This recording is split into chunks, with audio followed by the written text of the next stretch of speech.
ਜਿੱਥੇ ਪੰਜਾਬੀ ਆਪਣੀ ਮਰਜ਼ੀ ਦਾ ਰਾਜ ਪ੍ਰਬੰਧ ਜਿਹੜਾ ਹੈ ਉਹ ਕਰਨ ਦੀ ਸਮਰੱਥਾ ਨਾਲ ਮਾਣ ਮਹਿਸੂਸ ਕਰਨਗੇ। ਇਸ ਲਈ ਇਹ ਹਰ ਖੇਤਰ ਨੂੰ ਪ੍ਰਭਾਵਿਤ ਕਰੇਗਾ। ਉੱਥੇ ਵੀ ਸਾਡਾ ਜਿਹੜਾ ਨਜ਼ਰੀਆ ਹੈ ਨਾਲ ਦੇ ਨਾਲ ਇਹ ਸੰਸਥਾ ਸੁਧਾਈ ਦੇ ਲਈ, ਸੁਧਾਰ ਦੇ ਲਈ ਹਰ ਥਾਂ ਤੇ ਆਵਾਜ਼ ਜਿਹੜੀ ਹੈ ਪਹੁੰਚੇਗੀ। ਇਹ ਕਲਾਕਾਰ ਹੈ ਵਿੱਚ ਨਹੀਂ ਆਊਗਾ ਸਿਰਫ ਗਾਉਣ ਵਾਲੇ ਪਾਸੇ ਰਵੇ, ਆ ਇਧਰਲੇ ਪਾਸੇ ਰਵੇ, ਇਹ ਗਲਤ ਹੋ ਜੂਗਾ। ਸਾਨੂੰ ਸਾਰਿਆਂ ਨੂੰ ਇਕੱਠੇ ਹੋਣਾ ਪਊਗਾ। ਕੋਈ ਵੀ ਗੱਲ ਹੋਵੇ, ਕੋਈ ਕਲਾਕਾਰ ਨਹੀਂ ਯਾਰ, ਪਹਿਲਾਂ ਸ਼ਹਿਰੀ ਨਹੀਂ ਇੱਥੋਂ ਦਾ, ਪਹਿਲਾਂ ਅਸੀਂ ਵਾਸੀ ਅਸੀਂ ਸਾਰੇ ਇਕੱਠੇ ਹੋਵਾਂਗੇ। ਰਾਜਨੀਤੀ ਸਰਕਾਰ ਸਾਰਿਆਂ ਨੂੰ ਪ੍ਰਭਾਵਿਤ ਕਰਦੀ ਹੈ ਕਿ ਹਰ ਡਿਸਟ੍ਰਿਕਟ ਜਾਂ ਡਿਵੀਜ਼ਨਲ ਹੈੱਡਕੁਆਰਟਰ ਤੇ ਇੱਕ ਵਧੀਆ ਥੀਏਟਰ ਬਣੇ। ਪ੍ਰਿਥਵੀ ਥੀਏਟਰ ਹੈ ਜਿਵੇਂ ਬੰਬੇ 'ਚ, ਆਰਟ ਗੈਲਰੀ ਬਣੇ, ਲਾਇਬ੍ਰੇਰੀ ਬਣੇ। ਇਹ ਕਿੰਨਾ ਹੀ ਔਖੇ ਕੰਮ ਹੈ ਕਿਉਂਕਿ ਬਦਲਣਾ ਨੌਜਵਾਨਾਂ ਨੇ, ਜਿਵੇਂ ਬੱਬੂ ਨੇ ਕਿਹਾ। ਜਦੋਂ ਮੋਦੀ ਸਰਕਾਰ ਆਈ ਸੀ ਉਦੋਂ ਸਿਵਲ ਸੁਸਾਇਟੀ ਨੇ ਇੱਕ ਵੱਡਾ ਰੋਲ ਪਲੇ ਕੀਤਾ ਸੀ। ਅੰਨਾ ਹਜ਼ਾਰੇ ਦੀ ਮੂਵਮੈਂਟ ਨੇ ਤੇ ਬਾਬਾ ਰਾਮ ਤੇ ਦਵਿੰਦਰ ਸ਼ਰਮਾ ਜੀ ਬੈਠੇ ਨੇ। ਜਦੋਂ ਇਹ ਤੁਹਾਡਾ ਪੋਸਟਰ ਰਿਲੀਜ਼ ਹੋਇਆ ਉਸ ਤੋਂ ਬਾਅਦ ਸੋਸ਼ਲ ਮੀਡੀਆ ਦੇ ਉੱਤੇ ਕੁਝ ਸਵਾਲ ਵੀ ਹੋਏ ਤੇ ਉਹਨਾਂ ਸਵਾਲਾਂ 'ਚ ਇੱਕ ਸਵਾਲ ਇਹ ਸੀ ਕਿ ਦਵਿੰਦਰ ਸ਼ਰਮਾ ਜੀ ਦੀ ਡੇਟ ਦਾ ਬਾਬਾ ਰਾਮਦੇਵ ਜੀ ਨਾਲ ਦੱਸੀ ਜਾ ਰਹੀ ਸੀ। ਮੇਰਾ ਦਵਿੰਦਰ ਸ਼ਰਮਾ ਜੀ ਨੂੰ ਸਵਾਲ ਆ, ਇਹ ਸਿਵਲ ਸੁਸਾਇਟੀ ਹਮੇਸ਼ਾ ਪਾਵਰ ਸਟਰਕਚਰਸ ਖੜੇ ਕਰਦੀ ਆ, ਪੋਲੀਟੀਕਲ ਪਾਵਰ ਸਟਰਕਚਰਸ ਖੜੇ ਕਰਦੀ ਆ। ਤਾਂ ਪੰਜਾਬ ਦਾ ਜਿਹੜਾ ਪਾਵਰ ਸਟਰਕਚਰ ਅੱਗੇ ਖੜਾ ਹੋਣਾ ਇਸ ਹਾਲਾਤ ਤੋਂ ਬਾਅਦ, ਤਾਂ ਉਹਦੇ ਵਿੱਚ ਜਿਹੜਾ ਇਹ ਸਵਾਲ ਤੁਹਾਡੇ ਤੇ ਉੱਠ ਰਿਹਾ, ਤੁਸੀਂ ਅਹਿਮ ਹਿੱਸਾ ਹੋ, ਤੁਸੀਂ ਉਹਦੇ ਤੇ ਕੀ ਜਵਾਬ ਦੋਗੇ? ਇਹਦਾ ਕੀ ਜਵਾਬ ਦੋਗੇ? ਬਾਬਾ ਰਾਮਦੇਵ ਨੇ ਮੈਨੂੰ ਕਿਹਾ ਕਿ ਅਸੀਂ ਇਹ ਅੰਦੋਲਨ ਕਰਨ ਜਾ ਰਹੇ ਹੈਗੇ ਆ ਕਰਪਸ਼ਨ ਦੇ ਖਿਲਾਫ, ਤਾਂ ਉਹਦੇ ਵਿੱਚ ਮੈਨੂੰ ਲੱਗਿਆ ਕਿ ਬਿਲਕੁਲ ਬੜੀ ਜ਼ਰੂਰਤ ਹੈਗੀ ਹੈ ਇਹਦਾ ਜੁਆਇਨ ਨੇ। ਉਸ ਟਾਈਮ ਟੀਮ ਅੰਨਾ ਵੀ ਨਾਲ ਤੁਹਾਨੂੰ ਯਾਦ ਹੋਏਗਾ ਉਸ ਟਾਈਮ ਕ੍ਰੀਏਟ ਹੋਈ ਸੀਗੀ। ਸਾਡਾ ਪ੍ਰਯਾਸ ਕੀ ਸੀਗਾ ਕਿ ਵੀ ਆਲ ਟਾਕ ਅਬਾਊਟ ਕਰਪਸ਼ਨ, अपने कॉफी पीने गल्लां करते हैं या खाने पे बैठ के गल्लां करते हैं, उठ के चले जाते हैं, करप्शन खत्म हो जाती है, लगता है ना। तो let us make an effort to see कि we can do something। कि लोग भी जिम्मेदार ने, ये पॉलिटिशियन उत्तों नहीं डिग पे, लोकां ने चुने ने। सो लोकां नूं शिक्षित करिए और इन्हां नूं बदलिए।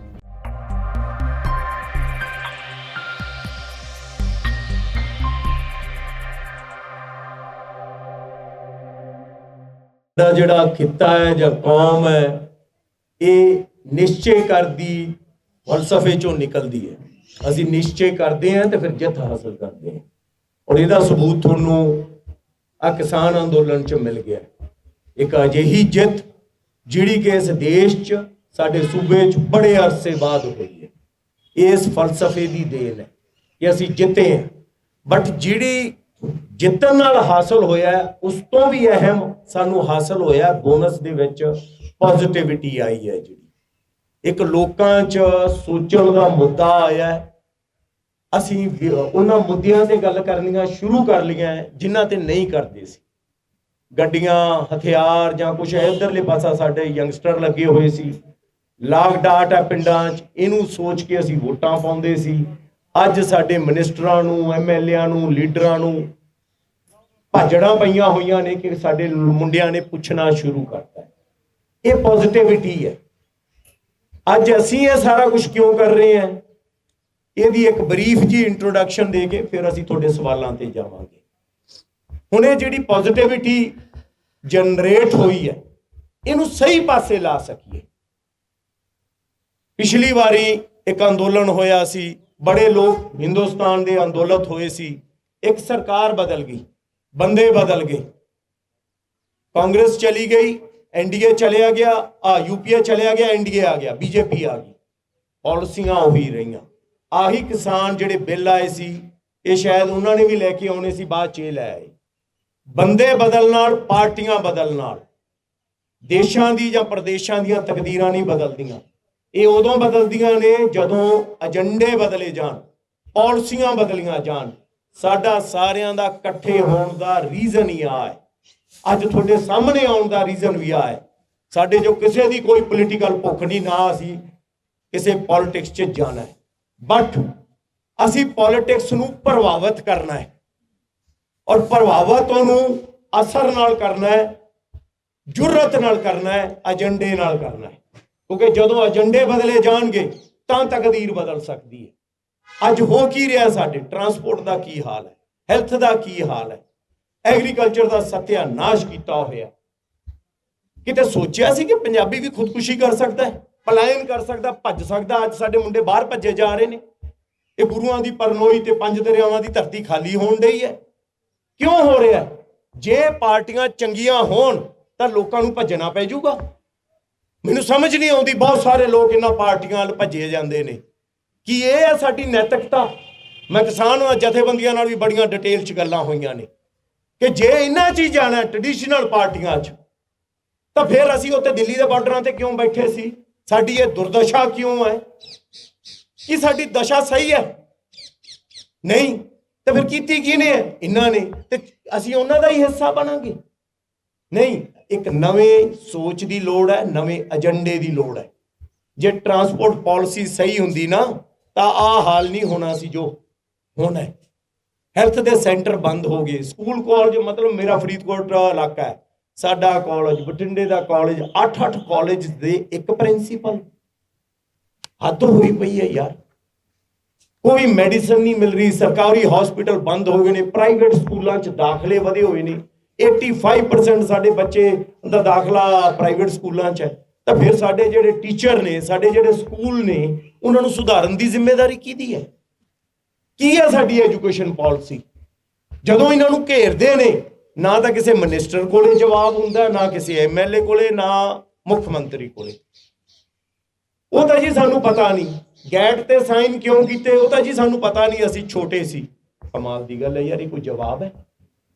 ਅਸੀਂ ਕੋਈ ਵੀ ਮਹਿਕਮੇ 'ਚ ਜਾਂਦੇ ਆ, ਗ੍ਰੈਜੂਏਸ਼ਨ ਕਰਦੇ ਆ, ਪੋਸਟ ਗ੍ਰੈਜੂਏਸ਼ਨ ਕਰਦੇ ਆ, ਕੀ ਅਸੀਂ ਆਪਦੇ ਜਿਹੜੇ ਚੀਫ ਐਗਜ਼ੀਕਿਊਟਿਵ ਨੇ, ਪਾਲਿਸੀਆਂ ਦੇ ਹੈੱਡ ਨੇ, ਮਿਨਿਸਟਰ, ਕਦੇ ਅਸੀਂ ਉਹਨਾਂ ਤੋਂ ਪੁੱਛਿਆ ਉਹਨਾਂ ਦੀ ਕੁਆਲੀਫਿਕੇਸ਼ਨ ਕੀ ਹੈ?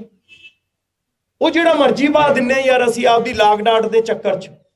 ਅਸੀਂ ਕਿਉਂ ਨਹੀਂ ਪੁੱਛਦੇ ਉਹਨਾਂ ਨੂੰ ਕਿ ਤੁਹਾਡੀ ਸੋਚ ਕੀ ਹੈ ਹੈਲਥ ਬਾਰੇ, ਐਜੂਕੇਸ਼ਨ ਬਾਰੇ? ਸਾਡੇ ਫੈਡਰਲਿਜ਼ਮ ਦੇ ਜਿਹੜਾ ਢਾਂਚਾ ਹੈ, ਜਿਹੜਾ ਸਾਤੋਂ ਖੋਏ ਜਾ ਰਹੇ ਨੇ ਅਧਿਕਾਰ ਸੈਂਟਰ ਵੱਲੋਂ, ਉਹਦੇ ਬਾਰੇ ਕੀ ਸਟੈਂਡ ਆ ਉਹਨਾਂ ਦਾ?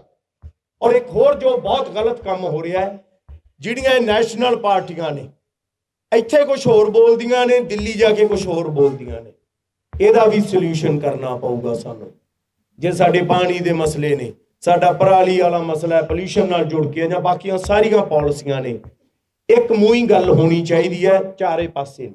ਆਹ ਜਿਹੜਾ ਅਸੀਂ ਏਜੰਡਾ ਲੈ ਕੇ ਆਏ ਆ ਪੰਜਾਬ ਦਾ, ਇਹਦੇ 'ਚ ਉਹ ਸਾਰੀਆਂ ਗੱਲਾਂ ਮੈਂਸ਼ਨ ਨੇ ਜਿਹੜੇ ਤੁਹਾਡੇ ਹੱਥਾਂ 'ਚ ਵੀ ਹੈ। ਪੂਰੀ ਡਿਟੇਲ ਸਾਡੀ ਵੈਬਸਾਈਟ ਤੇ ਮਿਲੂਗੀ। ਅਸੀਂ ਇਹਦੇ ਤੇ ਪਹਿਰਾ ਦੇਣ ਲਈ ਬੈਠੇ ਹਾਂ। 2.5-3 ਮਹੀਨੇ ਇਸ ਤੇ ਲਾਏ ਨੇ। ਜੇ ਐਗਰੀਕਲਚਰ ਬਾਰੇ ਗੱਲ ਕਰਨੀ ਹੈ ਤਾਂ ਮੈਨੂੰ ਲੱਗਦਾ ਦੁਨੀਆ ਵੀ ਦਵਿੰਦਰ ਸ਼ਰਮਾ ਜੀ ਤੇ ਸਿੱਧੂ ਸਾਹਿਬ ਵੱਲ ਵੇਂਦੀ ਹੈ, ਬਲਵਿੰਦਰ ਸਿੰਘ ਸਿੱਧੂ ਹੋਰਾਂ ਵੱਲ।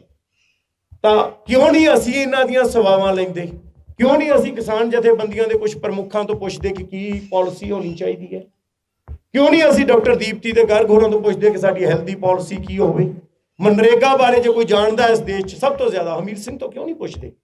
ਕਮਾਲ ਦੀ ਗੱਲ ਹੈ ਕਿ 5 ਕਿੱਲੇ ਵਾਲਾ ਇੱਕ ਕਿਸਾਨ ਮਨਰੇਗਾ ਦੀ ਦਿਹਾੜੀ ਲੈ ਸਕਦਾ ਹੈ, ਔਰ ਸਾਡੇ ਪਿੰਡ ਦੇ ਕਿਸਾਨਾਂ ਨੂੰ ਇਹ ਗੱਲ ਹੀ ਨਹੀਂ ਦੱਸੀ ਗਈ ਕਿ ਅਸੀਂ ਇੰਨੀ ਅਵੇਅਰਨੈਸ ਨਹੀਂ ਲਿਆ ਸਕਦੇ। ਅਸੀਂ ਨੇ ਪੰਜਾਬ ਕੋਲੇ ਪੈਸਾ ਹੈ ਨਹੀਂ, 3 ਲੱਖ ਕਰੋੜ ਦੇ ਕਰਜ਼ੇ ਹੇਠ ਹੈ। ਉਹ ਮਨਰੇਗਾ ਦਾ ਪੈਸਾ ਤਾਂ ਸੈਂਟਰ ਤੋਂ ਆ ਰਿਹਾ, ਫਿਰ ਵੀ ਨਹੀਂ ਅਸੀਂ ਲੈ ਪਾ ਰਹੇ ਬੇਵਕੂਫੀਆਂ ਕਰਕੇ। ਕਿਹੜਾ ਇੱਕ ਬੰਦਾ ਇੱਧਰ ਆ ਰਿਹਾ, ਪਾਰਟੀ 'ਚੋਂ ਛਾਲ ਮਾਰੀ ਜਾ ਰਹੀ ਹੈ, ਉਹ ਉੱਧਰ ਚਲਿਆ ਗਿਆ।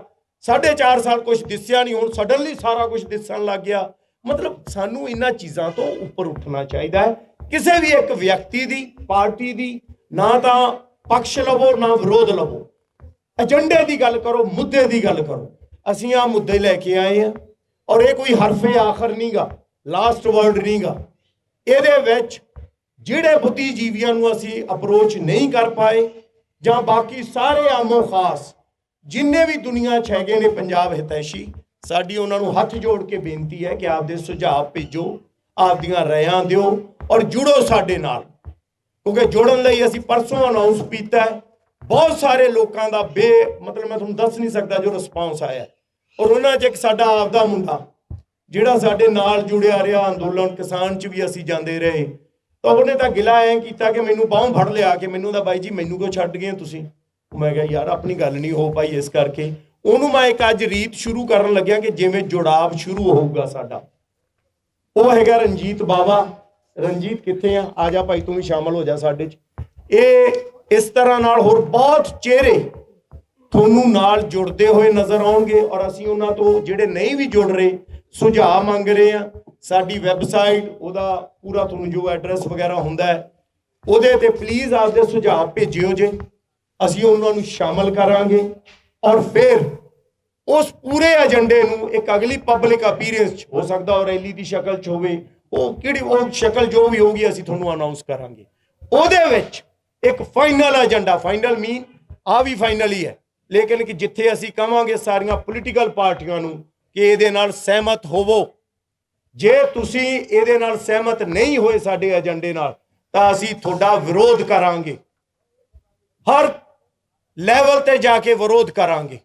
ਉਹਦੀ ਸ਼ਕਲ ਕੀ ਹੋਊਗੀ ਉਹ ਤੁਹਾਨੂੰ ਅੱਗੇ ਜਾ ਕੇ ਪਤਾ ਲੱਗੂਗੀ, ਕਿਉਂਕਿ ਬਹੁਤ ਸਾਰੀਆਂ ਗੱਲਾਂ ਇਵੋਲਵ ਹੁੰਦੀਆਂ ਨੇ, ਬਣਦੀਆਂ ਨੇ, ਬਣਦਿਆਂ ਤੇ ਜਿਹੜਾ ਬੰਦਾ, ਜਿਹੜੀ ਪਾਰਟੀ ਸਾਡੇ ਅੰਦਰ ਇਹਦੇ ਨਾਲ ਏਜੰਡੇ ਨਾਲ ਸਹਿਮਤ ਹੋਊਗੀ ਉਹਦੀ ਅਸੀਂ ਮਦਦ ਵੀ ਕਰਾਂਗੇ। ਇਹ ਗਰੁੱਪ ਅੱਗੇ ਜਾ ਕੇ ਕੋਈ ਰਾਜਨੀਤਿਕ ਪਾਰਟੀ ਨਹੀਂ ਬਣਨ ਜਾ ਰਿਹਾ, ਇਹ ਕੋਈ ਇਲੈਕਸ਼ਨ ਨਹੀਂ ਲੜੂਗਾ, ਅਸੀਂ ਕਿਸੇ ਆਫਿਸ ਲਈ ਲੜਨ ਲਈ ਇੱਥੇ ਨਹੀਂ ਬੈਠੇਗੇ।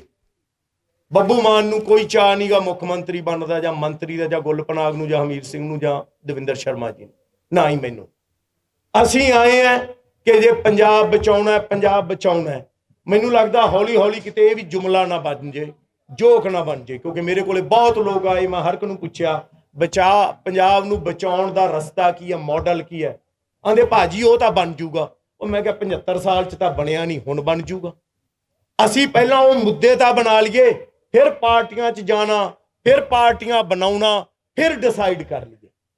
ਸੋ ਅਸੀਂ ਅੱਜ ਜਿਹੜਾ ਬੰਦਾ ਔਰ ਅੱਗੇ ਤੱਕ ਜਿਹੜਾ ਬੰਦਾ ਵੀ ਸਾਡੇ ਇਸ ਏਜੰਡੇ ਨਾਲ ਸਹਿਮਤ ਹੋਊਗਾ ਉਹਦੀ ਮਦਦ ਕਰਾਂਗੇ, ਜਿਹੜਾ ਸਹਿਮਤ ਨਹੀਂ ਹੋਊਗਾ ਪਾਰਟੀ ਔਰ ਵਿਅਕਤੀ ਉਹਦਾ ਵਿਰੋਧ ਕਰਾਂਗੇ, ਕਿਉਂਕਿ ਇਹ ਏਜੰਡਾ ਪੰਜਾਬ ਬਚਾਉਣ ਦਾ ਹੈ। ਇਹਦੇ 'ਚ ਹਰ ਪਾਲਿਸੀ ਦਾ ਜ਼ਿਕਰ ਹੈ ਔਰ ਅੱਗੇ ਜਾ ਕੇ ਇਹਦੀ ਹੋਰ ਫਰਦਰ ਡਿਟੇਲ ਹੁੰਦੀ ਜਾਊਗੀ। ਔਰ ਮੈਂ ਬਾਕੀ ਸਾਰੇ ਬੁੱਧੀਜੀਵੀਆਂ ਨੂੰ, ਪੰਜਾਬੀਆਂ ਨੂੰ ਵੀ ਕਹਿਣਾ, ਜੋ ਵੀ ਇਹਦੇ 'ਚ ਸ਼ਾਮਲ ਕਰਨਾ ਚਾਹੁੰਦੇ ਨੇ ਆਪਦੇ ਵੱਲੋਂ ਰਾਏ, ਉਹ ਸਾਨੂੰ ਦੇਣ, ਉਹ ਬਹੁਤ ਜ਼ਰੂਰੀ ਹੈ। ਹੋਰ ਸਾਡੀ ਕੋਈ ਅਸੀਂ ਅੱਗੇ ਕੀ ਕਰਨ ਵਾਲੇ ਆ ਉਹ ਅਸੀਂ ਹਰ ਰੋਜ਼, ਹਰ ਦੂਸਰੇ ਦਿਨ ਤੁਹਾਨੂੰ ਪਤਾ ਲੱਗਦਾ ਜਾਊਗਾ। ਹੋਰ ਕੋਈ ਵੀ ਗੱਲ ਹੋਗੀ, ਮੈਨੂੰ ਲੱਗਦਾ ਤੁਹਾਡੇ ਸਵਾਲਾਂ ਦੇ ਜਵਾਬਾਂ 'ਚ ਉਹ ਖੁੱਲ੍ਹ ਕੇ ਨਿਕਲ ਕੇ ਆਊਗੀ। ਜੋ ਤੁਸੀਂ ਪੁੱਛਣਾ ਹੈ ਖੁੱਲ੍ਹ ਕੇ ਪੁੱਛਿਓ ਜੇ। ਪਰ ਜੇ ਸਾਡੇ 'ਚ ਕੋਈ ਪ੍ਰਾਈਵੇਟ ਇੰਡੀਵਿਜੂਅਲ ਮੰਨ ਲਓ ਉਹਦੀ ਇੱਛਾ ਹੁੰਦੀ ਹੈ ਕੱਲ ਨੂੰ ਰਾਜਨੀਤੀ 'ਚ ਜਾਣਾ ਚਾਹੁੰਦਾ, ਔਰ ਉਹਨੂੰ ਲੱਗਦਾ ਹੈ ਕਿ ਆਹ ਪਾਰਟੀ ਨਵੀਂ ਬਣ ਰਹੀ ਹੈ ਜਾਂ ਆਹ ਪਾਰਟੀ ਇਸ ਨਾਲ ਸਹਿਮਤ ਹੋ ਰਹੀ ਹੈ ਔਰ ਉਹ ਵੀ ਜਾਣਾ ਚਾਹੁੰਦਾ ਹੈ, ਸਾਡਾ ਕੋਈ ਵਿਰੋਧ ਨਹੀਂ, ਬਟ ਉਹ ਗਰੁੱਪ ਉਹਨੂੰ ਗਰੁੱਪ ਛੱਡਣਾ ਪਊਗਾ। ਗਰੁੱਪ ਛੱਡ ਕੇ ਉਸ ਪਾਰਟੀ 'ਚ ਜਾ ਸਕਦਾ ਹੈ। ਜੇ ਸਾਡੇ ਏਜੰਡੇ ਨਾਲ ਸਹਿਮਤ ਹੋਊਗਾ ਅਸੀਂ ਉਹਦੀ ਮਦਦ ਵੀ ਕਰਾਂਗੇ, ਕਿਉਂਕਿ ਸਾਡਾ ਮਕਸਦ ਕਦੇ ਵੀ ਕੋਈ ਚੀਜ਼ ਬਲੈਕ ਐਂਡ ਵਾਈਟ ਨਹੀਂ ਹੁੰਦੀ। ਹਰ ਪਾਰਟੀ 'ਚ ਕੋਈ ਮਾੜੇ ਬੰਦੇ ਵੀ ਨਹੀਂ ਬੈਠੇ ਔਰ ਹਰ ਪਾਰਟੀ 'ਚ ਕੋਈ ਚੰਗੇ ਬੰਦੇ ਵੀ ਨਹੀਂ ਬੈਠੇ। ਮੇਨ ਮੁੱਦਾ ਏਜੰਡੇ ਦਾ ਹੈ। ਚੰਗੇ ਬੰਦੇ ਵੀ ਬੈਠ ਕੇ ਕੀ ਕਰ ਲੈਂਦੇ ਨੇ ਆਪਾਂ ਵੇਖ ਚੁੱਕੇ ਹਾਂ। ਪ੍ਰਾਈਮ ਮਿਨਿਸਟਰ ਤੱਕ ਬਣ ਗਏ ਨੇ ਚੰਗੇ ਬੰਦੇ, ਫਿਰ ਵੀ ਕਰਪਸ਼ਨਾਂ ਹੋਈਆਂ। ਸ਼ਰੀਫ ਬੰਦੇ ਸੀ, ਨਾਨ ਕਰਪਟੇਬਲ ਬੰਦੇ ਸੀ, ਫਿਰ ਵੀ ਕਰਪਸ਼ਨਾਂ ਹੋਈਆਂ। ਕਿਉਂ ਹੋਈਆਂ? ਕਿਉਂਕਿ ਇੱਕ ਪ੍ਰਾਈਵੇਟ ਇੰਡੀਵਿਜੂਅਲ ਦੇ ਹੱਥ 'ਚ ਕੁਝ ਨਹੀਂ ਹੁੰਦਾ, ਲੋਕਾਂ ਦੇ ਹੱਥ 'ਚ ਹੁੰਦਾ ਜਾਂ ਪਾਰਟੀਆਂ ਦੇ ਹੱਥ 'ਚ ਹੁੰਦਾ। ਸੋ ਅਸੀਂ ਉਸ ਪਾਰਟੀ ਨੂੰ ਆਪਦਾ ਏਜੰਡਾ ਅਪਣਾਉਣ ਲਈ ਕਹਿ ਰਹੇ ਹਾਂ। ਦਿਸ ਇਜ਼ ਦੀ ਓਨਲੀ ਮਕਸਦ। ਮੈਨੂੰ ਲੱਗਦਾ ਕਾਫੀ ਬਰੀਫ ਹੋ ਗਈ, ਤੁਸੀਂ ਸਮਝ ਵੀ ਗਏ ਹੋਵੋਗੇ। ਏਜੰਡਾ ਤੁਹਾਡੇ ਹੱਥ 'ਚ ਹੈ, ਜੋ ਤੁਹਾਡੇ ਜ਼ਿਹਨ 'ਚ ਹੈ ਖੁੱਲ੍ਹ ਕੇ ਪੁੱਛੋ, ਅਸੀਂ ਸਾਰੇ ਹਾਜ਼ਰ ਹਾਂ ਉਹਦਾ ਜਵਾਬ ਦੇਣ। ਥੈਂਕ ਯੂ ਜੀ।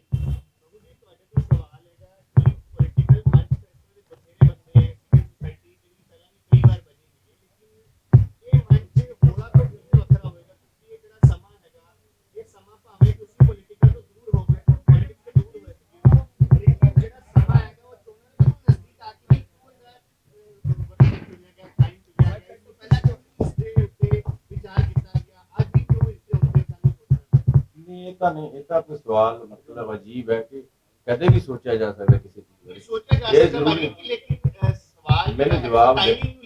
ਅੱਛਾ, ਇੱਕ ਸਵਾਲ ਪੁੱਛ ਕੇ ਨਾ ਆਪਾਂ ਫਿਰ ਜਵਾਬ ਸੁਣਿਆ ਕਰੋ ਜੀ ਪਲੀਜ਼, ਕਿਉਂਕਿ ਆਪਾਂ ਨਾ ਬਹੁਤ ਸਾਰੇ ਸੱਭਿਅਕ ਲੋਕ ਹਨ ਤੇ ਉਹ ਆਪਾਂ ਡਿਸਕਸ਼ਨ ਨਹੀਂ ਬਣਾਉਣਾ, ਸਵਾਲ ਜਵਾਬ ਬਣਾਉਣਾ। ਹਾਂਜੀ, ਪਰਸਨਲ ਨਹੀਂ ਲੈਣਾ ਕਿ ਜਜ਼ਬਾਤੀ ਨਹੀਂ। ਜੋ ਪੁੱਛੇ ਤਾਂ ਫਿਰ ਅੱਗੇ ਜੋ ਪੁੱਛਣਾ ਚਾਹੋਗੇ ਮਾਈਕ ਦੇ ਦਿਆ ਕਰਿਓ ਜੀ।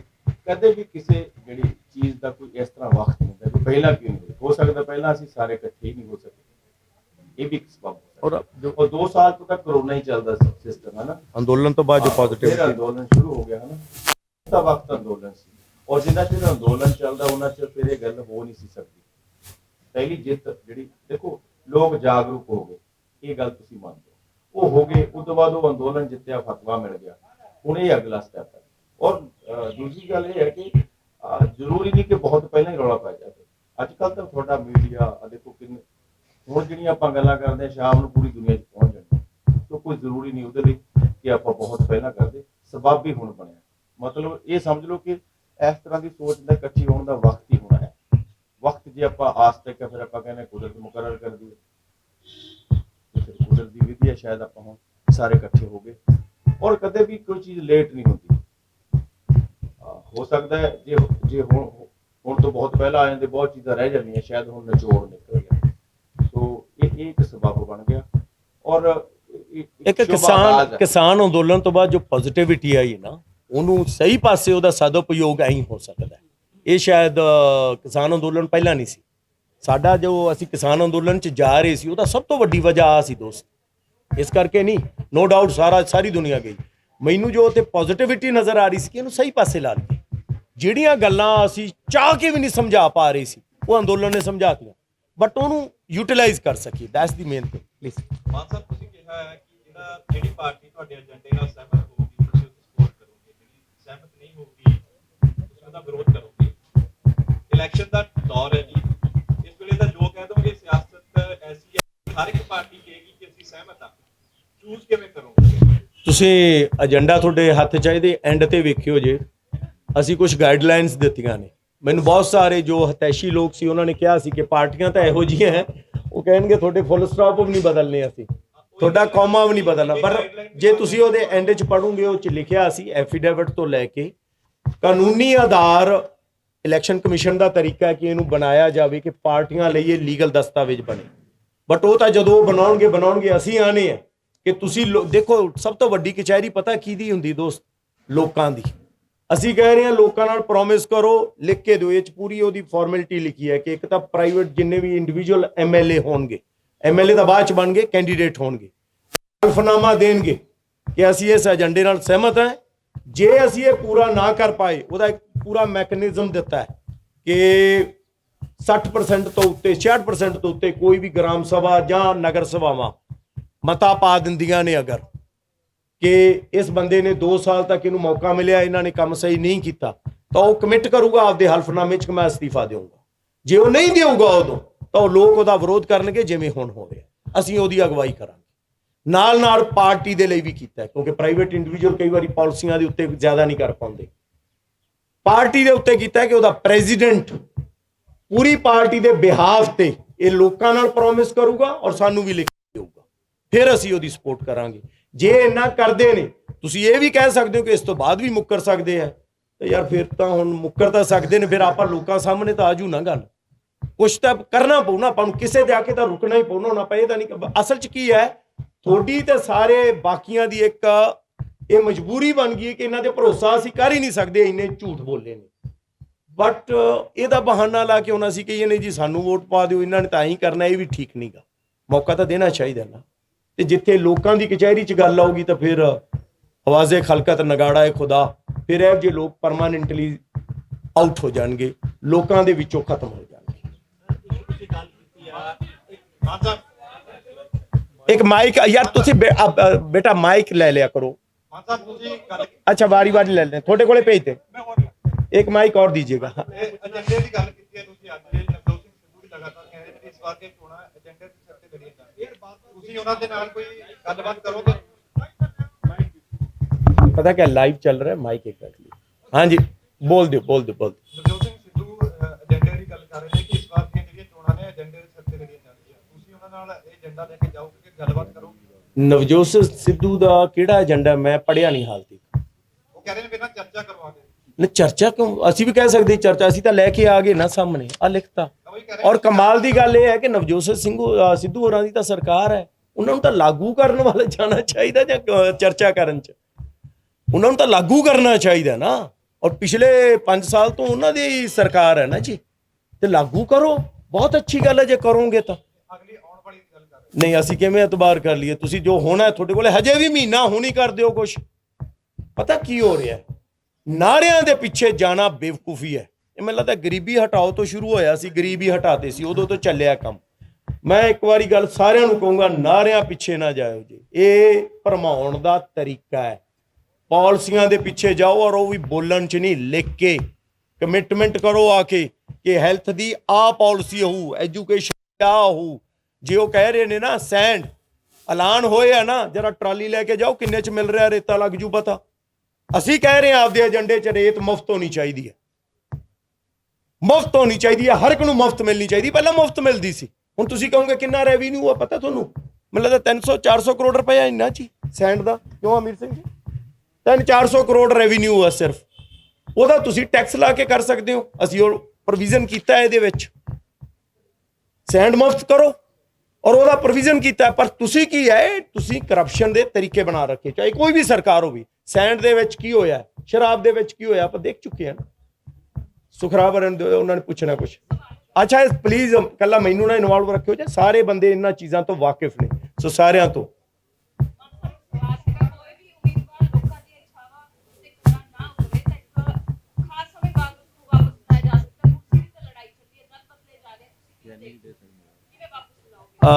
ਹਮੀਰ ਜੀ ਕਰੋ, ਤੁਸੀਂ ਕਰੋ ਆਨਸਰ ਕਰੋ ਇਸ ਗੱਲ ਦਾ।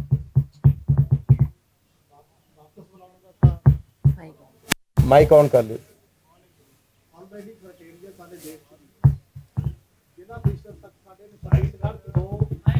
ਮਾਈਕ ਚੱਲ ਨਹੀਂ ਰਿਹਾ। ਛੱਤੀਸਗੜ੍ਹ ਦੇ ਵਿੱਚ 2 ਜ਼ਿਲ੍ਹਾ ਪ੍ਰੀਸ਼ਦ ਦੇ ਚੇਅਰਮੈਨ ਰਾਈਟ ਟੂ ਰੀਕਾਲ ਦੇ ਤਹਿਤ ਵਾਪਸ ਹੋ ਚੁੱਕੇ ਨੇ। ਦੁਨੀਆ 'ਚ ਤਾਂ ਬਹੁਤ ਦੇਸ਼ਾਂ 'ਚ ਰਾਈਟ ਟੂ ਰੀਕਾਲ ਹੈ, ਕਿਉਂਕਿ 2 ਸਾਲਾਂ ਤੋਂ ਬਾਅਦ ਸਾਡੇ ਪੰਚਾਇਤ ਐਕਟ 'ਚ ਵੀ ਸੀ, ਸਾਡੇ ਪੰਚਾਇਤ ਐਕਟ 'ਚ ਪਿਛਲੀ ਅਕਾਲੀ ਸਰਕਾਰ ਨੇ ਕੱਢਤਾ। ਲੋਕਾਂ ਨੂੰ ਸਰਪੰਚ ਬਦਲਣ ਦਾ ਅਧਿਕਾਰ ਵੀ ਸੀ, ਲੋਕਾਂ ਨੂੰ ਬਲਾਕ ਸੰਮਤੀ ਜ਼ਿਲ੍ਹਾ ਪ੍ਰੀਸ਼ਦ, ਕਿਉਂਕਿ ਸਾਡੇ ਡੈਮੋਕ੍ਰੇਸੀ ਇੰਨੀ ਮੈਚੁਰ ਨਹੀਂ ਹੋਈ, ਜੇ ਪਤਾ ਹੀ ਨਹੀਂ ਹੈ ਰਾਈਟ ਮਿਲਿਆ ਵੀ ਸੀ, ਵਾਪਸ ਕਦੋਂ ਚਲਾ ਗਿਆ। ਤੇ ਇਸ ਕਰਕੇ ਇਹ ਬਹੁਤ ਜ਼ਰੂਰੀ ਚੀਜ਼ ਹੈ ਕਿ ਉਹ ਵਾਪਸ ਆਵੇ। ਵਾਪਸ ਆਉਣ ਦਾ ਤਰੀਕਾ ਉਹਦੇ 'ਚ ਲਿਖਿਆ, ਤਰੀਕਾ ਇਹ ਲਿਖਿਆ ਕਿ ਇੱਕ ਹਲਕਾ ਹੈ, ਹਲਕੇ ਦੇ ਵਿੱਚ ਗ੍ਰਾਮ ਸਭਾ ਨੇ ਤੇ ਸ਼ਹਿਰ ਦੀ ਵਾਰਡ ਸਭਾ ਹੈ। ਉਹ ਜੇ ਮੈਜੋਰਟੀ ਰੈਗੂਲੇਸ਼ਨ ਕਰਦੀ ਹੈ ਕਿ ਬੰਦਾ ਸਾਡੇ ਫਿੱਟ ਹੀ ਨਹੀਂ, ਬਿਲਕੁਲ ਹੀ ਨਿਕੰਮਾ ਹੋ ਗਿਆ, ਤਾਂ ਕਿਉਂ ਨਹੀਂ ਉਹਨੂੰ ਵਾਪਸ ਆਉਣਾ ਚਾਹੀਦਾ? ਵਿਧਾਇਕ ਤੇ ਸੰਸਦ ਮੈਂਬਰ ਦੋਨਾਂ ਲਈ ਇਹੀ ਕ੍ਰਾਈਟੇਰੀਆ ਉੱਥੇ ਹੈ, ਕਿਉਂਕਿ ਲੌਜਿਕ ਦੇਖੋ, ਜੇ ਐਮਐਲਏ ਦੀ ਮੈਜੋਰਟੀ ਅਮਰਿੰਦਰ ਸਿੰਘ ਤੋਂ ਦੂਰ ਹੋ ਗਈ, ਅਮਰਿੰਦਰ ਸਿੰਘ ਹਟਿਆ ਨਾ, ਜੇ ਅੱਜ ਮੋਦੀ ਤੋਂ ਪਾਰਲੀਮੈਂਟ ਦੀ ਮੈਜੋਰਟੀ ਵਾਪਸ ਲੈ ਲੇ, ਆਪਣਾ ਸਮਰਥਨ ਹਟੂਗਾ ਨਾ, ਤਾਂ ਇਹ ਵਿੱਚ ਲੋਕਾਂ ਨੂੰ ਰਾਈਟ ਕਿਉਂ ਨਹੀਂ?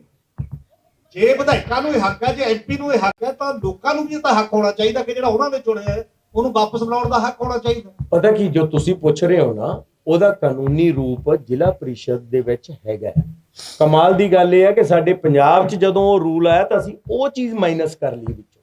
ਦੇਖੋ ਅਸੀਂ ਕਿੰਨਾ ਕੁ ਖਿਲਾਫ ਹਾਂ ਡੈਮੋਕ੍ਰੇਸੀ ਦੇ, ਇਹ ਆਪਾਂ ਨੂੰ ਕਿਸੇ ਨੂੰ ਨਹੀਂ ਪਤਾ ਸੀਗਾ। ਜਦੋਂ ਜ਼ਿਲ੍ਹਾ ਪ੍ਰੀਸ਼ਦ ਨੂੰ ਲੈ ਕੇ ਸਾਡੇ ਸਟੇਟ ਅਸੈਂਬਲੀ ਨੇ ਉਹਦਾ ਬਿੱਲ ਬਣਾਇਆ ਤੇ ਇਹ ਗੱਲ ਵਿੱਚੋਂ ਮਾਈਨਸ ਕਰ ਲਈ ਹੈ। ਤਾਂ ਸਾਡੇ ਕੋਲੇ ਇੱਕ ਮਾਪਦੰਡ ਜਾਂ ਕ੍ਰਾਈਟੇਰੀਆ ਬਣਾਇਆ ਹੋਇਆ, ਅਸੀਂ ਸੁਜੈਸਟ ਕਰ ਰਹੇ ਹਾਂ, ਕਿਉਂਕਿ ਇਹ ਕੰਮ ਇਲੈਕਸ਼ਨ ਕਮਿਸ਼ਨ ਦਾ, ਕਿ ਇਸ ਕ੍ਰਾਈਟੇਰੀਆ ਨੂੰ ਐਮਪੀ ਐਮਐਲਏਆਂ ਤੇ ਵੀ ਲਾਗੂ ਕੀਤਾ ਜਾਵੇ। ਪਰ ਉਹ ਤਾਂ ਜਦੋਂ ਕਰੂਗਾ, ਉਹਦੇ ਸਾਡੀ ਸਟੇਟ ਗਵਰਨਮੈਂਟ ਰਿਪਰੈਜ਼ੈਂਟੇਟਿਵ ਨੂੰ ਵੀ ਅਸੀਂ ਕਹਿ ਰਹੇ ਹਾਂ ਕਿ ਤੁਸੀਂ ਉਹਦੇ ਲਈ ਲਾਮਬੰਦੀ ਕਰੋ ਕਿ ਇਹ ਲਾਗੂ ਹੋਵੇ। ਬਟ ਅਸੀਂ ਕੀ ਕਹਿ ਰਹੇ ਹਾਂ ਕਿ ਉਹ ਜਦੋਂ ਹੋਵੇ ਸੋ ਹੋਵੇ, ਉਦੋਂ ਤੱਕ ਤੁਸੀਂ ਸਾਡੇ ਏਜੰਡੇ ਨਾਲ ਸਹਿਮਤ ਹੋ ਕੇ ਆਪਣੇ ਆਪ ਨੂੰ ਰੀਕਾਲ ਕਰੋਗੇ, ਤੁਸੀਂ ਵਾਪਸ ਜਾਓਗੇ, ਲੋਕਾਂ ਨਾਲ ਪਹਿਲਾਂ ਪ੍ਰੋਮਿਸ ਕਰੋਗੇ। ਸੋ 2 ਚੀਜ਼ਾਂ ਹੁੰਦੀਆਂ ਨੇ, ਇੱਕ ਜੋ ਐਗਜ਼ਿਸਟਿੰਗ ਹੈ, ਇੱਕ ਜੋ ਅਸੀਂ ਪ੍ਰਪੋਜ਼ ਕਰ ਰਹੇ ਹਾਂ। ਜਿਹੜਾ ਪ੍ਰਪੋਜ਼ ਕਰ ਰਹੇ ਹਾਂ ਉਹ ਇਹਨਾਂ ਦੇ ਹੱਥ 'ਚ ਹੈ, ਬਟ ਉਹਨਾਂ ਚਿਰ ਅਸੀਂ ਆਪਦਾ ਇੱਕ ਮੈਕੈਨਿਜ਼ਮ ਬਣਾ ਕੇ ਦਿੱਤਾ ਹੈ। ਸੋ 2 ਥਿੰਗਸ ਸੀਗੇ। ਮੇਰਾ ਸਵਾਲ ਦਵਿੰਦਰ ਜੀ ਤੇ ਬਲਵਿੰਦਰ ਜੀ ਦੋਨਾਂ ਤੋਂ ਆ। ਖੇਤੀਬਾੜੀ ਦਾ ਖੁਰਾਕ ਨਾਲ ਸਿੱਧਾ ਸੰਬੰਧ ਹੈ। ਜੇਕਰ ਅਸੀਂ ਇੰਡੋਨੇਸ਼ੀਆ ਦੀ ਗੱਲ ਕਰੀਏ, 80ਵੇਂ ਦਹਾਕੇ ਦੇ ਵਿੱਚ ਇੰਡੋਨੇਸ਼ੀਆ ਨੇ ਤਕਰੀਬਨ 40 ਜਾਂ 50 ਪੈਸਟੀਸਾਈਡ ਬੰਦ ਕੀਤੇ ਸੀ। ਸ਼੍ਰੀਲੰਕਾ ਨੇ ਪੂਰਨ ਰੋਕ ਜਿਹੜੀ ਲਾਈ ਹੈ ਇਸ ਟਾਈਮ। ਕੀ ਪੰਜਾਬ ਇਹ ਮਾਡਲ ਸਥਾਪਿਤ ਕਰ ਸਕਦਾ ਹੈ ਕਿ ਸਰਕਾਰਾਂ ਇਸ ਚੀਜ਼ ਦੇ ਨਾਲ ਰਿਲੇਟਡ ਹੋ ਸਕਦੀਆਂ? ਕਿਉਂਕਿ ਜੇਕਰ ਭਾਰਤ ਦੀ ਗੱਲ ਕਰੀਏ, ਲਗਾਤਾਰ ਹੰਗਰ ਇੰਡੈਕਸ ਥੱਲੇ ਜਾ ਰਿਹਾ ਆ। ਖੁਰਾਕ ਨੂੰ ਕਿਵੇਂ ਮਜ਼ਬੂਤ ਬਣਾਇਆ ਜਾ ਸਕਦਾ ਹੈ, ਨਾਲ ਦੀ ਨਾਲ ਕਿਸਾਨ ਦੀ ਉਹਦੀ ਉਪਜ ਦੀ ਅਸਲੀ ਜਿਹੜੀ ਫਸਲ ਦਾ ਮੁੱਲ ਹੈ ਉਹ ਬਰਾਬਰ ਕਿਵੇਂ ਰਹਿ ਸਕਦਾ? ਜਿਸ ਤਰ੍ਹਾਂ ਪਹਿਲੇ ਕਿਹਾ, ਆ ਲੈ ਲਓ ਜੀ, ਆ ਰਹੀ ਬਾਤ ਆ ਰਹੀ। ਜਿਸ ਤਰ੍ਹਾਂ ਪਹਿਲੇ ਕਿਹਾ ਜਾ ਚੁੱਕਾ ਹੈ ਕਿ ਪੰਜਾਬ ਦਾ ਜਿਹੜਾ ਆ ਲੈ ਲਓ ਜੀ, ਆ ਲੈ ਲਓ ਜੀ, ਆ ਲਿਓ ਜੀ, ਆ ਲੈ ਲਓ ਜੀ। ਨਹੀਂ ਕੋਈ ਗੱਲ ਹੁਣ ਬੋਲੋ। ਹਾਂਜੀ ਆ ਰਹੀ ਆਵਾਜ਼? ਹੈਲੋ, ਹਾਂਜੀ ਹਾਂਜੀ ਦੇਖੋ ਆਪਾਂ ਸਭ ਆ ਰਹੀ ਸਰ, ਉਹਦੇ ਬੋਲ ਭਾਈ ਮਾਈਕ ਵਾਲਿਓ ਮਾੜਾ ਸੈੱਟ ਕਰੋ ਮਾਈਕਾਂ ਨੂੰ। ਟੈਕਨੋਲੋਜੀ ਕਈ ਵਾਰ ਵਿੱਚ ਗੜਬੜ ਕਰ ਜਾਂਦੀ ਹੈ, ਕੋਈ ਗੱਲ ਨਹੀਂ।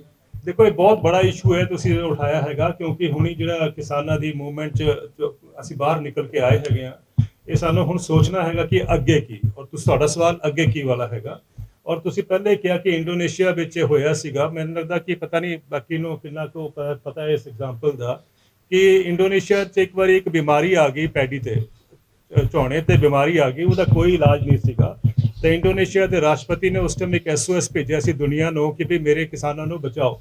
ਤਾਂ ਉੱਥੇ ਇੰਟਰਨੈਸ਼ਨਲ ਕਮਿਊਨਿਟੀ ਨੇ ਕੁਝ ਸਾਇੰਟਿਸਟ ਨੂੰ ਭੇਜਿਆ ਔਰ ਉਹਨਾਂ ਨੇ ਡਿਸਕਸ ਕਰਕੇ ਕਿਹਾ ਕਿ ਤੁਸੀਂ ਜਿੰਨੀ ਕੀਟਨਾਸ਼ਕ ਹੈਗੇ ਹੈ ਪੈਸਟੀਸਾਈਡਸ ਦੇ ਉਹ ਬੈਨ ਕਰ ਦਿਓ। ਇਹ ਆਸਾਨ ਨਹੀਂ ਹੈ। और क्योंकि उस टाइम उत्थे डिक्टेटर सीगे प्रेजिडेंट सुहार्टो, उन्होंने समझ आ गया, उन्होंने वो बैन करता सीगा। 57 pesticides were band in one go. ਉਹਦਾ ਰਿਜ਼ਲਟ ਇਹ ਹੋਇਆ ਕਿ 2 ਦਿਨ ਚ ਇੰਡਸਟਰੀ ਔਰ ਲੈਡ ਬਾਈ ਅਮਰੀਕਨ ਐਮਬੈਸੀ ਕਿ ਤੁਹਾਡਾ ਬੁਰਾ ਹਾਲ ਹੋ ਜਾਏਗਾ, ਤੁਹਾਡੇ ਖਾद्य ਸੁਰੱਖਿਆ ਖਤਰੇ ਚ ਆ ਜਾਏਗੀ ਕਿਉਂਕਿ ਤੁਸੀਂ ਪੈਸਟੀਸਾਈਡ ਬੈਨ ਕਰਤੇ ਹੈ। ਬਟ ਦੀ ਪ੍ਰੈਜ਼ੀਡੈਂਟ ਸਟੂਡ ਇਸ ਗਰਾਊਂਡ ਔਰ ਉਹਨਾਂ ਨੇ ਨਾਲ ਇੰਟੀਗ੍ਰੇਟਿਡ ਇੱਕ ਪੈਸਟ ਮੈਨੇਜਮੈਂਟ ਦਾ ਪ੍ਰੋਗਰਾਮ ਚਲਾਇਆ, ਜਿਹਦੇ ਕਰਕੇ ਉਹਨਾਂ ਦੀ ਪੈਡੀ ਦੀ ਪੈਦਾਵਾਰ ਵੀ ਵੱਧ ਗਈ ਔਰ ਪੈਸਟੀਸਾਈਡ ਦਾ ਯੂਸੇਜ ਵੀ ਘੱਟ ਹੋ ਗਿਆ। ਤੁਹਾਡਾ ਹੀ ਸਵਾਲ ਸੀਗਾ। और तुसी जो सवाल किया है कि श्रीलंका ने मेरा मानना है कि शायद गलती की कि एकदम सडनली उन्होंने एक दिन उठ के कहता कि अज तो असी कैमिकल फार्मिंग बंद करांगे और नॉन कैमिकल की तरफ जावांगे।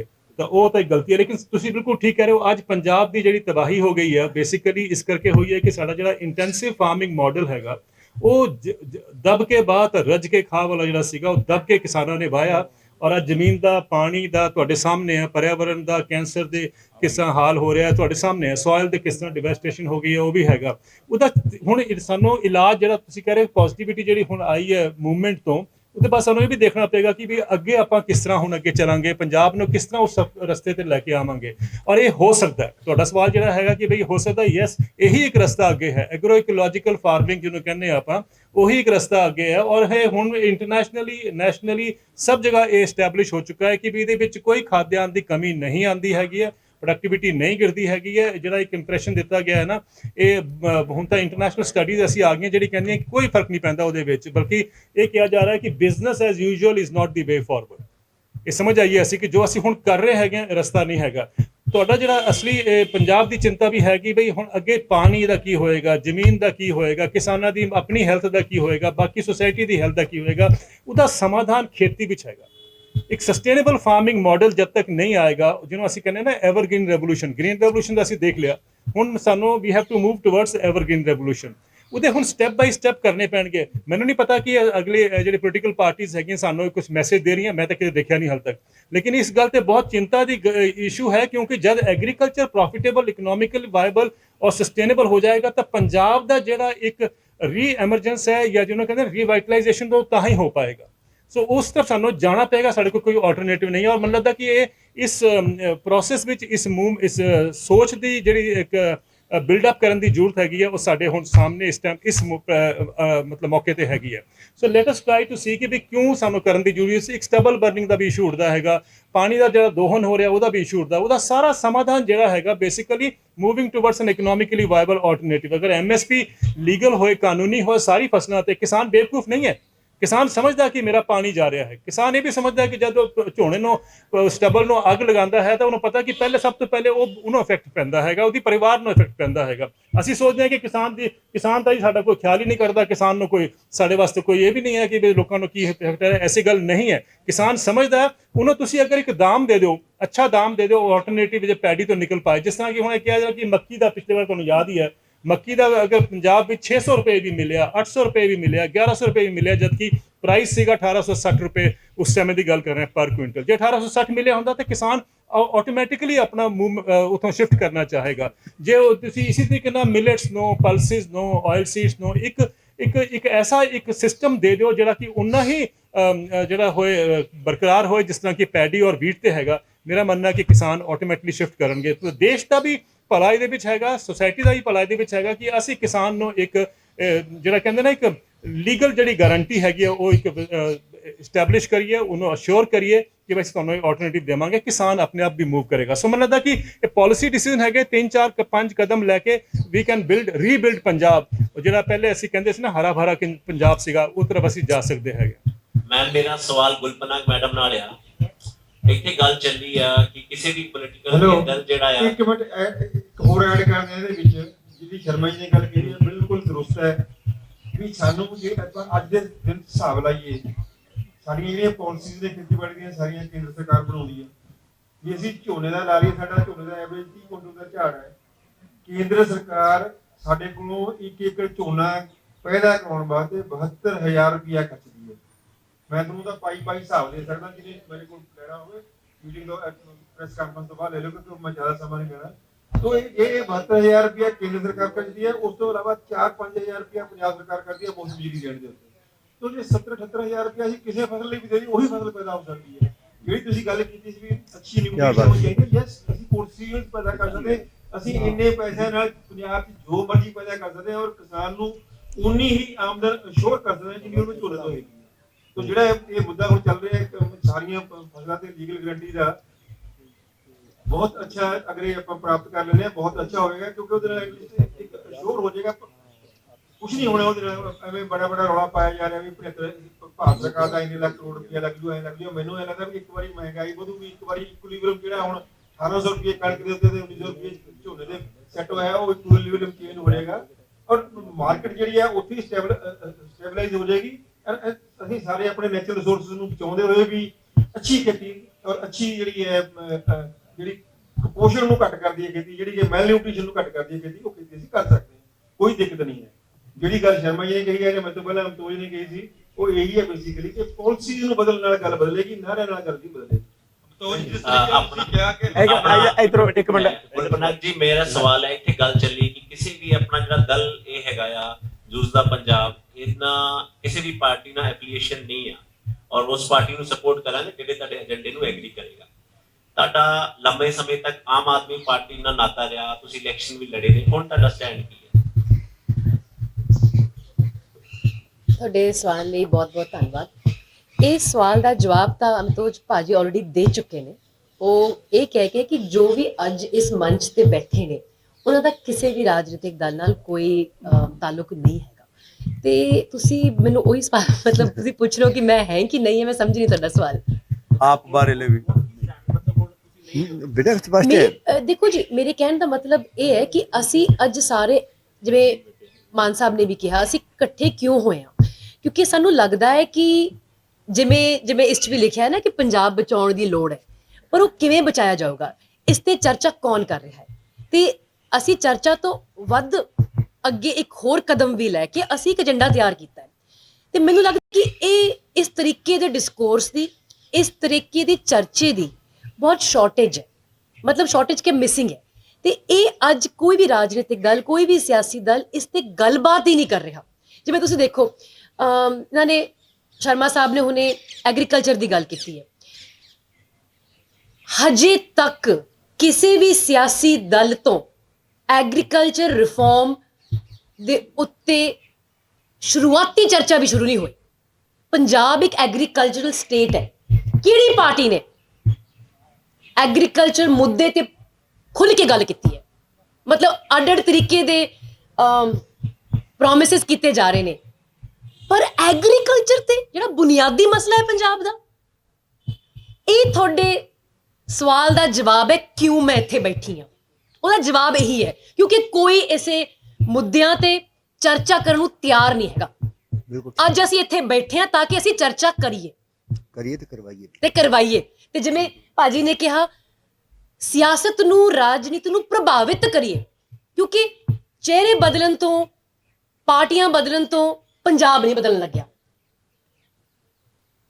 ਪੰਜਾਬ ਤਦੀ ਬਚੂਗਾ, ਪੰਜਾਬ ਤਦੀ ਬਦਲੂਗਾ ਜਦ ਅਸੀਂ ਏਜੰਡੇ ਬਦਲਾਂਗੇ। ਤੇ ਏਜੰਡੇ ਅਸੀਂ ਇਸ 'ਚ ਲਿਖੇ ਨੇ, ਤੇ ਜਿਵੇਂ ਇਹਨਾਂ ਨੇ ਕਿਹਾ, ਇਹ ਕੋਈ ਲਾਸਟ ਵਰਡ ਨਹੀਂ ਹੈਗਾ, ਇਹ ਸ਼ੁਰੂਆਤੀ ਹੈ, ਇੱਕ ਸ਼ੁਰੂਆਤੀ ਏਜੰਡਾ। ਅਸੀਂ ਚਾਹੁੰਦੇ ਹਾਂ ਕਿ ਲੋਕ ਕੰਟਰੀਬਿਊਟ ਕਰਨ ਇਸ ਏਜੰਡੇ ਵਿੱਚ ਤੇ ਆਪਣੇ ਪੱਖ ਵੀ ਰੱਖਣ, ਤਾਂ ਜਾ ਕੇ ਅਸਲੀ ਪੀਪਲਸ ਏਜੰਡਾ ਸਾਹਮਣੇ ਆਏਗਾ। Thank you. ਅਮਤੋਜ ਜੀ, ਜਿਸ ਤਰੀਕੇ ਨਾਲ ਤੁਸੀਂ ਕਿਹਾ ਕਿ ਹਲਫਨਾਮਾ ਲਿਆ ਜਾਵੇਗਾ, ਜੇ ਸਾਰੀਆਂ ਪਾਰਟੀਆਂ ਦੇ ਉਮੀਦਵਾਰ ਹਲਫਨਾਮਾ ਦੇ ਦੇਣਗੇ ਕਿ ਅਸੀਂ ਤੁਹਾਡੇ ਨਾਲ ਸਹਿਮਤ ਹਾਂ, ਫਿਰ ਕਿਸ ਦਾ ਜਿਹੜਾ ਸਮਰਥਨ ਕਰੋਗੇ? ਨਾਲ ਦੀ ਨਾਲ ਮੈਂ ਕਹਿਣਾ ਚਾਹੁੰਦਾ ਕਿ ਕਿਸਾਨ ਆਗੂਆਂ ਨਾਲ ਤੁਹਾਡੀ ਕੋਈ ਗੱਲਬਾਤ ਹੋਈ ਹੈ? ਤੁਹਾਡਾ ਬੱਬੂ ਮਾਨ ਦਾ ਵੱਡਾ ਯੋਗਦਾਨ ਰਿਹਾ ਕਿਸਾਨ ਅੰਦੋਲਨ ਦੇ ਵਿੱਚ। ਰੱਬ ਕਰੇ ਸਾਰੇ ਸਹਿਮਤ ਹੋ ਜਾਣ, ਫਿਰ ਤਾਂ ਪੰਜਾਬ ਬਣ ਗਿਆ। ਸਹਿਮਤ ਤਾਂ ਹੋਣਾ, ਜੋ ਲਿਖਿਆ ਪਿੱਛੇ ਐਫੀਡੇਵਿਟ ਦੇਣਗੇ, ਲਿਖ ਕੇ ਦੇਣਗੇ, ਅਸੀਂ ਕਹਾਂਗੇ ਸਾਰੇ ਚੰਗੇ ਨੇ, ਫਿਰ ਤੁਸੀਂ ਚੁਣੋ। ਅਸੀਂ ਇਹ ਨਹੀਂ ਕਹਿ ਰਹੇ ਕਿ ਜੋ ਅਸੀਂ ਕਹਿੰਦੇ ਉਹਨੂੰ ਹੀ ਚੁਣੋ, ਅਸੀਂ ਕਹਿੰਦੇ ਹਾਂ ਕਿ ਜਿਹੜਾ ਚੰਗੀ ਪਾਲਿਸੀ ਦੇ ਨਾਲ ਨਹੀਂਗਾ ਉਹਨੂੰ ਨਹੀਂ ਚੁਣਨਾ, ਬਾਕੀ ਤੁਹਾਡੀ ਚੋਇਸ ਹੈ। ਪਰ ਰੱਬ ਕਰੇ ਜੋ ਤੁਸੀਂ ਕਿਹਾ ਇਹ ਹੋ ਜੇ, ਸਹਿਮਤ ਹੋ ਜਾਣ ਔਰ ਦੇ ਦੇਣ ਐਫੀਡੇਵਿਟ, ਬਹੁਤ ਕਮਾਲ ਦੀ ਗੱਲ ਹੋ ਜੂਗੀ। ਕਿਸਾਨ ਅੰਦੋਲਨ ਦਾ ਬਹੁਤ ਸਾਰੀਆਂ ਜਥੇਬੰਦੀਆਂ ਨੇ ਜੋ ਨਾਲ ਬੈਠਣਗੀਆਂ ਆ ਕੇ। ਮੈਂ ਅਜੇ ਉਹਨਾਂ ਦੇ ਨਾਂ ਡਿਸਕਲੋਜ਼, ਜਿਵੇਂ ਮੈਂ ਕਿਹਾ ਇੱਕ ਪ੍ਰੋਸੈਸ ਹੈ। ਬਹੁਤ ਸਾਰੇ ਲੋਕ ਰਣਜੀਤ ਆ ਕੇ ਨਾਲ ਬੈਠਾ, ਇੱਕ ਪ੍ਰੋਸੈਸ ਅਸੀਂ ਚਲਾਇਆ ਇਸੇ ਸਟੇਜ ਤੋਂ। ਬਹੁਤ ਸਾਰੇ ਲੋਕ, ਬਹੁਤ ਸਾਰੀਆਂ ਜਥੇਬੰਦੀਆਂ ਜੋ ਪੋਲਿਟਿਕਸ ਨੂੰ ਪ੍ਰਭਾਵਿਤ ਕਰਨਾ ਚਾਹੁੰਦੀਆਂ ਨੇ, ਪੋਲਿਟਿਕਸ ਦਾ ਹਿੱਸਾ ਬਣਨਾ ਨਹੀਂ, ਉਹ ਤੁਹਾਨੂੰ ਅੱਗੇ ਜਾ ਕੇ ਅਗਲੀਆਂ ਪਬਲਿਕ ਅਪੀਅਰੈਂਸ ਦੇ ਵਿੱਚ ਸਾਡੇ ਨਾਲ ਖੜੀਆਂ ਹੋਈਆਂ ਨਜ਼ਰ ਮਿਲਣਗੀਆਂ। ਔਰ ਬਹੁਤ ਸਾਰੇ ਲੋਕ ਅਕ੍ਰੋਸ ਦੀ ਵਰਲਡ, ਬਹੁਤ ਸਾਰੇ ਲੋਕ ਤੁਹਾਨੂੰ ਨਾਲ ਖੜੇ ਹੋਏ ਮਿਲਣਗੇ।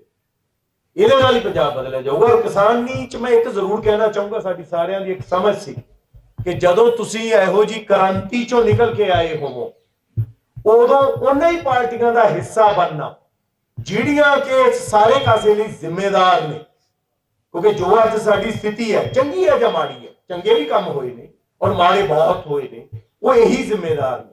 ਜੇ ਇੱਕ ਕ੍ਰਾਂਤੀ ਚੋਂ ਨਿਕਲ ਕੇ ਇਹਨਾਂ ਦਾ ਹਿੱਸਾ ਬਣਦੇ ਹੋ, ਉਹਦੇ ਬਾਰੇ ਜ਼ਰੂਰ ਸੋਚਣੋ।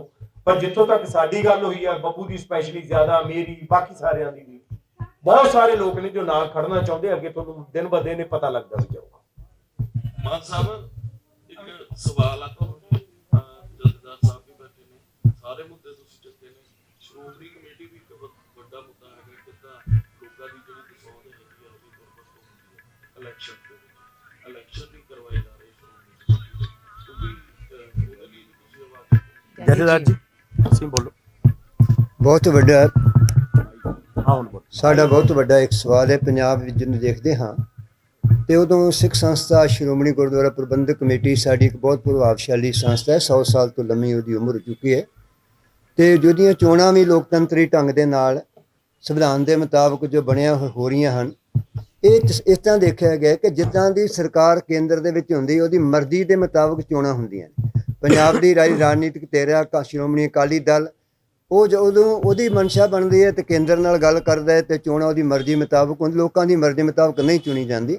ਤੇ ਜਦੋਂ ਅਸੀਂ ਪੰਜਾਬ ਦੀ ਗੱਲ ਅੱਜ ਕਰਨ ਲਈ ਤੁਰੇ ਹਾਂ, ਇਹ ਸੁੱਤੇ ਸਿੱਧ ਹੈ ਕਿ ਅਸੀਂ ਇਹ ਗੱਲ ਕਰਨੀ ਚਾਹਾਂਗੇ ਕਿ ਜੋ ਪੰਜਾਬ ਬਚਾਉਣ ਦੀ ਗੱਲ ਚੱਲਦੀ, ਪੰਜਾਬ ਦੀਆਂ ਸੰਸਥਾਵਾਂ ਬਚਾਉਣ ਦੀ ਗੱਲ ਵੀ ਜਿਹੜੇ ਨਾਲ ਨਾਲ ਚੱਲੇਗੀ। ਔਰ ਜਿਹੜੇ ਸਿੱਖ ਥੋੜ ਦੇ ਬੰਦੇ ਬਾਹਰ ਬੈਠ ਕੇ ਕੰਮ ਕਰ ਰਹੇ ਨੇ, ਅਸੀਂ ਲੋਕ ਵੀ ਪੰਥਕ ਤਾਲਮੇਲ ਸੰਗਠਨ ਦੇ ਨਾਮ ਥੱਲੇ ਜਥੇਬੰਦ ਤੌਰ ਤੇ, ਕੌਮੀ ਤੌਰ ਤੇ ਵੀ ਕੰਮ ਕਰਦੇ ਪਏ ਹਾਂ। ਅਸੀਂ ਸਾਡਾ ਪੂਰਾ ਏਜੰਡਾ ਉੱਤੇ ਤਿਆਰ ਹੈ ਕਿ ਉਹ ਜਿਹੜਾ ਪੰਜਾਬ ਦਾ ਐਕਟ ਹੈ ਉਹ 'ਚ ਕੀ ਤਬਦੀਲੀਆਂ ਦੀ ਲੋੜ ਹੈ ਤਾਂ ਕਿ ਲੋਕੀ ਭਾਈਵਾਲ ਬਣ ਸਕਣ, ਉਹ ਇੱਕ ਧਿਰ, ਇੱਕ ਪਰਿਵਾਰ, ਇੱਕ ਟੱਬਰ ਨਾ ਰਹਿ ਜਾਏ। ਇਸ ਕਰਕੇ ਜਿਹੜਾ ਅੱਜ ਦਾ ਸਾਡਾ ਮੰਚ ਹੈ, ਇਹ ਪੰਜਾਬ ਦੀ ਰਾਜਨੀਤੀ ਜਿਹੜਾ ਸਾਨੂੰ ਪਤਾ ਲੱਗਿਆ ਕਿ ਗੰਦਲੀ ਹੋ ਚੁੱਕੀ ਹੈ। ਇਹ 'ਚ ਸਾਨੂੰ ਪੱਲੇ ਪੰਜਾਬ ਦੇ ਕੁਝ ਨਹੀਂ ਪੈ ਰਿਹਾ। 3 ਕਰੋੜ ਪੰਜਾਬੀ ਕੇਵਲ ਠੱਗਿਆ ਹੀ ਜਾਂਦਾ ਹੈ। ਜਿਵੇਂ ਹੁਣ ਹੀ ਆਪਾਂ ਦੇਖ ਰਹੇ ਹਾਂ ਕਿ ਜਿੰਨੀਆਂ ਵੀ ਰਾਜਨੀਤਿਕ ਧਿਰਾਂ ਨੇ ਪੰਜਾਬ ਨੂੰ ਕੰਗਲਾ ਭਿਖਾਰੀ ਮੰਨ ਕੇ ਜਿਹੜਾ ਹੈ ਉਹਨਾਂ ਵਾਸਤੇ ਐਲਾਨ ਕਰ ਰਹੇ ਨੇ। ਜਿਹੜੇ ਪਾਲਿਸੀ ਦੇ ਉੱਤੇ, ਏਜੰਡੇ ਦੇ ਉੱਤੇ, ਨੀਤੀ ਦੇ ਉੱਤੇ, ਪੰਜਾਬ ਦੇ ਲੋਕਾਂ ਦੀ ਭਾਈਵਾਲੀ ਰਾਜਨੀਤੀ ਦੇ ਵਿੱਚ ਉਹ ਨਾਲ ਲੈ ਕੇ ਕੰਮ ਕਰਨ ਦੀ ਭਾਵਨਾ ਇਹਨਾਂ ਕਿਸੇ ਵੀ ਰਾਜਨੀਤਿਕ ਧਿਰ ਦੇ ਕੋਲ ਨਹੀਂ ਹੈ। ਇਹਨਾਂ ਕਮੀਆਂ ਨੂੰ ਦੇਖ ਕੇ ਆ ਜਿਹੜੀ ਗੱਲ ਤੁਸੀਂ ਗੱਲ ਕਰ ਰਹੇ ਹੋ, ਇਹ ਜਿਹੜੇ ਵੀਰ ਬੈਠੇ ਨੇ, ਮੈਂ ਤੇ ਇਹਨਾਂ ਤੋਂ ਵਾਰਨੇ ਜਾਂਦਾ ਹਾਂ। ਇਹਨਾਂ ਨੇ ਕੋਈ ਅੱਜ ਗੱਲ ਨਹੀਂ ਸ਼ੁਰੂ ਕੀਤੀ। ਅੰਦੋਲਨ ਚੱਲਦਿਆਂ ਇਹਨਾਂ ਦੀ ਬੈਠਕਾਂ ਸ਼ੁਰੂ ਹੋ ਗਈਆਂ। ਰਾਤ ਦੇ 2-2 ਵਜੇ ਤੱਕ ਲਾ ਕੇ ਇਹ ਏਜੰਡੇ ਦੇ ਇਕੱਲੀ ਮੱਦ ਤੇ ਮਾਹਰ ਸੱਦ ਕੇ, ਕੋਈ ਪਟਿਆਲਿਓਂ, ਕੋਈ ਚੰਡੀਗੜ੍ਹੋਂ, ਕੋਈ ਅੰਮ੍ਰਿਤਸਰੋਂ, ਕੋਈ ਦੂਰੋਂ ਬੁਲਾ ਕੇ ਇਹ ਜਿਹੜਾ ਏਜੰਡਾ ਤੁਹਾਡੇ ਸਾਹਮਣੇ ਦਿੱਤਾ ਹੈ, ਇਹ ਬਹੁਤ ਮਹੱਤਵਪੂਰਨ ਮਿਹਨਤ ਦਾ ਸਿੱਟਾ ਹੈ। ਇਸ ਕਰਕੇ ਇਹ ਜਿਹੜਾ ਇੱਕ ਸਾਡਾ ਦਬਾਅ ਬਣੇਗਾ, ਇਹ ਜਥਾ ਬਣੇਗਾ, ਇਹ ਵਾਕਿਆ ਹੀ ਪੰਜਾਬ ਦੀ ਹੋਣੀ ਨੂੰ ਠੀਕ ਦਿਸ਼ਾ, ਜਿੱਥੇ ਪੰਜਾਬੀ ਆਪਣੀ ਮਰਜ਼ੀ ਦਾ ਰਾਜ ਪ੍ਰਬੰਧ ਜਿਹੜੇ ਹੈ ਉਹ ਕਰਨ ਦੀ ਸਮਰੱਥਾ ਨਾਲ ਮਾਣ ਮਹਿਸੂਸ ਕਰਨਗੇ। ਇਸ ਲਈ ਇਹ ਹਰ ਖੇਤਰ ਨੂੰ ਪ੍ਰਭਾਵਿਤ ਕਰੇਗਾ। ਉੱਥੇ ਵੀ ਸਾਡਾ ਜਿਹੜਾ ਨਜ਼ਰੀਆ ਹੈ, ਨਾਲ ਦੇ ਨਾਲ ਇਹ ਸੰਸਥਾ ਸੁਧਾਈ ਦੇ ਲਈ, ਸੁਧਾਰ ਦੇ ਲਈ ਹਰ ਥਾਂ ਤੇ ਆਵਾਜ਼ ਜਿਹੜੀ ਹੈ ਪਹੁੰਚੇਗੀ। ਅਸਲ ਤੁਸੀਂ ਜਿਹੜੀ ਇੱਕ ਗੱਲ ਇਹ 'ਚ ਐਡੀਸ਼ਨ ਕਰਦੇ ਹਾਂ ਕਿ ਜਿਹੜੇ ਇਸ ਤਰ੍ਹਾਂ ਦੇ ਸਮਾਜਿਕ ਕੁਝ ਮੁੱਦੇ ਆਉਣਗੇ ਨਾ, ਉਹਨਾਂ ਨੂੰ ਅਸੀਂ ਬਾਅਦ 'ਚ ਸ਼ਾਮਲ ਕਰਾਂਗੇ। ਕਿਉਂਕਿ ਪਹਿਲਾਂ ਇੱਕ ਪੋਲੀਟੀਕਲ ਇਲੈਕਸ਼ਨ ਸਾਹਮਣੇ ਖੜੇ ਨੇ ਔਰ ਪੰਜਾਬ ਨੂੰ ਇੱਕ ਗਵਰਨਮੈਂਟ ਕਿਹੋ ਜਿਹੀ ਮਿਲਣੀ ਚਾਹੀਦੀ ਹੈ। ਇਸ ਕਰਕੇ ਅਸੀਂ ਜ਼ਿਆਦਾਤਰ ਉਹਨਾਂ ਨੀਤੀਆਂ ਦੀ, ਬਿਲਕੁਲ ਠੀਕ ਹੈ, ਸਾਡੀ ਸ਼੍ਰੋਮਣੀ ਕਮੇਟੀ ਬਾਰੇ ਜਾਂ ਉਹਨਾਂ ਦੇ ਪ੍ਰੋਸੈਸ ਬਾਰੇ ਇੱਕ ਬੜੀ ਅੱਛੀ ਰਾਏ ਹੈਗੀ, ਬਟ ਉਹਨੂੰ ਲੇਟਰ ਆਨ ਇਹਦੇ ਵਿੱਚ ਸ਼ਾਮਲ ਕੀਤਾ ਜਾਊਗਾ। ਯਾਨੀ ਜੀ ਆਪ ਜੀ ਨੂੰ ਇੱਕ ਸਵਾਲ ਹੈ, ਅਸਿੱਧੇ ਤੌਰ ਤੇ ਤੁਸੀਂ ਪਿਛਲੇ ਲੰਬੇ ਸਮੇਂ ਤੋਂ ਪੰਜਾਬ ਦੀ ਰਾਜਨੀਤੀ ਨਾਲ ਜੁੜੇ ਹੋਏ ਹੈਗੇ ਹੋ। 20 ਸਾਲ ਪਿੱਛੇ ਚੱਲ ਜਾਈਏ, ਜਿਹੜੇ ਕਲਾਕਾਰ ਲੋਕ ਨੇ ਜਦ ਤੱਕ ਇਸ ਪਾਸੇ ਵੱਲ ਨਹੀਂ ਆ ਰਹੇ ਸੀਗੇ, ਤਾਂ ਸ਼ਾਇਦ ਪੰਜਾਬ ਦਾ ਨੌਜਵਾਨ ਵੀ ਜਿਹੜਾ ਕਹਿ ਲਓ ਇੱਕ ਰੀੜ੍ਹ ਦੀ ਹੱਡੀ ਹੈ ਸੂਬੇ ਦੀ, ਇਹ ਕਿਤੇ ਨਾ ਕਿਤੇ ਨਹੀਂ ਲੱਗਦਾ ਤੁਹਾਨੂੰ ਇਹਨਾਂ ਨੂੰ ਦੇਖ ਕੇ ਉਹਦੇ 'ਚ ਉਤਸੁਕਤਾ ਹੋ ਰਹੀ ਹੈ, ਕਿਉਰਿਓਸਿਟੀ ਹੋ ਰਹੀ ਹੈ, ਤਾਂ ਉਹ ਸ਼ਾਇਦ ਜੁੜਨਾ ਚਾਹਣਗੇ ਕਿ ਇਹ ਗੱਲ ਕਰ ਰਹੇ ਨੇ, ਦੂਜਾ ਪੰਜਾਬ ਗੱਲ ਕਰ ਰਿਹਾ ਡਾਇਲੌਗ ਵਿਦ ਪਬਲਿਕ ਦੀ, ਤੇ ਇਹ ਕਿਤੇ ਨਾ ਜੇ ਚਿਹਰੇ ਜੇ ਵਿੱਚੋਂ ਹਟ ਜਾਣ, ਲੱਗਾ ਨਹੀਂ ਇਹ ਮੂਵਮੈਂਟਾਂ ਚੱਲ ਨਹੀਂ ਪਾਉਂਦੀਆਂ। 4 ਮਹੀਨੇ ਪਹਿਲਾਂ ਹੀ IFS ਰਿਟਾਇਰਡ ਅਫਸਰ ਨੇ, IFS ਆਪਣਾ KC ਸਿੰਘ, ਉਹਨਾਂ ਨੇ ਸਾਂਝਾ ਸੁਨਹਿਰਾ ਪੰਜਾਬ ਬਣਾਇਆ ਸੀ, ਬਹੁਤ ਵਧੀਆ ਬੁੱਧੀਜੀਵੀ ਸੀ ਉਹਦੇ 'ਚ, ਚੰਡੀਗੜ੍ਹ 'ਚ ਪੀਸੀ ਹੋਈ ਸੀਗੀ। ਅੱਜ ਉਹ 4 ਮਹੀਨੇ ਬਾਅਦ ਕਿਤੇ ਨੀ ਨਜ਼ਰ ਆ ਰਹੇ, ਵਿੱਚੋਂ ਕਈ ਛੱਡ ਵੀ ਗਏ ਨੇ। ਉਹਨਾਂ 'ਚ ਕੋਈ ਇੰਡਸਟਰੀ ਦਾ ਇਦਾਂ ਦਾ ਚਿਹਰਾ ਨਹੀਂ ਸੀਗਾ। ਲੱਗਦਾ ਨਹੀਂ ਕਿਉਰਿਓਸਿਟੀ ਕਰਕੇ, ਉਤਸੁਕਤਾ ਕਰਕੇ ਲੋਕ ਜੇ ਤੁਹਾਡੇ ਨਾਲ ਸ਼ਾਇਦ ਜੁੜ ਜਾਣਗੇ, ਮੁੜ ਕੇ ਲੰਬੀ ਰੇਸ ਦਾ ਘੋੜਾ ਬਣ ਪਾਏਗਾ। ਇੱਕ ਗੱਲ ਪਹਿਲਾਂ ਖਤਮ ਕਰ ਦੇਵਾਂ ਛੋਟੀ ਜੀ, ਕਿ ਕਿਸੇ ਨੇ ਵੀ ਏਜੰਡਾ ਲਿਆਂਦਾ ਪਹਿਲਾਂ ਨਹੀਂ, ਜੋ ਤੁਸੀਂ ਏਜੰਡਾ ਦੇ ਰਹੇ ਹੋ ਇਹੀ ਲਿਖਤੀ ਉਹਨਾਂ ਨੇ ਦਿੱਤਾ ਸੀ, ਲਿਖਤੀ ਚ ਦਿੱਤਾ ਸੀਗਾ, ਬਿਲਕੁਲ ਦਿੱਤਾ ਸੀਗਾ, ਸਾਰੇ ਮੁੱਦਿਆਂ ਤੇ ਡਿਸਕਸ ਹੋਇਆ ਸੀਗਾ। ਉਹ ਕਿਉਂਕਿ ਮੇਰੇ ਤੱਕ ਨਹੀਂ ਆਇਆ, ਮੈਂ ਇਸ ਲਈ ਪੁੱਛਿਆ ਪਲੀਜ਼। ਬਹੁਤ ਵਧੀਆ ਸਵਾਲ ਹੈ ਕਿ ਨਹੀਂ ਇਹਨੂੰ ਆਉਣਾ ਹੀ ਦੇਖੋ, ਪੰਜਾਬ ਦਾ ਨੌਜਵਾਨ ਤੇ ਸਦਾ ਹੀ ਪੰਜਾਬ ਦੀ ਖਿਦਮਤ ਕਰਨੀ ਚਾਹੁੰਦਾ ਹੈ। ਪੰਜਾਬ ਦੇ ਰਾਜਨੀਤਿਕ ਲੋਕਾਂ ਨੇ ਨੌਜਵਾਨ ਨੂੰ ਕੇਵਲ ਜਿੰਦਾਬਾਦ ਮੁਰਦਾਬਾਦ ਵਾਲੇ ਪਾਸੇ ਲਾ ਰੱਖਿਆ, ਇਸ ਕਰਕੇ ਨੌਜਵਾਨ ਦਾ ਰਾਜਨੀਤੀ ਤੋਂ ਮੂੰਹ ਭੰਗ ਹੋਇਆ ਸੀ। ਇਹ ਕਿਸਾਨ ਅੰਦੋਲਨ ਨੇ ਦੁਬਾਰਾ ਨੌਜਵਾਨ ਦੇ ਅੰਦਰ ਪੰਜਾਬ ਪ੍ਰਤੀ ਸੋਚਣ ਦੀ ਇੱਕ ਹਿੰਮਤ ਤੇ ਹੌਸਲਾ ਪੈਦਾ ਕੀਤਾ ਹੈ। ਇਹ ਜਿਹੜੇ ਮੇਰੇ ਵੀਰ ਬੱਚੇ ਮੇਰੇ ਨਾਲ ਬੈਠੇ ਨੇ, ਇਹਨਾਂ ਨੂੰ ਅਸੀਂ ਇਸ ਲਈ ਦਾਤ ਦੇਣੀ ਚਾਹੁੰਦੇ ਹਾਂ ਕਿ ਇਹਨਾਂ ਨੇ ਪੰਜਾਬ ਮੁਖੀ ਹੋ ਕੇ, ਪੰਜਾਬ ਦੇ ਸੱਭਿਆਚਾਰ ਮੁਖੀ ਹੋ ਕੇ, ਪੰਜਾਬ ਦੀ ਆਵਾਜ਼ ਬਣ ਕੇ ਆਪਣੀਆਂ ਸੇਵਾਵਾਂ ਦਿੱਤੀਆਂ ਨੇ। ਤੇ ਜਿਹੜਾ ਨੌਜਵਾਨ ਇਹ ਚਾਹੁੰਦਾ ਸੀ ਕਿ ਮੇਰੀ ਕੋਈ ਗੱਲ ਠੀਕ ਤਰ੍ਹਾਂ ਕਰੇ ਤੇ ਮੈਂ ਉਹਦੇ ਨਾਲ ਤੁਰਨਾ ਪਸੰਦ ਕਰਦਾ ਹਾਂ। ਇਸੇ ਲਈ ਇੱਕ ਸਾਂਝੇ ਤੌਰ ਤੇ ਇਹਨਾਂ ਸਾਰਿਆਂ ਨੂੰ ਕਲਾਵੇ ਵਿੱਚ ਲੈ ਲਿਆ, ਤਾਂ ਕਿ ਨੌਜਵਾਨ ਜਿਹੜਾ ਕਦੇ ਗਲਤ ਗਾਇਕੀ ਦੇ ਕਰਕੇ ਗੈਰ ਸੱਭਿਆਚਾਰਕ ਬੋਲਾਂ ਕਰਕੇ ਗੁੰਮਰਾਹ ਵੀ ਹੋ ਰਿਹਾ ਸੀ, ਉਹਨੂੰ ਠੀਕ ਦਿਸ਼ਾ ਦਿੱਤੀ ਜਾ ਸਕੇ। ਸੋ ਇਹਨਾਂ ਵੀਰਾਂ ਨੇ, ਇਹਨਾਂ ਬੱਚਿਆਂ ਨੇ ਪੰਜਾਬ ਦੇ ਨੌਜਵਾਨ ਦੀ ਨਬਜ਼ ਨੂੰ ਵੀ ਪਛਾਣਿਆ, ਪੰਜਾਬ ਦੇ ਹਰ ਵਰਗ ਦੇ ਨਬਜ਼ ਨੂੰ ਵੀ ਪਛਾਣਿਆ ਤੇ ਆਪਣੀ ਭੂਮਿਕਾ ਨੂੰ ਨਿਭਾਇਆ ਹੈ। ਤੇ ਪਹਿਲੀ ਅਗਲੀ ਰਹੀ ਗੱਲ, ਇਹ ਜਿਹੜੇ ਕਾਫਲਾ ਚੱਲਿਆ ਹੈ ਜੂਝਦਾ ਪੰਜਾਬ ਜਿਹੜਾ ਹੈ, ਇਹ ਵਕਤੀ ਇਹਨਾਂ ਦਾ ਕਦਮ ਨਹੀਂ ਹੈ। ਅਸੀਂ ਉਸ ਕਦਮ ਨੂੰ ਲੈ ਕੇ ਚੱਲ ਰਹੇ ਹਾਂ ਕਿ ਪਾਸ਼ੇ ਪਾਉ ਨਾ ਦੀਜੀਏ ਆਗੇ ਹੋਏ ਸੋ ਹੋਏ। ਇਹ ਸਾਡੇ ਕੋਲ ਪੈਗਾਮ ਹੈ। ਅਸੀਂ ਪਿਛਾਂ ਨਹੀਂ ਜਾਣਾ, ਅਗਾਹਾਂ ਕੂ ਤਰਾਂਗ, ਪਿਛਾਂ ਫੇਰਨਾ ਮੋਢੜਾ, ਸਿੱਜ ਅਵੇਹਾ ਵਾਰ, ਫਿਰ ਬੌੜ ਨਾ ਹੋਵੀ ਜਨਮੜਾ। ਇਸ ਲਈ ਜ਼ਿੰਦਗੀ ਇੱਕੋ ਵਾਰ ਮਿਲਦੀ ਹੈ, ਵਾਰ-ਵਾਰ ਨਹੀਂ ਮਿਲਦੀ। ਅਸੀਂ ਰਲ ਕੇ ਸਲਾਹਾਂ ਕਰ ਕਰਕੇ ਅੱਜ ਤੁਹਾਡੇ ਸਾਹਮਣੇ ਬੈਠੇ ਹਾਂ। ਗੁਰੂ ਕਰੇਗਾ ਇਹਨਾਂ ਦੇ ਕਦਮ ਪਿੱਛੇ ਨਹੀਂ ਜਾਏਗਾ, ਹਰ ਕਦਮ ਅੱਗੇ ਜਾਏਗਾ ਔਰ ਠੀਕ ਦਿਸ਼ਾ ਵਿੱਚ ਜਾਏਗਾ ਤੇ ਸਾਰੇ ਸੰਸਾਰ ਦੇ ਚੰਗੇ ਬੰਦਿਆਂ ਨੂੰ ਨਾਲ ਲੈ ਕੇ ਕਦਮ ਦਰ ਕਦਮ ਅੱਗੇ ਵੱਧ ਕੇ ਮੰਜ਼ਲਾਂ ਛੂਹਣਗੇ। ਇੱਕ ਗੱਲ ਸੀ ਨਾ ਕਿ ਇਹ ਕਹਿੰਦੇ ਨੇ ਕਿ ਆ ਫਿਲਮ ਵਾਲਾ ਹੈ, ਅੱਜ ਮੈਂ ਇਹਦੇ ਨਾਲ ਜੁੜੀ ਗੱਲ ਇੱਕ ਕਹਿ ਦਿਆਂ। ਪਲੀਜ਼ ਸੌਰੀ, ਮੈਂ ਵੀ ਕਹਿਣਾ ਹਮਦੋ ਜੀ, ਮੈਂ ਕਿਹਾ ਸੀ ਕੇਸੀ ਸਿੰਘ ਦੀ ਪ੍ਰੈਸ ਕਾਨਫਰੰਸ ਚ ਤੁਸੀਂ ਦੇਖਿਆ ਹੋਣਾ, ਕੋਈ ਏਜੰਡਾ ਨਹੀਂ ਸੀ। ਮੈਂ ਹੀ ਸਵਾਲ ਕੀਤਾ ਸੀ, ਇੱਕ ਪ੍ਰੈਸ ਨੋਟ ਸੀ, ਮੈਂ ਇਹ ਸਵਾਲ ਕੀਤਾ ਸੀ। ਮੈਂ ਤੁਹਾਨੂੰ ਦੱਸ ਦਿੰਦਾ ਜਿਹੜਾ ਮੈਂ ਸਵਾਲ ਕੀਤਾ, ਜਦੋਂ ਤੁਸੀਂ ਸੁਣਿਆ ਹੋਣਾ, ਕਿ ਜਿਹੜੇ ਤੁਸੀਂ ਸਟੇਜ ਤੇ ਬੈਠੇ ਹੋ ਸਾਰੇ ਉਹ ਬੰਦੇ ਹੋ ਬਿਊਰੋਕਰੇਟ, ਜਿਹੜੇ ਜਿਨ੍ਹਾਂ ਦੀ ਕਲਮ ਨਾਲ ਪੰਜਾਬ ਦੀ ਤਕਦੀਰ ਦੇ ਫੈਸਲੇ ਹੋਣੇ ਸੀ। ਤੁਹਾਡੇ ਤੇ ਪੰਜਾਬ ਦੇ ਲੋਕ ਯਕੀਨ ਕਿਉਂ ਕਰਨ ਕਿ ਅੱਜ ਤੁਹਾਡੀ ਸਦਬੁੱਧੀ ਆ ਗਈ ਹੈ, ਉਦੋਂ ਤੁਹਾਨੂੰ ਸਦਬੁੱਧੀ ਨਹੀਂ ਸੀ। ਇਹ ਮੇਰਾ ਸਵਾਲ ਉਹਨਾਂ ਦੇ ਸਾਹਮਣੇ ਉਸ ਸਮੇਂ, ਔਰ ਇਸ ਕਰਕੇ ਉਹ ਪ੍ਰੈਸ ਕਾਨਫਰੰਸ ਦੇ ਵਿੱਚ ਪ੍ਰੈਸ ਨੋਟ ਦੇ ਚਲੋ ਮੈਂ ਉਹਨੂੰ 4 ਹੋਰ ਸਵਾਲ ਕੀਤੇ ਸੀ ਤੇ ਉਹ ਕਹਾ ਤੁਹਾਨੂੰ। ਸਾਨੂੰ ਤਾਂ ਭਰਾਵਾ 13 ਪੇਜਾਂ 'ਚ ਨਹੀਂ ਆ ਪਾਇਆ ਹਜੇ, ਅਸੀਂ ਕਹਿ ਰਹੇ 400 ਪੇਜ ਆ, ਉਹ ਇੱਕ ਪ੍ਰੈਸ ਨੋਟ 'ਚ ਤਾਂ ਕਮਾਲ ਹੀ ਕਰ ਗਏ। ਫਿਰ ਤਾਂ ਚਲੋ ਖੈਰ ਅੱਛੀ ਗੱਲ ਹੈ। ਇੱਕੋ ਗੱਲ ਹੈ ਕਿ ਜਿੰਨੇ ਖਿਲਰੇ ਹੋਏ ਵਿਸ਼ੇ ਨੇ ਨਾ, ਇਹ ਕਲਾਕਾਰ ਹੈ ਵਿੱਚ ਨਹੀਂ ਆਊਗਾ, ਸਿਰਫ ਗਾਉਣ ਵਾਲੇ ਪਾਸੇ ਰਵੇ, ਆ ਇਧਰਲੇ ਪਾਸੇ ਰਵੇ, ਇਹ ਗਲਤ ਹੋ ਜਾਊਗਾ। ਸਾਨੂੰ ਸਾਰਿਆਂ ਨੂੰ ਇਕੱਠੇ ਹੋਣਾ ਪਊਗਾ। ਕੋਈ ਵੀ ਗੱਲ ਹੋਵੇ, ਕੋਈ ਕਲਾਕਾਰ ਨਹੀਂ ਯਾਰ, ਪਹਿਲਾਂ ਸ਼ਹਿਰੀ ਨਹੀਂ ਇੱਥੋਂ ਦਾ, ਪਹਿਲਾਂ ਅਸੀਂ ਵਾਸੀ ਅਸੀਂ ਸਾਰੇ ਇਕੱਠੇ ਹੋਵਾਂਗੇ। ਰਾਜਨੀਤੀ ਸਰਕਾਰ ਸਾਰਿਆਂ ਨੂੰ ਪ੍ਰਭਾਵਿਤ ਕਰਦੀ ਹੈ। ਜੇ ਪੰਜਾਬ ਨਹੀਂ ਬਚਿਆ ਤਾਂ ਬੱਬੂ ਕਿੱਥੇ ਗਾਊਗਾ, ਕਿੱਥੇ ਲਿਖੂਗਾ, ਮੈਂ ਕਿੱਥੇ ਫਿਲਮ ਬਣਾਊਂਗਾ, ਕਿੱਥੇ ਐਗਰੀਕਲਚਰ ਹੋਊ, ਕਿੱਥੇ ਕੁਛ ਹੋਊ। ਪੰਜਾਬ ਦਾ ਬਚਣ ਲਈ ਸਾਰਿਆਂ ਨੂੰ ਇਕੱਠੇ ਹੋਣਾ ਪਊਗਾ, ਇਸ ਲਈ ਇਕੱਠੇ ਹੋਏ ਆ। ਦੀਪਤੀ ਜੀ ਕੁਝ ਕਹਿਣਾ ਚਾਹ ਰਹੇ, ਡਾਕਟਰ ਦੀਪਤੀ ਜੀ ਪਲੀਜ਼। ਅੱਜ ਤੁਸੀਂ ਨੌਜਵਾਨਾਂ ਦਾ ਸਵਾਲ ਕੀਤਾ ਹੈ ਨਾ, ਵੀ ਨੌਜਵਾਨ ਮਤਲਬ ਕਿ ਇਹ ਹੁਣ ਬੈਠੇ ਨੇ, ਜੁੜ ਰਹੇ ਨੇ, ਇਹਨਾਂ ਕਰਕੇ ਵੀ ਚਾਹੇ ਕਲਾਕਾਰ ਨੇ ਜਾਂ ਗਾਇਕ ਨੇ। ਮੈਂ ਨੌਜਵਾਨਾਂ ਦੇ ਵਿੱਚ ਰਹਿਣਾ, ਮੈਂ ਮੈਡੀਕਲ ਕਾਲਜ ਦੇ ਵਿਦਿਆਰਥੀਆਂ ਨੂੰ ਪੜ੍ਹਾਉਣਾ। 17 ਤੋਂ ਲੈ ਕੇ 21 ਸਾਲ ਦੇ ਬੱਚੇ ਹਰ ਵਕਤ ਮੇਰੇ ਕੋਲ ਰਹਿੰਦੇ ਆ। ਮੈਂ ਪਿਛਲੇ ਤਕਰੀਬਨ 35 ਸਾਲ ਤੋਂ ਮੈਡੀਕਲ ਕਾਲਜ ਪੜ੍ਹਾ ਰਿਹਾ ਤੇ 17 ਤੋਂ 21 ਸਾਲ ਦੇ ਨੌਜਵਾਨਾਂ 'ਚ ਰਹਿਣਾ। ਦੇਖੋ, ਨੌਜਵਾਨ ਰਾਜਨੀਤੀ ਵਿੱਚ ਸਕੂਲਾਂ ਤੋਂ, ਕਾਲਜਾਂ ਤੋਂ, ਯੂਨੀਵਰਸਿਟੀਆਂ ਵਿੱਚ ਸਾਰੇ ਨੌਜਵਾਨ ਹੁੰਦਾ ਹੈ। ਉਹ ਹੌਲੀ ਹੌਲੀ ਦਾ ਮੂੰਹ ਭਰ ਕਿਉਂ ਹੁੰਦਾ ਹੈ। ਮੈਂ ਉਹਨਾਂ ਦੇ ਉੱਤੇ ਸਰਵੇ ਵੀ ਕੀਤਾ ਹੈਗਾ, ਪਤਾ ਵੀ ਕੀਤਾ ਹੈਗਾ। ਦਰਅਸਲ ਉਹਨਾਂ ਦੇ ਵਿੱਚ ਬਹੁਤ ਵੱਡਾ ਕ੍ਰਾਈਸਿਸ ਹੈਗਾ ਕਿ ਉਹਨਾਂ ਦੇ ਸਾਹਮਣੇ ਕੋਈ ਵੀ ਆਈਡੀਅਲ ਨਹੀਂ ਹੈਗਾ ਕਿ ਇਹਨੂੰ ਫਾਲੋ ਕਰਨ।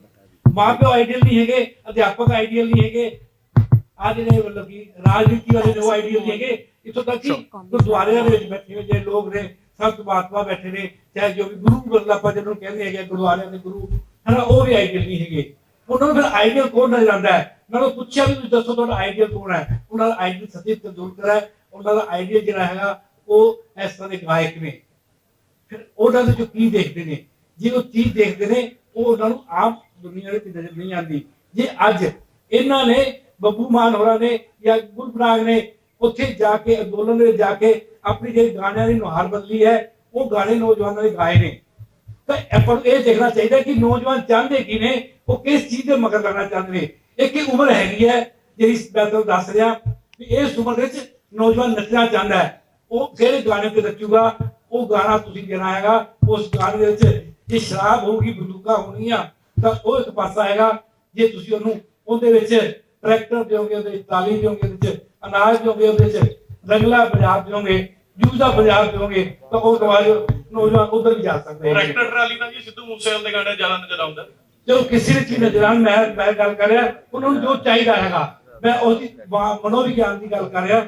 ਜਿਨ੍ਹਾਂ ਨੌਜਵਾਨਾਂ ਨੂੰ ਮੈਂ ਉੱਥੇ ਦੇਖਿਆ ਹੈਗਾ, ਜਿਹੜੇ ਮੈਡੀਕਲ ਕਾਲਜ ਪੜ੍ਹਨ ਆਉਂਦੇ ਹੈਗੇ ਨੇ, ਉਹ ਸੇਵਾ ਵੀ ਕਰਦੇ ਨੇ, ਅੱਗੇ ਵੀ ਜਾਂਦੇ ਨੇ, ਸਾਰਾ ਕੁਝ ਬਹੁਤ ਮਿਹਨਤੀ ਨੌਜਵਾਨ ਵਰਗ ਦੇ ਵਿੱਚ ਬੈਠਣਾ ਕਿ ਤੁਸੀਂ ਉਸ ਤੇ ਵਿਸ਼ਵਾਸ ਕਰਕੇ ਦੇਖੋ। ਸਾਨੂੰ ਦੱਸੋ ਉਸ ਤੇ ਵਿਸ਼ਵਾਸ ਨਹੀਂ ਹੈਗਾ, ਅਸੀਂ ਉਹਨੂੰ ਤੋੜਿਆ ਹੈਗਾ ਆਪਣੇ ਨਾਲ, ਅਸੀਂ ਉਹਨੂੰ ਜੋੜਿਆ ਨਹੀਂ ਹੈਗਾ। ਇਸ ਪੱਖ ਦੇ ਮਤਲਬ ਕਿ ਸਾਨੂੰ ਜਿਹੜਾ ਵੀ ਜੋੜੂਗਾ ਨੌਜਵਾਨ ਦੇ ਮਗਰ ਲੱਗੂਗਾ। ਅਸੀਂ ਜੋੜਨਾ ਕਿਸ ਢੰਗ ਨਾਲ, ਇਹ ਗੱਲ ਜ਼ਰੂਰ ਸਮਝਣ ਦੀ ਲੋੜ ਹੈਗੀ ਹੈ। ਮੇਰਾ ਸਵਾਲ ਇੱਕ ਇੱਧਰ ਆ ਲੈ, ਇੱਕ ਮੇਰੀ ਬੇਨਤੀ ਹੈ, ਜਿਸ ਪੱਧਰ ਦੇ ਮਹਾਨ ਲੋਕ ਬੈਠੇ हैं, कम से कम सवाल का पद्धर उस तरह का रखेगा कि मेरी जो है हथियार ਸਵਾਲ ਇਸ ਕਰਕੇ ਨਾ ਕਰੋ ਕਿ ਤੁਸੀਂ ਉਹਦੇ ਚ ਕੋਈ ਤਮਾਸ਼ਾ ਚਾਹੁੰਦੇ ਹੋ ਜਾਂ ਕੁਝ, ਹਨਾ। ਤੁਸੀਂ ਸਿਆਣੇ ਹੋ, ਸਵਾਲ ਕਰਕੇ ਤੁਸੀਂ ਆਪਣੇ ਆਪ ਤੇ ਹੱਸੋਗੇ ਤਾਂ ਗਲਤ ਲੱਗੋਗੇ, ਹਨਾ। ਸਰ ਟਰੈਕਟਰ ਟਰਾਲੀ ਕਿਸੇ ਨੇ ਘਰੇ ਨਹੀਂ ਬਣਾਈ। ਟਰੈਕਟਰ ਟਰਾਲੀ ਤਾਂ ਕਦੋਂ ਦੀ ਚੱਲਦੀ ਆ, ਤੁਹਾਡੇ ਜੰਮਣ ਤੋਂ ਪਹਿਲਾਂ ਦੀ ਚੱਲਦੀ ਹੈ। ਨੌਜਵਾਨ ਤਾਂ ਤੁਸੀਂ ਨੌਜਵਾਨਾਂ ਨੂੰ ਤੁਸੀਂ ਉਸ ਚੀਜ਼ ਨੂੰ ਵਿੱਚ ਇਨਵੋਲਵ ਕਰ ਦੋਗੇ ਕਿਸੇ ਵੀ ਚੀਜ਼ ਨੂੰ, ਤੇ ਇਹ ਮੈਂ ਛੋਟਾ ਜਿਹਾ ਤੁਹਾਨੂੰ ਛੋਟੀ ਜਿਹੀ ਗੱਲ, ਇਹ ਜਦੋਂ ਅੰਦੋਲਨ ਚੱਲਿਆ ਨਾ, ਜਦੋਂ ਦੁਨੀਆ ਬਦਲਦੀ ਹੈ, ਤਾਂ ਸਾਰੇ ਜਵਾਨ ਹੀ ਸੀ ਜਦੋਂ ਪਹਿਲਾਂ ਰੋਕਾਂ ਤੋੜ ਕੇ ਗਏ। ਉੱਥੇ ਤਾਂ ਕੋਈ ਗੀਤ ਵੀ ਨਹੀਂ ਸੀ ਚੱਲਦਾ। ਉਹ ਕਿਉਂ? ਕਿਉਂਕਿ ਇੱਕ ਦਰਦ ਸੀ। ਨੱਚਣਾ, ਗਾਉਣਾ, ਹੱਸਣਾ ਇਹ ਇੱਕ ਅਲੱਗ ਦੁਨੀਆ ਹੈ।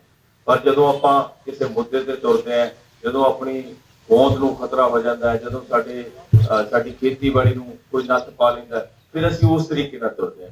ਸੋ ਜਿਹੜਾ ਪਹਿਲਾ ਹੱਲਾ ਸੀ, ਇਹ ਨੌਜਵਾਨ ਹੀ ਦਿੱਲੀ ਮਾਰ ਕੇ ਲੈ ਗਏ। ਪਹਿਲੀਆਂ ਟਰਾਲੀਆਂ ਸਾਡੇ ਪਿੰਡਾਂ ਦੀਆਂ 5 ਟਰਾਲੀਆਂ ਗਈਆਂ ਸੀ। ਉਦੋਂ ਤਾਂ ਸਾਡੇ ਜਿਹੜੇ ਯੂਨੀਅਨ ਵਾਲੇ ਬੰਦੇ ਵੀ ਨਹੀਂ ਸੀ ਪਹੁੰਚੇ। 42-45 ਘੰਟੇ ਉਹ ਭੁੱਖੇ ਹੀ ਬੈਠੇ ਰਹੇ ਮੁੰਡੇ। ਉਹ ਜੋਸ਼ ਉਹਨਾਂ ਦਾ ਸੀ। ਉਸ ਤੋਂ ਬਾਅਦ ਲੋਕ ਜੁੜੇ, ਉਸ ਤੋਂ ਬਾਅਦ ਬਜ਼ੁਰਗ ਪਹੁੰਚੇ, ਉਸ ਤੋਂ ਬਾਅਦ ਫਿਰ ਬਜ਼ੁਰਗਾਂ ਨੇ ਵਾਗਡੋਰ ਸੰਭਾਲੀ। ਅੱਜ ਦੇਖ ਲਓ ਕਿੱਥੇ ਪਹੁੰਚ ਗਏ। ਹਰ ਸਵਾਲ ਚੋਂ ਸਵਾਦ ਨਾ ਲੱਭੀਏ। ਆਪਾਂ ਜਿਸ ਕੰਮ ਲਈ ਇਕੱਠੇ ਹੋਏ, ਸਵਾਦ ਵਾਲੀਆਂ ਗੱਲਾਂ ਕਰ ਲਾਂਗੇ ਬਾਅਦ ਚ ਜਦੋਂ ਆਪਾਂ ਕਿਤੇ ਮੇਲੇ ਤੇ ਹੋਵਾਂਗੇ। तो आज क्योंकि बड़े औखे इकट्ठे करे हैं बुद्धिजीव, इन्हां दा एक अपनी मड़क है, इन्हों इत्थे लियाउणा भी मतलब साडी प्राप्ति है। ये विद्वान लोग हैं। मैं तो अपने आप को मैं तो फख्र महसूस करदा कि इन्होंने सानू बिठाया। साडी मेरी मैं तो पर्सनली कहूँगा मेरी तो औकात भी नहीं कि एडे बजुर्ग जिहड़े साडे धार्मिक पद्धर ते एडे वड्डे साडे जिहड़े विद्वान है साडे बैठे। सो बेनती है कि आपां पंजाब दीयां गल्लां करिए, ਇਹਨਾਂ ਮੁੱਦਿਆਂ ਦੀ ਗੱਲ ਕਰੀਏ, ਪਰਸਨਲ ਗੱਲ ਆਪਾਂ ਕਰਦੇ ਰਹਾਂਗੇ। ਤੁਸੀਂ ਪੁੱਛਣਾ ਨਾ ਤਾਂ ਐਗਰੀਕਲਚਰ ਪਾਲਿਸੀ ਦਾ ਪੁੱਛੋ। ਅਸੀਂ ਲਿਖਿਆ ਇਹਦੇ ਵਿੱਚ ਕਿ ਜਿਹੜਾ ਪੱਧਰ ਡਿੱਗ ਪਿਆ ਨਾ ਗਾਉਣ ਦਾ, ਜਿਹੜਾ ਗਾਉਣ ਦਾ ਪੱਧਰ ਡਿੱਗਿਆ ਹੋਇਆ ਉਹਨੂੰ ਬੈਨ ਕਰਨਾ is not a solution. Solution ਹੈ ਕਿ ਅਸੀਂ ਚੰਗੇ ਨੂੰ ਰਿਵਾਰਡ ਕਰੀਏ। ਅਸੀਂ ਚਾਹੁੰਦੇ ਹਾਂ ਕਿ ਨੈਸ਼ਨਲ ਅਵਾਰਡ ਦੀ ਤਰਜ਼ ਤੇ ਇੱਕ ਸਟੇਟ ਅਵਾਰਡ ਵੀ ਸ਼ੁਰੂ ਕੀਤਾ ਜਾਵੇ, ਜਿਹਦੇ 'ਚ ਅਸੀਂ ਚੰਗੇ ਗਾਣੇ, ਚੰਗੀਆਂ ਫਿਲਮਾਂ ਉਹਨੂੰ ਐਪਰੀਸ਼ੀਏਟ ਕਰੀਏ और उन्होंने जीएस जो पंजाब इकट्ठा कर दी टैक्स उन्होंने वापस किया जाए। और सिर्फ फिल्मा गाने नहीं, साडा लिटरेचर भी आ जाता है। ਆਪਾਂ ਮੈਨੂੰ ਲੱਗਦਾ ਪੜ੍ਹਦੇ ਰਹੇ ਆ ਰਸ਼ੀਆ ਦਾ, ਅਮਰੀਕਾ ਦਾ, ਕਿੰਨਾ ਲਿਟਰੇਚਰ ਹੁੰਦਾ ਜਿਹੜਾ ਪੰਜਾਬੀ ਚ ਅਨੁਵਾਦ ਹੋ ਕੇ ਸਾਹਮਣੇ ਆਉਂਦਾ ਸੀ। ਅੱਜ ਭਾਸ਼ਾ ਵਿਭਾਗ ਦਾ ਕੀ ਹਾਲ ਹੈ? ਉਸੇ ਤਰ੍ਹਾਂ ਅਸੀਂ ਇਹ ਵੀ ਸੁਜੈਸਟ ਕਰ ਰਹੇ ਹਾਂ ਇਹਦੇ ਚ ਕਿ ਹਰ ਡਿਸਟ੍ਰਿਕਟ ਜਾਂ ਡਿਵੀਜ਼ਨਲ ਹੈੱਡਕੁਆਰਟਰ ਤੇ ਇੱਕ ਵਧੀਆ ਥੀਏਟਰ ਬਣੇ। ਪ੍ਰਿਥਵੀ ਥੀਏਟਰ ਹੈ ਜਿਵੇਂ ਬੰਬੇ ਚ, ਆਰਟ ਗੈਲਰੀ ਬਣੇ, ਲਾਇਬ੍ਰੇਰੀ ਬਣੇ। ਇਹ ਕਿੰਨਾ ਹੀ ਔਖੇ ਕੰਮ ਹੈ ਕਿਉਂਕਿ ਬਦਲਣਾ ਨੌਜਵਾਨਾਂ ਨੇ, ਜਿਵੇਂ ਬੱਬੂ ਨੇ ਕਿਹਾ। ਨੌਜਵਾਨ ਕਿਵੇਂ ਬਦਲਣਗੇ ਜੇ ਅਸੀਂ ਉਹਨਾਂ ਨਾਲ ਜੁੜੀਆਂ ਸਾਰੀਆਂ ਗੱਲਾਂ ਹੀ ਬੰਦ ਕਰ ਦਿਆਂਗੇ? ਕੀ ਇਲੈਕਸ਼ਨ ਹੋ ਰਹੇ ਆ ਯੂਨੀਵਰਸਿਟੀਆਂ 'ਚ ਕਿਉਂ ਨਹੀਂ ਹੋ ਰਹੇ, ਕਾਲਜਾਂ 'ਚ ਕਿਉਂ ਨਹੀਂ ਹੋ ਰਹੇ? ਉਹਦੇ ਨਾਲ ਲੀਡਰ ਪੈਦਾ ਹੋਣੇ ਸੀ। ਅੱਜ ਲੀਡਰੀ ਦਾ ਖਲਾ ਕਿਉਂ ਆਇਆ? ਸੋ ਪਲੀਜ਼ ਤੁਸੀਂ ਪੜ੍ਹੋ ਏਜੰਡਾ ਵੀ, ਇਹਦੇ 'ਚੋਂ ਕੱਢੋ ਜੋ ਕੱਢਣਾ ਚਾਹੁੰਦੇ ਪਲੀਜ਼ ਤੁਸੀਂ। ਮੇਰਾ ਸਵਾਲ ਸਾਰਿਆਂ ਨੂੰ ਹੈ। ਪਹਿਲਾਂ ਮਾਨ ਸਾਹਿਬ ਨੇ ਕਿਹਾ ਸੀ ਕਿ ਟਾਈਮਿੰਗ ਹੈ ਉਹ ਮਹਿਜ਼ ਇਤਫਾਕ ਹੈ, ਤੇ ਜਦੋਂ ਅਸੀਂ ਆ ਵਿਜ਼ਨ ਡਾਕੂਮੈਂਟ ਪੜ੍ਹਿਆ ਤਾਂ ਉਹਦਾ ਜਿਹੜਾ ਪੁਆਇੰਟ ਨੰਬਰ 32 ਹੈ ਉਹਦੇ 'ਚ ਪ੍ਰਤੀਕਿਆ ਦਿੱਤੀ ਗਈ ਹੈ। ਉਹ ਪ੍ਰਤੀਕਿਆ ਜਿਹੜੀ ਹੈ ਅੰਦੋਲਨ ਹੋਇਆ, ਤੁਸੀਂ ਸਾਰੇ ਲੋਕ ਅੰਦੋਲਨ ਨਾਲ ਕਿਤੇ ਨਾ ਕਿਤੇ ਜੁੜੇ ਰਹੇ ਹੋ, ਤਾਂ ਇਹ ਅੰਦੋਲਨ ਜਿਹੜਾ ਸੀਗਾ ਉਹ ਅੰਦੋਲਨ ਦੇ ਵਿੱਚ ਜਿਹੜੀ ਜਿੱਤ ਹੋਈ ਹੈ, ਜਿਹੜਾ ਸਾਰਾ ਸੰਘਰਸ਼ ਲੜਿਆ ਗਿਆ, ਉਹ ਚੁਣੇ ਹੋਏ ਨੁਮਾਇੰਦੇ ਨਹੀਂ ਸੀ, ਉਹ ਇਲੈਕਸ਼ਨ 'ਚ ਚੁਣ ਕੇ ਨਹੀਂ ਸੀ ਆਏ। ਜਿਹੜੇ ਲੋਕਾਂ ਨੇ ਕਾਨੂੰਨ ਪਾਸ ਕੀਤੇ ਸੀ ਉਹ ਇਲੈਕਸ਼ਨ 'ਚ ਚੁਣ ਕੇ ਆਏ ਸੀ, ਤੇ ਉਹਨਾਂ ਦਾ ਮੈਂਡੇਟ ਵੀ ਇਹੀ ਸੀ ਕਿ ਸਾਨੂੰ ਮੈਂਡੇਟ ਦਿੱਤਾ ਗਿਆ, ਅਸੀਂ ਮੈਂਡੇਟ ਦੇ ਨਾਲ ਕਾਨੂੰਨ ਪਾਸ ਕੀਤਾ। ਤੇ ਜਿਹੜੇ ਲੋਕ ਵਿਰੋਧ ਕਰ ਰਹੇ ਸੀ ਉਹਨਾਂ ਕੋਲ ਕੋਈ ਮੈਂਡੇਟ ਨਹੀਂ ਸੀ।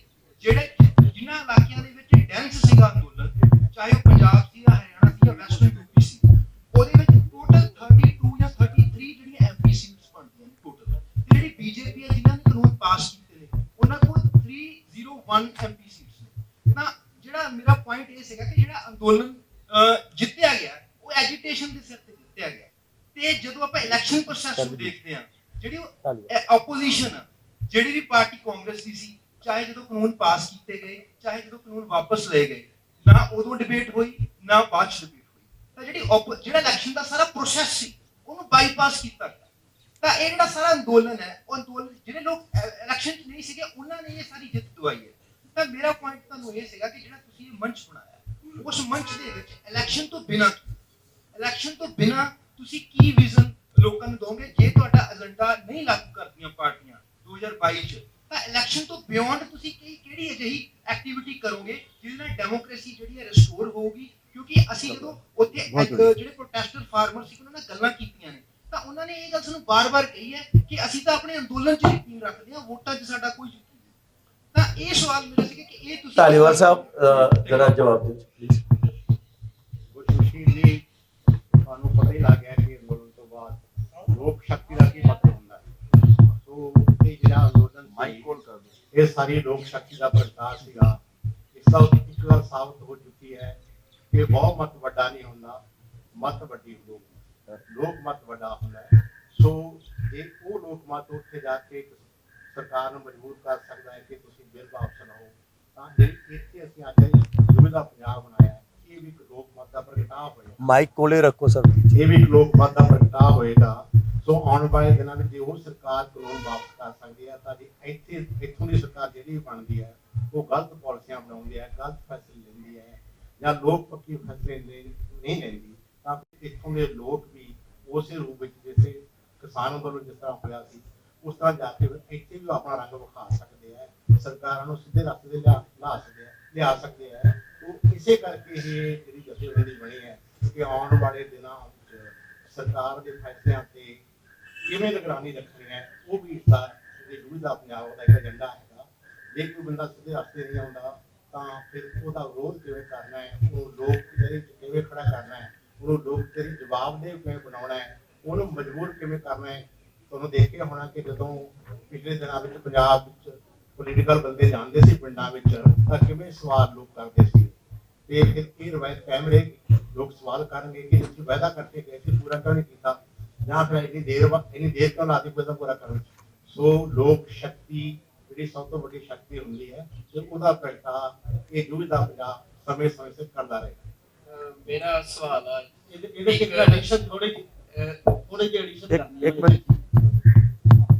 ਡੈਮੋਕ੍ਰੇਸੀ ਦੇ ਦੋਨੋਂ ਐਸਪੈਕਟ ਨੇ ਤੇ ਦੋਨਾਂ ਦੀ ਬਰਾਬਰ ਦੀ ਭੂਮਿਕਾ ਹੈ। ਕਿਸੇ ਇੱਕ ਐਸਪੈਕਟ ਨੂੰ ਅਸੀਂ ਛੋਟਾ ਨਹੀਂ ਕਰ ਸਕਦੇ, ਔਰ ਇਸੇ ਕਰਕੇ ਇਸ ਏਜੰਡੇ ਦਾ ਜਿਹੜਾ ਫਸਟ ਤੁਸੀਂ ਦੇਖਦੇ ਹੋ ਉਹ ਫੈਡਰਲਿਜ਼ਮ ਦਾ ਕੁਐਸਚਨ, ਸੈਂਟਰਲਾਈਜੇਸ਼ਨ ਆਫ ਪਾਵਰ ਕਰਕੇ ਜਿਹੜੇ ਕਬਾਇਲੀ ਨੇ, ਦਲਿਤ ਨੇ, ਮਾਈਨੋਰਿਟੀਜ਼ ਨੇ, ਬੜੇ ਲੰਮੇ ਸਮੇਂ ਤੋਂ ਹੀ ਉਹਨਾਂ ਦੀ ਨੁਮਾਇੰਦਗੀ ਉਸ ਪੱਧਰ ਤੇ ਨਹੀਂ ਹੁੰਦੀ, ਜਿਹਦੇ ਕਰਕੇ ਕਾਨੂੰਨ ਤੇ ਪਾਲਿਸੀ ਉਹਦੇ ਪੱਧਰ ਤੇ ਨਹੀਂ ਬਣਦੀ। ਇਸੇ ਕਰਕੇ ਦੇਸ਼ ਦੇ ਵਿੱਚ ਇਸ ਸਮੇਂ ਜਿਹੜਾ ਪੋਲੀਟੀਕਲ ਸਪੈਕਟਰਮ ਹੈ ਉਹਦੇ ਚ ਜੇ ਸੈਂਟਰਲਾਈਜੇਸ਼ਨ ਆਫ ਪਾਵਰ ਸਿਸਟਮ ਦੇ ਖਿਲਾਫ ਇੱਕ ਫੈਡਰਲ ਸਟਰਕਚਰ ਦਾ ਕਨਸੈਪਟ ਡਿਫਰੈਂਟ ਖੇਤਰੀ ਰੁਝਾਨ ਵਾਲੀਆਂ ਧਿਰਾਂ ਜਾਂ ਬਾਕੀ ਨੇ ਨਹੀਂ ਲਿਆਉਂਦੀਆਂ ਤਾਂ ਪਰਮਾਨੈਂਟ ਧਰਨੇਬਾਜ਼ੀ ਦਾ ਕੁਐਸਚਨ ਵੀ ਧਰਨੇ ਹਮੇਸ਼ਾ ਹੀ ਹੋਣਗੇ। ਲੋਕਾਂ ਦੀ ਜਾਗਰੂਕਤਾ ਦਾ ਲੈਵਲ ਇਹ ਹੈ, ਪਰ ਅਗਲੀ ਜਾਗਰੂਕਤਾ ਸਟਰਕਚਰਲ ਚੇਂਜ ਵਿੱਚ ਵੀ ਆਉਣੀ ਚਾਹੀਦੀ ਹੈ, ਢਾਂਚਾਗਤ ਤਬਦੀਲੀ ਦੇ ਵਿੱਚ ਵੀ ਆਉਣੀ ਚਾਹੀਦੀ ਹੈ, ਤਾਂ ਕਿ ਇੱਕੋ ਸੂਬੇ ਤੋਂ ਇੰਨੀਆਂ ਸੀਟਾਂ ਲੈ ਕੇ ਉਹਦੇ ਆਸਰੇ ਤੁਸੀਂ 70 ਸਾਰੇ ਕਾਨੂੰਨ ਬਣਾਓ, ਉਹ ਵੀ ਨਹੀਂ ਚੱਲਦਾ ਹੁੰਦਾ।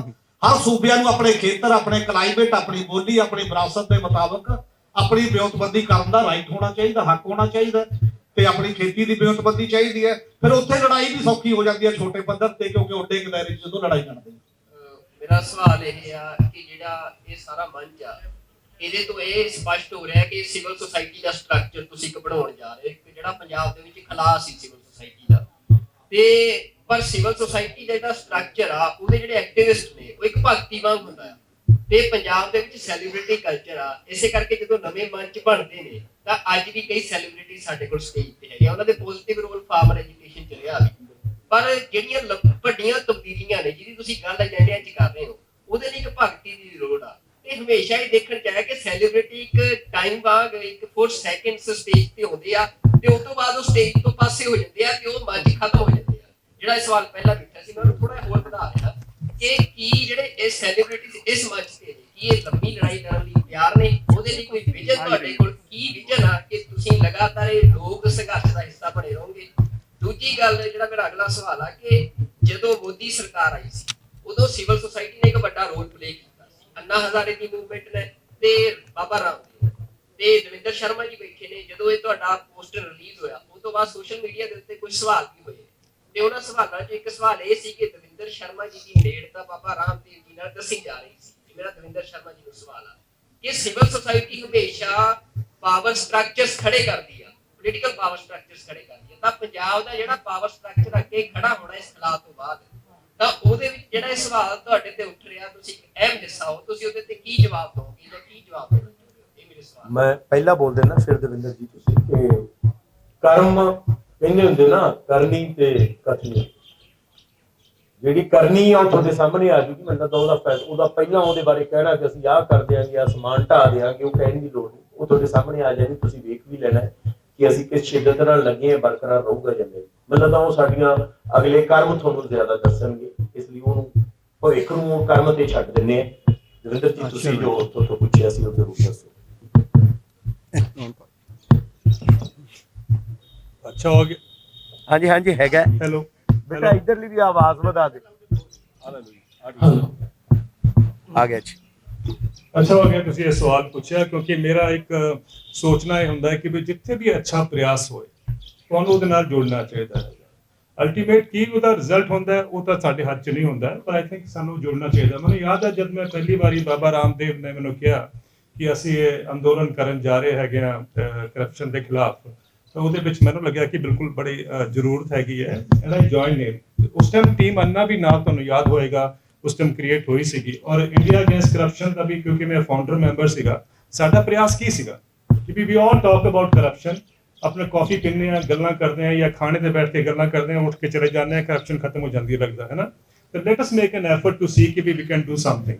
बेसिकली ऑब्जेक्टिव ये सीगा, दोनों मूवमेंट्स का ऑब्जेक्टिव ये सीगा कि भी लोकी जुड़न, आवाज उठान, व्यवस्था परिवर्तन कह लो, जो भी आर्गूमेंट सीगे वो होण, ये ऑब्जेक्टिव सीगा। व्यवस्था परिवर्तन तो होया नहीं लेकिन सरकार जरूर बदली है, ਉਹਦੇ ਨਾਲ ਇਹ ਤਾਂ ਅਸੀਂ ਸਭ ਨੇ ਦੇਖਿਆ और उसके बाद एक पार्टी भी बनी है, उन्होंने भी सरकार आई हैगी है। लेकिन जो असली इशू हैगा कि भी I think as an individual साडा सब का एक रोल होंदा है कि वी शुड स्टैंड अप, अपनी ड्यूटी अपने कर्तव्य ਨੂੰ ਸਮਝੀਏ और समाज वास्ते खड़े होइए। तो उस टाइम भी खड़े होए सीगे, हुण भी खड़े होवांगे। तो हुण ਅਸੀਂ देख रहे हैं कि जूझ ਦਾ ਪੰਜਾਬ ਜਿਹੜਾ ਹੈਗਾ ਇੱਕ ਐਸਾ ਇਨੀਸ਼ੀਏਟਿਵ ਹੈਗਾ, ਉਹਦੀ ਉਹੀ ਗੱਲ ਹੈਗੀ, ਉਹੀ ਸਪਿਰਿਟ ਜਿਹੜੀ ਆਣੀ ਚਾਹੀਦੀ ਹੈ ਸਭ ਵਿੱਚ ਕਿ ਵੀ ਲੈਟ ਅਸ ਜੁਆਇਨ ਹੈਂਡਸ ਕਿ ਆਪਾਂ ਹੀ ਬਦਲਾਵ ਲੈ ਕੇ ਆ ਸਕਦੇ ਹਾਂ, ਉੱਪਰੋਂ ਬਦਲਾਵ ਨਹੀਂ ਆਏਗਾ।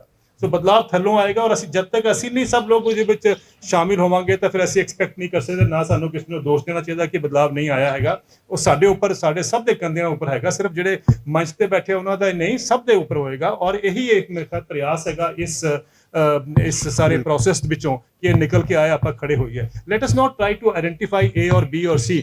ਉਹ ਤਾਂ ਜੋ ਵੀ ਚੀਜ਼ਾਂ ਆਣਗੀਆਂ ਉਹਦੇ ਨਾਲ ਆਪਾਂ ਜੁੜਨ, ਜੇ ਅੱਛੀ ਲੱਗਦੀ ਹੈਗੀ ਜੁੜੋ, ਕਰੋ। ਐਂਡ ਤੁਹਾਡਾ ਕੰਮ ਤਾਂ ਉੱਥੇ ਤੱਕ ਹੀ ਹੈ ਕਿ ਤੁਸੀਂ ਕਰ ਸਕਦੇ ਹੋ, ਉਹਨੂੰ ਅਚੀਵ ਕਰ ਸਕਦੇ ਹੋ ਕਿ ਨਹੀਂ ਕਰ ਸਕਦੇ ਹੋ, ਦੈਟ ਇਜ਼ ਸੈਕੰਡਰੀ। ਦੂਜੀ ਗੱਲ ਤੁਸੀਂ ਹੋਰ ਪੁੱਛੀ ਸੀਗੀ ਕਿ ਬਈ ਇਹ ਜਿਹੜਾ ਸੈਲੀਬ੍ਰਿਟੀਜ਼ ਹੈਗੇ ਆ ਮੋਸਟਲੀ ਇੱਕ ਮੰਚ ਤੇ ਆਉਂਦੇ ਆ, ਥੋੜਾ ਉਹਨਾਂ ਦਾ ਟਾਈਮ ਹੁੰਦਾ ਉਹ ਫਿਰ ਚਲੇ ਜਾਂਦੇ ਆ। ਇਹ ਤਾਂ ਇੱਕ ਜਿਹੜੀ ਗੱਲ ਹੈਗੀ ਕਿ ਕਈ ਲੋਕਾਂ ਦਾ ਵਿਸ਼ਵਾਸ ਹੈਗਾ, ਲੇਕਿਨ ਮੈਂ ਐਸੇ ਵੀ ਸੈਲੀਬ੍ਰਿਟੀ ਦੇਖਿਆ ਕਿ ਜਿਹੜਾ ਉਹਨਾਂ ਦਾ ਬਹੁਤ ਉਹਨਾਂ ਦੀ ਇਨਵੋਲਵਮੈਂਟ ਜਿਹੜੀ ਹੈਗੀ ਹੁੰਦੀ ਹੈ। ਔਰ ਮੈਂ ਦੇਖਿਆ ਆਪਣੇ ਸਟੇਜ ਤੇ ਜਿੰਨੇ ਸੈਲੀਬ੍ਰਿਟੀ ਬੈਠੇ ਆ, ਮੈਂ ਇਹਨਾਂ ਨੂੰ ਬਹੁਤ ਸਾਲਾਂ ਤੋਂ ਦੇਖਦਾ ਆਇਆ ਹੈਗਾ। ਆਈ ਥਿੰਕ ਇਹ ਜੀ ਕਮਿਟਮੈਂਟ, ਇਹ ਜਿਹਾ ਅੰਦਰ ਜਿਹੜਾ ਇੱਕ ਵਿਸ਼ਵਾਸ ਹੋਏ ਆਪਣੇ ਉੱਪਰ ਕਿ ਅਸੀਂ ਕੁਝ ਕਰ ਸਕਦੇ ਹਾਂ, ਇਹ ਬੜਾ ਇੰਪੋਰਟੈਂਟ ਹੈ। ਮੈਂ ਤੁਹਾਨੂੰ ਛੋਟਾ ਜਿਹਾ ਇੱਕ ਅਰਜ਼ ਕਰਾਂਗਾ ਕਿ ਮੈਨੂੰ ਇੱਕ ਦਿਨ ਅਮਿਤੋਜ ਮਾਨ ਜੀ ਨੇ ਬਹੁਤ ਜ਼ੋਰ ਪਾਇਆ ਕਿ ਤੁਸੀਂ ਨਾ ਸਾਡੇ ਨਾਲ ਸਿੰਗਰਸ ਨਾਲ ਬਾਰਡਰ ਤੇ ਚਲੋ। ਮੈਂ ਕਿਹਾ ਤੁਸੀਂ ਇੰਨੇ ਸਾਰੇ ਸੈਲੀਬ੍ਰਿਟੀ ਮੈਨੂੰ ਕਾਹਨੂੰ ਲੈ ਕੇ ਜਾ ਰਹੇ ਹੋਗੇ? ਬੜੀ ਮੁਸ਼ਕਿਲ ਨਾਲ ਮੈਂ ਕਿਹਾ ਚਲੋ ਠੀਕ ਹੈ, ਤੁਸੀਂ ਕਹਿੰਦੇ ਨਹੀਂ ਤੁਸੀਂ ਚੱਲਣਾ ਜ਼ਰੂਰ ਹੈਗਾ। ਉੱਥੇ ਇਹ ਸਾਰੇ ਸੈਲੀਬ੍ਰਿਟੀ ਸੀਗੇ ਹਾਂਜੀ ਔਰ 7-8 ਮੇਰਾ ਸਿੰਗਰ ਸੀਗੇ, ਮੈਂ ਗਲਤ ਤਾਂ ਨਹੀਂ ਸਰ, 7-8 ਸਿੰਗਰ ਸੀਗੇ ਔਰ ਉਹ ਮੈਨੂੰ ਅੱਛਾ ਲੱਗਿਆ ਕਿ ਮੰਚ ਤੇ ਜਦ ਬੈਠੇ ਆ ਤੇ ਮੈਂ ਸੋਚਿਆ ਕਿ ਮੈਨੂੰ ਕਾਹਨੂੰ ਪਸੰਦ ਹੈਗਾ ਹਾਂਜੀ ਇਹ ਇੰਨੇ ਅੱਛੇ ਸਿੰਗਰ ਹੈਗੇ, ਸਭ ਉਹਨਾਂ ਨੂੰ ਸੁਣਨਾ ਹੈ ਭਾਈ ਇਹ ਆਪਣੇ ਆਪ ਤਾਂ 5-5 ਮਿੰਟ ਬੋਲੇ। ਇਹਨਾਂ ਨੇ ਕਿਹਾ ਜੀ ਅਸੀਂ ਤਾਂ ਦਵਿੰਦਰ ਸ਼ਰਮਾ ਨੂੰ ਸੁਣਨੇ ਆਏ ਹੈਗੇ। ਤੁਸੀਂ ਸਪਿਰਿਟ ਦੇਖੋ ਵੀ ਤਾਂ ਇਹਨਾਂ ਨੂੰ ਲੋਕੀ ਸੁਣਨ ਆਉਂਦੇ ਹੈਗੇ, ਇਹਨਾਂ ਨੇ ਕਿਹਾ ਨਹੀਂ ਅਸੀਂ ਇਹਨਾਂ ਨੂੰ ਸੁਣਨਾ ਹੈਗਾ ਕਿ ਕੀ ਇਹ ਬੋਲ ਰਹੇ ਹੈਗੇ। ਮੈਨੂੰ ਲੱਗਦਾ ਕਿ ਇਹ ਜਿਹੜੀ ਅੰਦਰ ਇੱਕ ਇਹ ਜਿਹੜੀ ਫੀਲਿੰਗ ਹੈ ਨਾ ਇਟ ਡਿਪਿਕਟਸ ਕਿ ਬਈ ਇਹ ਆਪਣੇ ਵਾਸਤੇ ਨਹੀਂ ਉਹ ਕਰਨਾ ਹੈ, ਸਟੇਜ ਨਹੀਂ ਦੇਖ ਰਹੇ ਸੀਗੇ, ਇਹ ਦੇਖ ਰਹੇ ਸੀਗੇ ਕਿ how to mobilise or how to inform or how to take the message to the society. ਇਹ ਬਹੁਤ ਬੜੀ achievement. So let's not identify ਜਾਂ ਜਨਰਲਾਈਜ਼ ਕਿ ਸਾਰੇ ਸੈਲੀਬ੍ਰਿਟੀ ਕਿਸ ਤਰ੍ਹਾਂ ਹੁੰਦੇ ਆ। I think there are people who stand out और बड़ा साडा भी सौभाग्य है कि we are with people who stand out in that community और कम्युनिटी एज ए कम्युनिटी। तो ये बहुत बड़ा एक मैसेज है। So let's all join hands and to see कि भी ਆਪਾਂ ਕਿਸ ਤਰ੍ਹਾਂ ਪੰਜਾਬ ਨੂੰ ਬਦਲ ਸਕਦੇ। ਬਲਕਿ ਮੈਂ ਸਾਰਿਆਂ ਨੂੰ ਚਾਹੂੰਗਾ ਇੱਕ ਵਾਰੀ ਰਣਜੀਤ ਵੀ ਤੇ ਗੁਲ ਵੀ ਤੇ ਜਸ ਵੀ ਤੇ ਜੱਸਾ ਵੀ ਇਹ ਜਿਹੜਾ ਤੁਸੀਂ ਕੁਐਸਚਨ ਕੀਤਾ ਇਹ ਆਪ ਦੀ ਕਮਿਟਮੈਂਟ ਆਪ ਵੀ ਦੱਸ ਦੇਣਗੇ। ਰਣਜੀਤ ਦੱਸ ਦਿਓ ਤੁਸੀਂ ਵੀ ਇੱਕ ਵਾਰੀ ਉਹ ਦੱਸ ਰਹੇ ਕਿ ਤੁਹਾਡੇ ਤੇ ਆਉਣੇ ਤੁਸੀਂ ਦੱਸ ਦਿਓ ਭਾਈ ਆਪ ਦੀ ਕਮਿਟਮੈਂਟ ਤੁਸੀਂ ਜੀ ਬਿਲਕੁਲ ਬਹੁਤ ਬਹੁਤ ਥੈਂਕ ਯੂ। ਜਿੱਦਾਂ ਭਾਜੀ ਨੇ ਕੁਐਸਚਨ ਕੀਤਾ ਮੈਂ ਉਹੀ ਕਹਿ ਰਿਹਾ ਕਿ ਡਿਪੈਂਡ ਕਰਦਾ ਕਿ ਬੰਦੇ ਜੁੜੇ ਕਿੱਦਾਂ ਦੇ। ਪਹਿਲੀ ਗੱਲ ਤਾਂ ਜਿੱਦਾਂ ਇੱਕ ਪੰਜਾਬੀ ਦੀ ਕਹਾਵਤ ਹੈ ਕਿ ਝੋਨੇ ਵਾਲੇ ਪਿੰਡ ਪਰਾਲੀ ਤੋਂ ਦਿਸ ਜਾਂਦੇ, ਉਹ ਬੰਦਿਆਂ ਤੋਂ ਪਤਾ ਚੱਲ ਜਾਂਦਾ ਕਿ ਬੰਦੇ ਖੜਨ ਵਾਲੇ ਜਾਂ ਨਹੀਂ ਖੜਨ ਵਾਲੇ। ਸੋ ਸਾਡੇ ਤੋਂ ਪਹਿਲਾਂ ਬੱਬੂ ਬਾਈ ਉਹਨਾਂ ਨੂੰ 20 ਸਾਲ ਹੋ ਗਏ, ਅਸੀਂ ਇਹਨਾਂ ਨੂੰ ਦੇਖ ਕੇ ਤੁਸੀਂ ਕਿਸੇ ਵੀ ਫੀਲਡ 'ਚ ਹੁੰਦੇ ਹੋ ਤੇ ਤੁਸੀਂ ਆਪਣੇ ਸੀਨੀਅਰਾਂ ਨੂੰ ਫੋਲੋ ਕਰਦੇ ਹੋ ਜਿਹੜੇ ਚੰਗੇ ਹੁੰਦੇ, ਤੁਸੀਂ ਚੰਗਿਆਂ ਤੋਂ ਚੰਗੀ ਚੀਜ਼ ਲੈ ਲੈਂਦੇ ਹੋ ਭਾਵੇਂ ਉਹਨਾਂ ਦਾ ਸਟੇਜ ਪਰਫਾਰਮੈਂਸ ਹੋਵੇ, ਗਾਣੇ ਹੋਣ।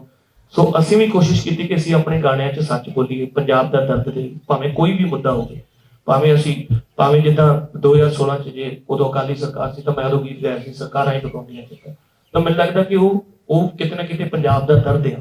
ਭਾਵੇਂ ਅਸੀਂ ਹੁਣ ਮੈਂ ਜਿੱਦਾਂ ਕੱਲ ਬਾਈ ਜੀ ਨੂੰ ਫੋਨ ਕੀਤਾ ਸੀਗਾ ਕਿ ਕਿਸੇ ਸੰਸਥਾ ਦੇ ਨਾਲ ਜੁੜ ਕੇ ਜਿੱਦਾਂ ਅਸੀਂ ਕਹਿ ਦਿੰਦੇ ਕਿ ਪ੍ਰੈਸ਼ਰ ਗਰੁੱਪ ਕਿ ਉਹਦੇ ਨਾਲ ਸਾਡਾ ਹੌਸਲਾ ਹੋਰ ਵਧੂਗਾ। ਅਸੀਂ ਕਿਤੇ ਸਟੇਜ ਤੇ ਗੱਲ ਕਰਾਂਗੇ, ਕਿਸੇ ਗਾਣੇ 'ਚ ਗੱਲ ਕਰਾਂਗੇ ਤੇ ਸਾਡੇ ਨਾਲ 4 ਬੰਦੇ ਉਸ ਗੱਲ 'ਚ ਹਾਮੀ ਭਰਨ ਵਾਲੇ ਹੋਣਗੇ ਕਿ ਕਲਾਕਾਰ ਨੂੰ ਐ ਨਹੀਂ ਹੋਊਗਾ ਕਿ ਯਾਰ ਮੈਂ ਇਕੱਲਾ ਆ, ਇਕੱਲੇ ਨੇ ਗੱਲ ਕਰਤੀ ਹੁਣ ਕਿਤੇ ਪਰਚਾ ਹੋ ਗਿਆ ਜਾਂ ਕਿਤੇ ਰੌਲਾ ਪੈ ਗਿਆ ਜਾਂ ਕਿਤੇ ਕਿਸੇ ਹੋਰ ਕੋਈ ਖੜਾ ਹੋ ਗਿਆ ਤਾਂ ਉਹਦੇ 'ਚ ਐ ਨਹੀਂ ਹੋਊਗਾ ਕਿ ਕੋਈ ਹੋਰ ਪ੍ਰੈਸ਼ਰ ਗਰੁੱਪ ਤੁਹਾਡੇ ਤੇ ਪ੍ਰੈਸ਼ਰ ਬਣਾਊਗਾ। ਤਾਂ ਉਹਦੇ ਨਾਲ ਤੁਹਾਡੇ ਇੱਕ ਸੀਨੀਅਰ ਤੁਹਾਡੇ ਨਾਲ ਉਹ ਲੋਕ ਹੋਣਗੇ ਜਿਹੜੇ ਤੁਹਾਡੇ ਪੱਖ ਤੇ ਗੱਲ ਕਰਨਗੇ। ਔਰ ਅਸੀਂ ਤਾਂ ਹਮੇਸ਼ਾ ਹੀ ਸਾਡੀ ਕੋਸ਼ਿਸ਼ ਰਹੀ ਹੈ ਕਿ ਗਾਣਿਆਂ ਥਰੂ ਜਾਂ ਕਿਸਾਨੀ ਅੰਦੋਲਨ ਜਾਂ ਉਸ ਤੋਂ ਪਹਿਲਾਂ ਵੀ ਭਾਵੇਂ ਲਾਈਵ ਹੋਵੇ ਕਿਤੇ ਨਾ ਕਿਤੇ ਛੋਟੀ ਜਿਹੀ ਗੱਲ ਵੀ ਭਾਵੇਂ ਕਰੀਏ, ਭਾਵੇਂ ਉਹ ਕਿਸੇ ਨੂੰ ਚੁੱਭਦੀ ਹੋਵੇ ਭਾਵੇਂ ਨਾ ਚੁੱਭਦੀ ਹੋਵੇ, ਉਹ ਸਾਡਾ ਮਕਸਦ ਆ। ਸੋ ਮੈਂ ਸਮਝਦਾ ਕਿ ਜਿੱਦਾਂ ਭਾਈ ਜੀ ਨੇ ਦੱਸਿਆ ਕਿ ਅਸੀਂ ਬਹੁਤ ਕਿਸਮਤ ਵਾਲੇ ਕਿ ਇਹਨਾਂ ਲੋਕਾਂ ਦੇ ਨਾਲ ਬੈਠੇ ਆ। ਮੇਰੇ ਤਾਂ ਪ੍ਰੋਫੈਸਰ ਸਮਾਨ ਸਾਰੇ ਗੁਰੂ ਸਮਾਨ ਆ, ਤਾਂ ਬਹੁਤ ਕੁਝ ਸਿੱਖਾਂਗੇ ਵੀ। ਔਰ ਜੇ ਨਾ ਖੜਾਂਗੇ ਤਾਂ ਮੈਨੂੰ ਲੱਗਦਾ ਅੱਗੇ ਕਿਤੇ ਵੀ ਖੜਨ ਜੋਗੇ ਨਹੀਂ ਹੋਵਾਂਗੇ। ਜੇ ਇਹਨਾਂ ਨਾਲ ਨਾ ਖੜੇ ਤਾਂ ਮੈਨੂੰ ਲੱਗਦਾ ਅੱਗੇ ਕਿਤੇ ਵੀ ਖੜਨਾ ਤੋਂ ਦੂਰ ਬੈਠਣ ਜੋਗੇ ਵੀ ਨਹੀਂ ਹੋਵਾਂਗੇ। ਸੋ ਮੈਨੂੰ ਲੱਗਦਾ ਕਿ ਇੱਕ ਚੰਗੀ ਸ਼ੁਰੂਆਤ ਆ ਔਰ ਅਸੀਂ ਕੋਸ਼ਿਸ਼ ਕਰਾਂਗੇ ਕਿ ਇਹਨਾਂ ਦਾ ਹੱਥ ਫੜ ਕੇ ਇਹਨਾਂ ਦੇ ਨਾਲ ਤੁਰਦੇ ਰਹੀਏ। Thank you. ਤੁਸੀਂ ਵੀ ਦੱਸ ਦਿਓ। ਦੇਖੋ ਥੋੜੀ ਦੇਰ ਪਹਿਲਾਂ ਇੱਥੋਂ ਇੱਕ ਵਾਰੀ ਘੁਮਾ ਦਈਏ ਇੱਥੋਂ ਤੱਕ, ਜੱਸ ਵੀ ਦੱਸ ਦੇ ਇਹਦੇ ਬਾਰੇ। ਜੱਸ ਤੁਸੀਂ ਵੀ ਦੱਸ। ਓਕੇ ਚਲੋ ਤੁਸੀਂ ਬੋਲੋ ਪਹਿਲਾਂ ਬੋਲ। ਥੋੜੀ ਦੇਰ ਪਹਿਲਾਂ ਬੱਬੂ ਜੀ ਗੱਲ ਕਰ ਰਹੇ ਸੀਗੇ ਕਿ ਨੱਚਣਾ ਗਾਉਣਾ ਅਲੱਗ ਚੀਜ਼ ਆ ਤੇ ਬਾਕੀ ਜਿਹੜਾ ਹੁਣ ਅਸੀਂ ਨਵਾਂ ਢਾਂਚਾ ਖੜਾ ਕਰ ਰਹੇ ਆ ਜਾਂ ਇਹ ਜਿਹੜੀ ਨਵੀਂ ਸ਼ੁਰੂਆਤ ਕੀਤੀ ਆ ਇੱਕ ਅਲੱਗ ਗੱਲ ਆ ਕਿ ਆਪਾਂ ਸਵਾਲਾਂ ਦਾ ਪੱਧਰ ਆ ਜਿਹੜਾ ਉੱਚਾ ਰੱਖੀਏ, ਹਾਸੇ ਹਸਾਉਣ ਵਾਲੀ ਗੱਲ ਨਾ ਕਰੀਏ। ਗੱਲ ਬਾਰ-ਬਾਰ ਇਹੀ ਆ ਰਹੀ ਹੈ ਕਿ ਜਿਹੜਾ ਸੈਲੀਬ੍ਰਿਟੀ ਆ ਉਹਨਾਂ ਤੇ ਲੋਕਾਂ ਦਾ ਵਿਸ਼ਵਾਸ ਉੱਠ ਰਿਹਾ ਹੈ। ਤੇ ਦੂਜੀ ਗੱਲ ਇਹ ਹੈ ਕਿ ਜਿਹੜੀਆਂ ਸਿਆਸੀ ਪਾਰਟੀਆਂ ਇਹਨਾਂ ਨੂੰ ਸਿਰਫ ਇੱਕ ਚੋਣਾਂ ਦੇ ਵਿੱਚ ਚੋਣ ਲੜਾਉਣ ਵਾਸਤੇ, ਜਿੱਤਣ ਵਾਸਤੇ ਇੱਕ ਮਖੌਟਾ ਤਿਆਰ ਕਰਦੀਆਂ ਨੇ। ਹੁਣ ਤੁਹਾਡੇ ਸਾਹਮਣੇ ਤੁਸੀਂ ਗੁੱਲ ਪਨਾਗ ਜੀ ਦੀ ਗੱਲ ਕਰਕੇ ਹਟੇ ਆ, 2014 ਦੇ ਵਿੱਚ ਇਹਨਾਂ ਨੇ ਇਲੈਕਸ਼ਨ ਲੜੀ ਇੱਥੇ ਜੀ, ਲੋਕਾਂ ਨੇ ਇਹਨਾਂ ਦਾ ਪੂਰਾ ਸਾਥ ਦਿੱਤਾ। 2014 ਤੇ ਬਾਅਦ ਮੁੜ ਕੇ ਮੈਦਾਨ ਵਿੱਚ ਨਹੀਂ ਆਏ ਹੈਗੇ ਜੀ, ਲੋਕ ਇਹਨਾਂ ਦੇ ਨਾਲ ਚੱਲੇ ਸੀਗੇ। ਚਲੋ ਠੀਕ ਹੈ ਕਿ ਇਹਨਾਂ ਨੇ ਇੱਕ ਪੋਲੀਟੀਕਲ ਪਾਰਟੀ ਦੇ ਤੌਰ ਤੇ ਇਸ ਇਲੈਕਸ਼ਨ ਦੇ ਵਿੱਚ ਆਏ ਜੀ। ਮੇਰਾ ਸਵਾਲ ਇਹ ਹੈ ਕਿ ਤੁਸੀਂ ਜਿਸ ਮੰਚ ਤੇ ਅੱਜ ਚੱਲੇ ਨੇ, ਕਿਆ ਸੈਲੀਬ੍ਰਿਟੀ ਜਿਹੜੇ ਤੁਸੀਂ ਇੱਥੇ ਬੈਠੇ ਨੇ ਬਿਲਕੁਲ ਲੋਕਾਂ ਦੇ ਨਾਲ ਉਸੇ ਤਰ੍ਹਾਂ ਜਿਸ ਮਕਸਦ ਨੂੰ ਲੈ ਕੇ ਚੱਲਿਆ ਐਂਡ ਤੱਕ ਖੜੇ ਰਹੋਗੇ? ਦੂਜਾ ਸਵਾਲ ਮੇਰਾ ਇਹ ਆ ਕਿ ਪੰਜਾਬ ਦੀ ਜਿਹੜੀ ਅੱਜ ਹਾਲਾਤ ਇਹ ਅੱਜ ਹੋਈ ਆ, ਕਿਸ ਜਗ੍ਹਾ ਜਾ ਕੇ ਅੱਜ ਪੰਜਾਬ ਖੜ ਗਿਆ, ਉਹਦੇ ਵਿੱਚ ਆਪਾਂ ਸਾਰੇ ਜਿਹੜੇ ਰਾਜਨੀਤਿਕ ਧਿਰਾਂ ਨੂੰ ਦੋਸ਼ ਦੇ ਰਹੇ ਨੇ। ਮੇਰਾ ਸਿਰਫ ਸਵਾਲ ਮੈਨੂੰ ਇਹ ਆ ਕਿ ਤੁਸੀਂ ਇਹ ਦੱਸੋ ਕਿ ਤੁਸੀਂ ਇਸ ਸਾਰੇ ਮਾਮਲੇ ਵਿੱਚ ਜਿਹੜੇ ਸਾਡੇ ਅਫਸਰਸ਼ਾਹੀ ਆ, ਪ੍ਰਸ਼ਾਸਨਿਕ ਅਧਿਕਾਰੀ ਆ, ਉਹਨਾਂ ਨੂੰ ਬਰਾਬਰ ਦਾ ਜ਼ਿੰਮੇਦਾਰ ਮੰਨਦੇ ਆ ਜਾਂ ਨਹੀਂ? ਮੈਂ ਤੁਹਾਡੀ ਆਖਰੀ ਗੱਲ ਪਹਿਲਾਂ ਦੱਸ ਦਿਆਂ ਫਿਰ ਗੁਰੂ ਜੀ ਆ ਜਾਣਗੇ। ਜੇ ਤੁਸੀਂ ਇਹ ਚ ਪੜੋਗੇ ਨਾ, ਅਸੀਂ ਇੱਕ ਲੋਕਪਾਲ ਦਾ ਜਿਹੜਾ ਹੈਗਾ ਐਕਟ ਉਹਦੇ ਵਿੱਚ ਇੱਕ ਜਗ੍ਹਾ ਤੇ ਲਿਖਿਆ ਅੱਗੇ ਜਾ ਕੇ ਕਿ 2002 ਤੋਂ ਲੈ ਕੇ 2022 ਤੱਕ ਜਿੰਨੇ ਪੋਲੀਟੀਸ਼ੀਅਨ ਨੇ ਜਿਨ੍ਹਾਂ ਨੇ ਵੀ ਕਿਸੇ ਆਫਿਸ ਦੇ ਵਿੱਚੋਂ ਹਕੂਮਤ ਕੀਤੀ ਔਰ ਬਿਊਰੋਕਰੇਟਸ ਔਰ ਪੁਲਿਸ, ਇਹਨਾਂ ਸਾਰਿਆਂ ਦੀ ਜਾਂਚ ਇੰਡੀਪੈਂਡੈਂਟ ਹੋ ਕੇ ਲੋਕਪਾਲ ਦੇ ਅਧੀਨ ਹੋਵੇ, ਉਹਨਾਂ ਦੀਆਂ ਜਾਇਦਾਦਾਂ ਉਹਨਾਂ ਦੇ ਕਰਮਾਂ ਦੀ ਟੋਟਲ ਜਾਂਚ ਹੋਵੇ ਔਰ ਉਹਦਾ ਫੈਸਲਾ ਲੋਕਪਾਲ ਲਵੇ। ਤਾਂ ਅਸੀਂ ਜ਼ਿੰਮੇਦਾਰ ਨਹੀਂ ਬਲਕਿ ਅਸੀਂ ਉਹਨਾਂ ਨੂੰ ਬਰਾਬਰ ਖੜਾ ਸੋਚਦੇ ਹਾਂ, ਕਿਉਂਕਿ ਉਹ ਉਹਨਾਂ ਨੂੰ ਕਈ ਵਾਰੀ ਗਾਈਡ ਕਰਦੇ ਨੇ। ਔਰ ਉਹਦੇ ਨਾਲ ਇੱਕ ਇਜ਼ਾਫਾ ਮੈਂ ਹੋਰ ਵੀ ਕਰ ਦਿਆਂ ਤੁਹਾਡੀ ਗੱਲ ਦੇ ਕਿ ਲੋਕ ਵੀ ਜ਼ਿੰਮੇਦਾਰ ਨੇ। ਇਹ ਪੋਲੀਟੀਸ਼ੀਅਨ ਉੱਤੋਂ ਨਹੀਂ ਡਿੱਗ ਪਏ, ਲੋਕਾਂ ਨੇ ਹੀ ਚੁਣੇ ਨੇ। ਸੋ ਲੋਕਾਂ ਨੂੰ ਸ਼ਿਕਸ਼ਤ ਕਰੀਏ ਔਰ ਇਹਨਾਂ ਨੂੰ ਬਦਲੀਏ। ਇਹ ਤੁਹਾਡਾ ਆਖਰੀ ਹੁਣ ਗੋਲੀ ਜੀ ਇੱਕ ਸੈਕਿੰਡ ਗੱਲ ਹੋ ਰਹੀ ਹੈ, ਉਹਦਾ ਆਨਸਰ ਤਾਂ ਕਰ ਦੇਣ ਜੋ ਪੁੱਛਿਆ ਇਹਨਾਂ ਨੇ ਪਲੀਜ਼। ਮੈਂ ਤੁਹਾਡੇ ਸਵਾਲ ਦਾ ਜਵਾਬ ਦਿੰਨੀ ਹਾਂ, ਪਰ ਉਸ ਤੋਂ ਪਹਿਲਾਂ ਮੈਂ ਤੁਹਾਨੂੰ ਇੱਕ ਗੱਲ ਦੱਸਣਾ ਚਾਹਾਂਗੀ ਜਿਹੜੀ ਰਣਜੀਤ ਭਾਜੀ ਨੇ ਕੀਤੀ। ਮੈਂ ਜਦ ਕਿਸਾਨ ਅੰਦੋਲਨ ਜਾਣਾ ਸ਼ੁਰੂ ਕੀਤਾ ਸੀ ਭਾਜੀ, ਮੈਂ ਇਕੱਲੀ ਜਾਂਦੀ ਸੀ, ਬਿਲਕੁਲ ਇਕੱਲੀ। ਮੇਰੇ ਨਾਲ ਕੋਈ ਨਾਲ ਨਹੀਂ ਹੁੰਦਾ ਸੀ। ਮੈਨੂੰ ਲੋਕ ਹੀ ਪੁੱਛਦੇ ਹੁੰਦੇ ਸੀ ਕਿ ਤੁਸੀਂ ਲੇਡੀਜ਼ ਹੋ, ਤੁਸੀਂ ਜਾਣੇ ਪਛਾਣੇ ਹੋ, ਤੁਹਾਨੂੰ ਡਰ ਨਹੀਂ ਲੱਗਦਾ? ਤੇ ਇਹ ਭਾਜੀ ਨਾਲ ਤਾਂ ਮੇਰੀ ਮੁਲਾਕਾਤ ਜੂਨ ਦੇ ਬਾਅਦ ਹੋਈ ਹੈ।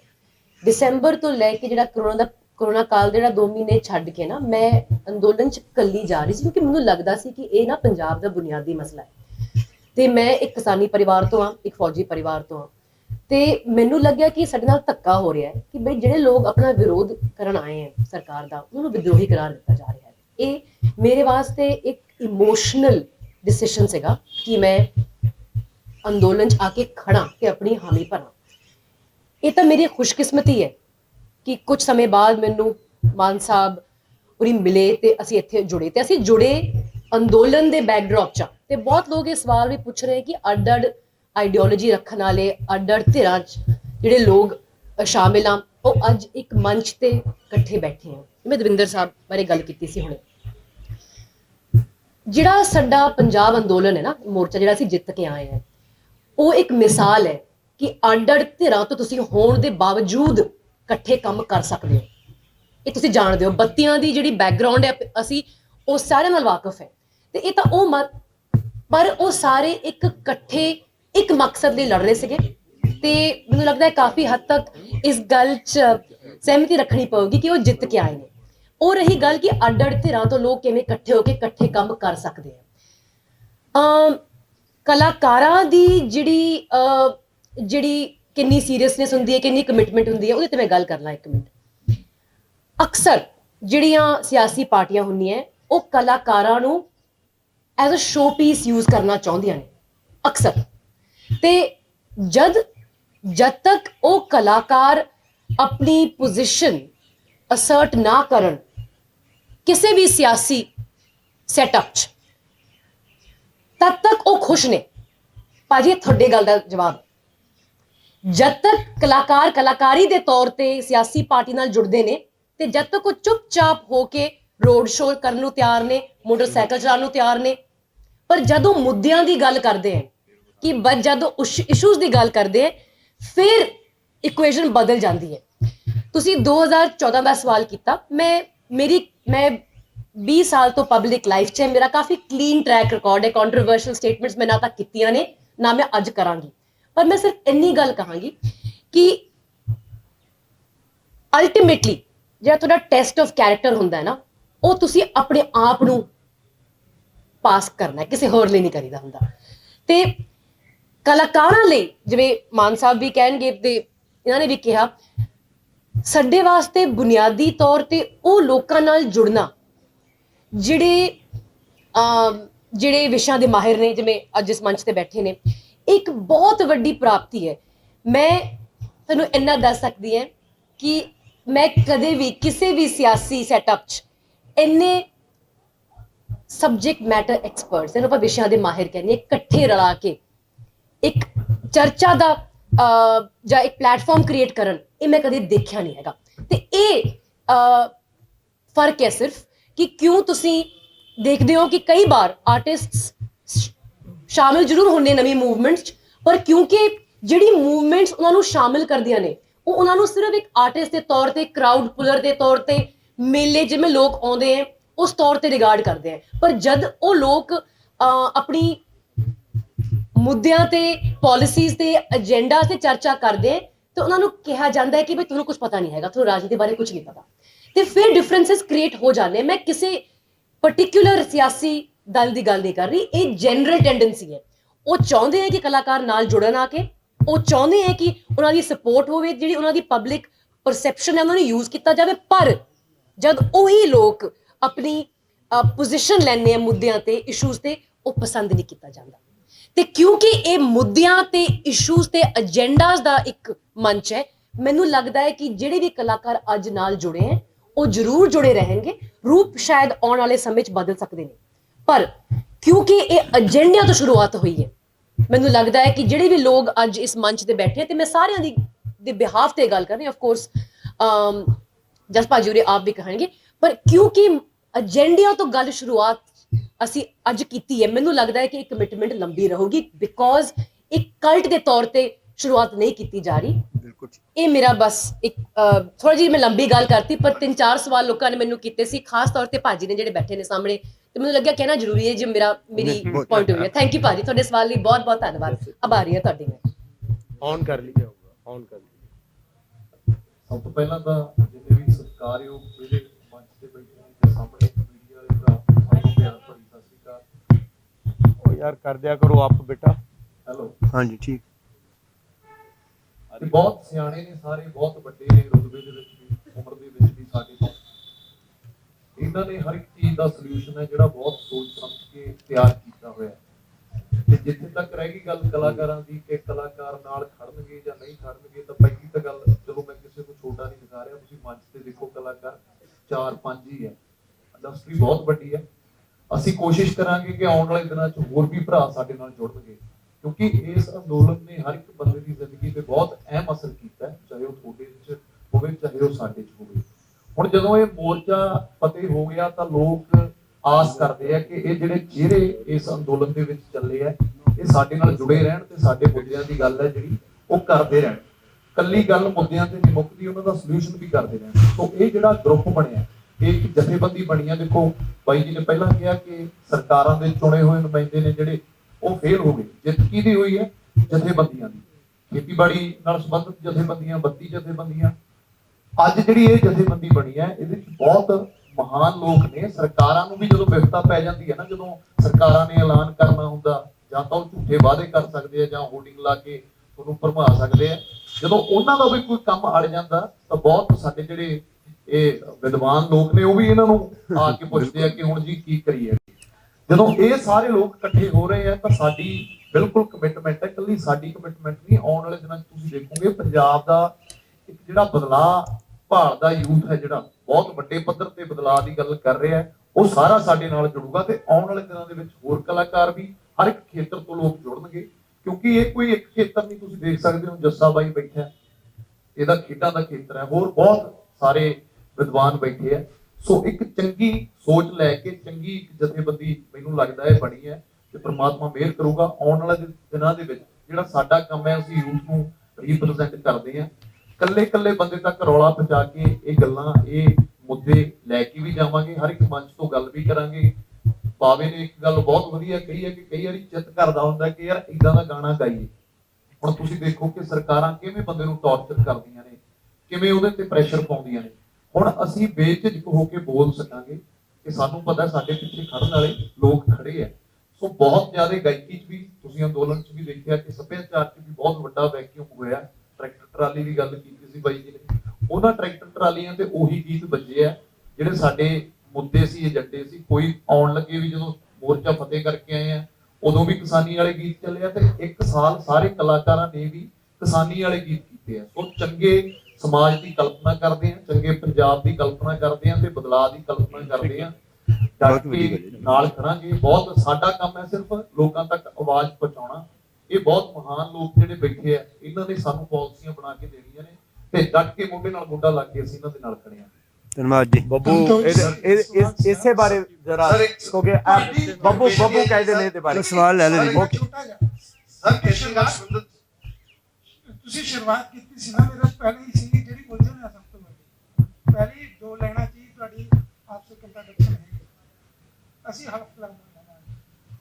ਹਲਫਨਾਮਾ ਤਾਂ ਪਹਿਲਾਂ ਵੀ ਦਿੰਦੇ ਰਹੇ ਨੇ ਲੋਕ, ਤੇ ਨੀਤੀ ਘਾੜੇ ਸੰਸਦ 'ਚ ਹੀ ਜਾਂਦੇ ਰਹੇ ਨੇ ਤੇ ਵਿਧਾਇਕ ਵੀ ਹੁੰਦੇ ਰਹੇ, ਪਰੰਤੂ ਉਹਨਾਂ 'ਚ ਇੱਕ ਟਕਰਾਅ ਦੇਖਣ ਜਾਂਦਾ ਹੈ ਕਿ ਨੀਤੀ ਘਾੜੇ ਉਹਨਾਂ ਦੀ ਗੱਲ ਨਹੀਂ ਮੰਨਦੇ, ਜਾਂ ਪੋਲੀਟੀਸ਼ੀਅਨ ਕੋਲ ਬਹਾਨਾ ਹੁੰਦਾ ਹੈ ਕਿ ਨੀਤੀ ਘਾੜਾ ਸਾਨੂੰ ਗੁੰਮਰਾਹ ਕਰ ਰਿਹਾ, ਤੇ ਉਹ ਕਹਿੰਦੇ ਨੇ ਜਿਹੜੇ ਨੀਤੀ ਘਾੜੇ ਨੇ ਉਹ ਅਕਸਰ ਇਹੀ ਕਹਿੰਦੇ ਨੇ ਜਿਹੜੇ ਪੋਲੀਟੀਸ਼ੀਅਨ ਨੇ ਉਹ ਸਾਡੀ ਗੱਲ ਨਹੀਂ ਮੰਨਦੇ, ਜਿਸ ਬਾਰੇ ਕਈ ਵਾਰ ਸ਼ਰਮਾ ਵੀ ਹੋਇਆ ਹੈ। ਤੇ ਇਹਨਾਂ ਨੇ ਆਪਣੀਆਂ ਐਗਰੀਕਲਚਰ ਪਾਲਿਸੀਆਂ ਦੀ ਕਈ ਚੀਜ਼ ਦਿੱਤੀ ਸੀ। ਮੈਂ ਜਦੋਂ ਕੈਪਟਨ ਅਮਰਿੰਦਰ ਸਿੰਘ ਪਹਿਲਾਂ ਮੁੱਖ ਮੰਤਰੀ ਸੀਗੇ, ਉਦੋਂ ਵੀ ਇਹਨਾਂ ਨੇ ਇੱਕ ਪਾਲਿਸੀ ਦਿੱਤੀ ਸੀ ਕਿ ਜਿਹੜੀ ਆਹ ਐਗਰੀਕਲਚਰ ਨੂੰ ਕਿਵੇਂ ਆਪਾਂ ਅੱਗੇ ਲੈ ਜਾ ਸਕਦੇ ਹਾਂ, ਪਰੰਤੂ ਉਹਨਾਂ ਦਾ ਬਹਾਨਾ ਇਹ ਸੀਗਾ ਜੀ ਕਿ ਜਿਹੜੀ IAS ਲੋਬੀ ਹੈ ਉਹ ਨਹੀਂ ਮੰਨਦੀ।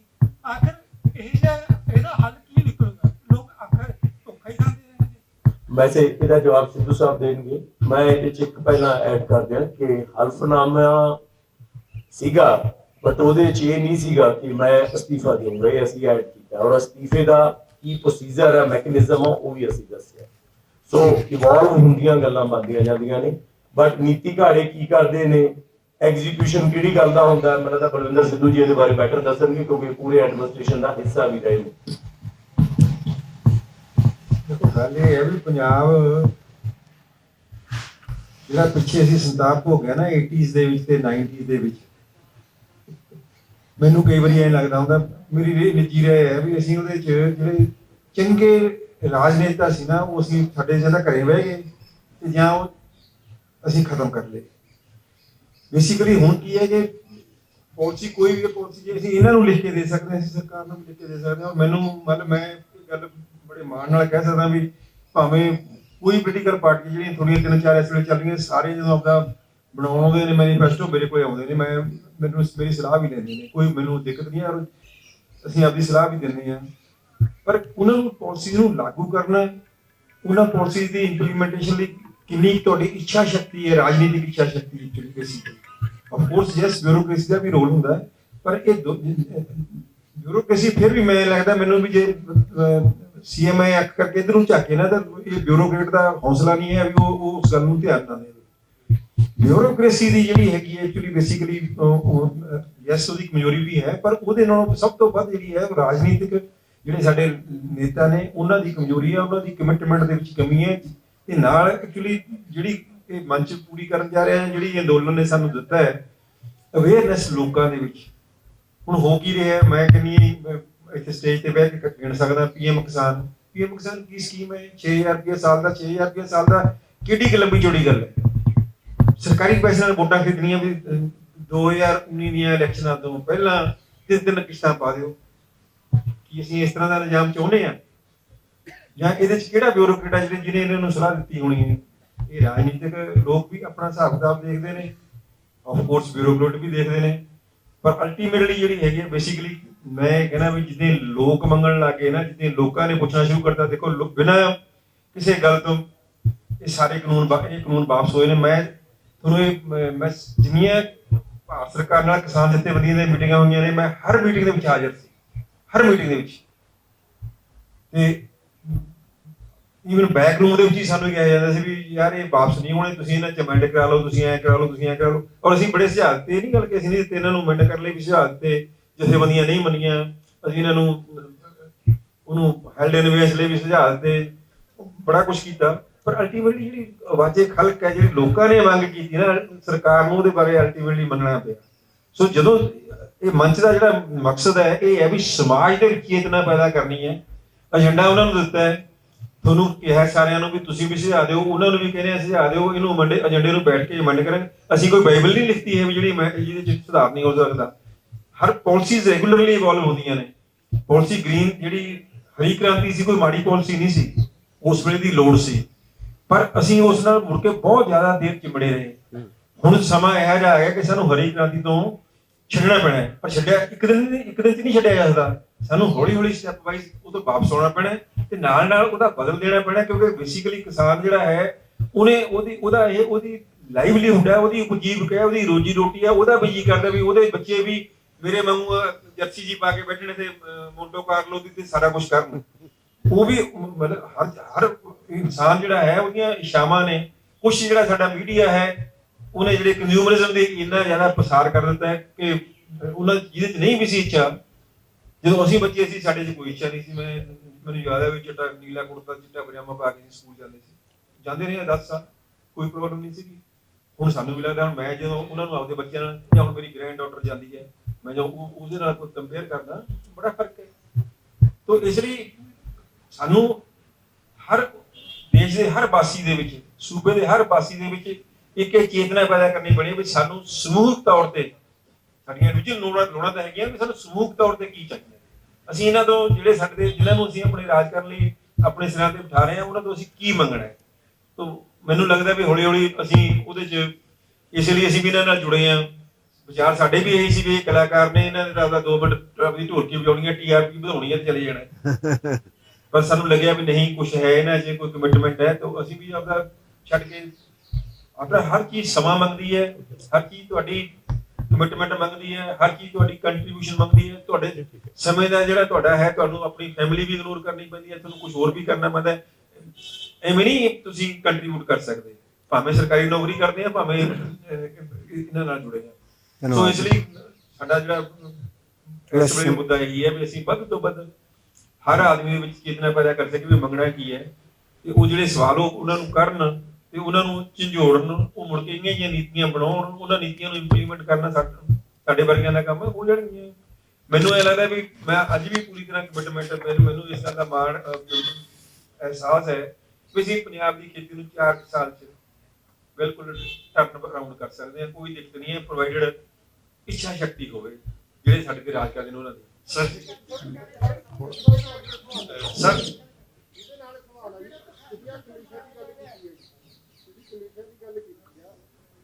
ਸਰਕਾਰ ਨੇ ਅਜੇ ਵੀ ਜਾਖੜ ਦੇ ਚੇਅਰਮੈਨ ਕਰਨੇ ਦੀ ਕਮਿਸ਼ਨ ਬਣਾਇਆ ਉਹਨਾਂ ਨੇ ਆਪਣੀ ਰਿਪੋਰਟ ਦਿੱਤੀ, ਜਿਹਨਾਂ ਜੁੜੇ ਉਹ ਕਮਿਸ਼ਨ ਦੀ ਜਿਹੜੀ ਰਿਪੋਰਟ ਆ ਉਹ ਕਾਫੀ ਜਲਦ ਕਾਫੀ ਉਹ ਲਾਗੂ ਹੋ ਸਕਦੀ ਹੈ ਕਿ ਜਲਦ ਮਿਲ ਸਕਦੀ ਹੈ। ਕਿਵੇਂ ਬਾਤ ਹੈ ਕਾਫੀ ਅਧਿਕਾਰੀ ਪਹਿਲਾਂ ਬਣਾ ਦਵਾਂਗੇ ਕਮੇਟੀ ਦੇ ਰਿਪੋਰਟ ਹੈ ਮਾਈਕ ਕਿਤੇ ਬੈਠੇ, ਮਾਈਕ ਦੇ ਦਿਓ ਕਮ ਸਰ ਅਸੀਂ ਬਹੁਤ ਦੇਰ ਤੋਂ ਵੇਟਿੰਗ ਕਰ ਸਰ।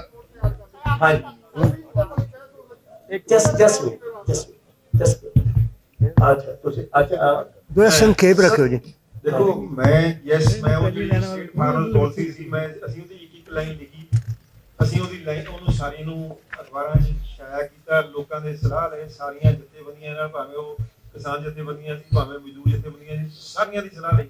ਉਸ ਤੋਂ ਬਾਅਦ ਉਹਨਾਂ ਦੀ ਸਲਾਹਾਂ ਦੇ ਵਿੱਚ ਉਹਨੂੰ ਫਰਦਰ ਅਮੈਂਡ ਵੀ ਕੀਤਾ। ਪਰ ਮੈਂ ਜਿਹੜੀ ਗੱਲ 2 ਮਿੰਟ ਪਹਿਲਾਂ ਕਹੀ ਸੀ ਵੀ ਉਹਨੂੰ ਲਾਗੂ ਕਰਨ ਵਾਸਤੇ, ਕਿਉਂਕਿ ਕਮਿਸ਼ਨ ਦਾ ਕੰਮ ਹੈ ਰਿਪੋਰਟ ਬਣਾ ਕੇ ਦੇ ਦੇਣਾ, ਉਹਨੂੰ ਲਾਗੂ ਕਰਨਾ ਜਿਹੜਾ ਉਹ ਰਾਜ ਜਿਹੜੀ ਸਾਡੀ ਹੈਗੀ ਆ ਪੋਲੀਟੀਕਲ ਬਿਊਰੋਕ੍ਰੇਸੀ, ਉਹਨੇ ਲਾਗੂ ਕਰਨਾ ਹੈ। ਉਹਨਾਂ ਦੇ ਵਿੱਚ ਇੱਛਾ ਸ਼ਕਤੀ ਦੀ ਲੋੜ ਹੈ। ਇਹ ਕੁਐਸਚਨ ਉੱਥੇ ਜਾ ਕੇ ਪੁੱਛਿਓ ਵੀ ਤੁਸੀਂ ਕਿਉਂ ਨਹੀਂ ਲਾਗੂ ਕੀਤਾ। ਸਰ ਜੀ ਮੈਂ ਉਹਨਾਂ ਨੇ ਕਿਉਂ ਨਹੀਂ ਕੀਤਾ ਇਹਦਾ ਜਵਾਬ ਮੈਂ ਦੇਣਾ ਚਾਹੂੰਗਾ। ਤੁਸੀਂ ਪਾਲਿਸੀ ਦੇ ਵਿੱਚ ਕੋਈ ਕਮੀ ਹੈ, ਅੱਜ ਵੀ ਤੁਸੀਂ ਪੜ੍ਹ ਲਓ, ਆ ਏਜੰਡਾ ਜਿਹੜਾ ਹੈ ਇਹ ਹਾਲੇ ਵੀ 50% ਉਸ ਪਾਲਿਸੀ ਦੇ ਵਿੱਚੋਂ ਹੈ। ਸਰ ਜੀ ਮੈਂ ਬੇਨਤੀ ਕਰਨੀ ਚਾਹਣਾ ਕਿ 3-4 ਘਟਨਾਵਾਂ ਇਕੱਠੀਆਂ ਵਾਪਰ ਰਹੀਆਂ ਨੇ। ਰੀਸੈਂਟਲੀ ਕਿਸਾਨ ਅੰਦੋਲਨ ਜਿਹੜਾ ਵਾਪਸ ਹੋਇਆ, ਇਸ ਵਾਅਦੇ ਨਾਲ ਵਾਪਸ ਹੋਇਆ ਕਿ MSP ਵਾਸਤੇ ਕਮੇਟੀ ਬਣੀ ਹੈ।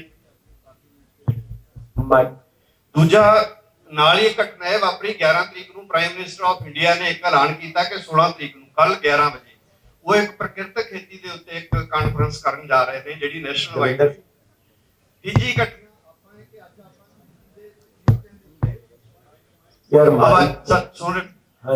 ਤਾਂ ਅੱਜ ਜੋ ਅਸੀਂ ਇਹ ਜਿਹੜਾ ਜੂਝਦਾ ਪੰਜਾਬ ਜਿਹੜੀ ਕਾਨਫਰੰਸ ਕਰ ਰਿਹਾ ਹੈ, ਮੋਦੀ ਜੀ ਦੇ ਕੱਲ ਵਾਲੇ ਉਦਘਾਟਨ ਤੋਂ 1 ਦਿਨ ਪਹਿਲਾਂ ਅਸੀਂ ਗੱਲ ਕਰ ਰਹੇ ਹਾਂ, ਔਰ ਲਗਭਗ ਇਹ ਸੁਰ ਜਿਹੜੀ ਹੈ ਜੋ ਸੈਕਟਰੀ ਸਾਹਿਬ ਦੇ ਜਿਸ ਤਰ੍ਹਾਂ ਭਾਵਨਾ ਤੋਂ ਨਿਕਲ ਰਹੀ ਹੈ ਕਿ ਖੇਤੀ ਦੀ ਵਿਧੀ ਔਰ ਖੇਤੀ ਦਾ ਜਿਹੜਾ ਗ੍ਰੀਨ ਰੈਵੋਲੂਸ਼ਨ ਦੀ ਖੇਤੀ ਹੋਈ ਹੈ ਉਹਨੂੰ ਇੱਕ ਟਰਨ ਦੇਣ ਦੀ ਇੱਕ ਯਤਨ ਹੈ। ਇਹ ਲਗਭਗ ਮੋਦੀ ਸਾਹਿਬ ਦੀ ਗੱਲ ਤੋਂ ਵੀ ਸਮਝ ਆ ਰਹੀ ਹੈ ਤੇ ਸਿੱਧੂ ਸਾਹਿਬ ਦੇ ਬਿਆਨ ਤੋਂ ਵੀ ਸਮਝ ਆ ਰਹੀ ਹੈ।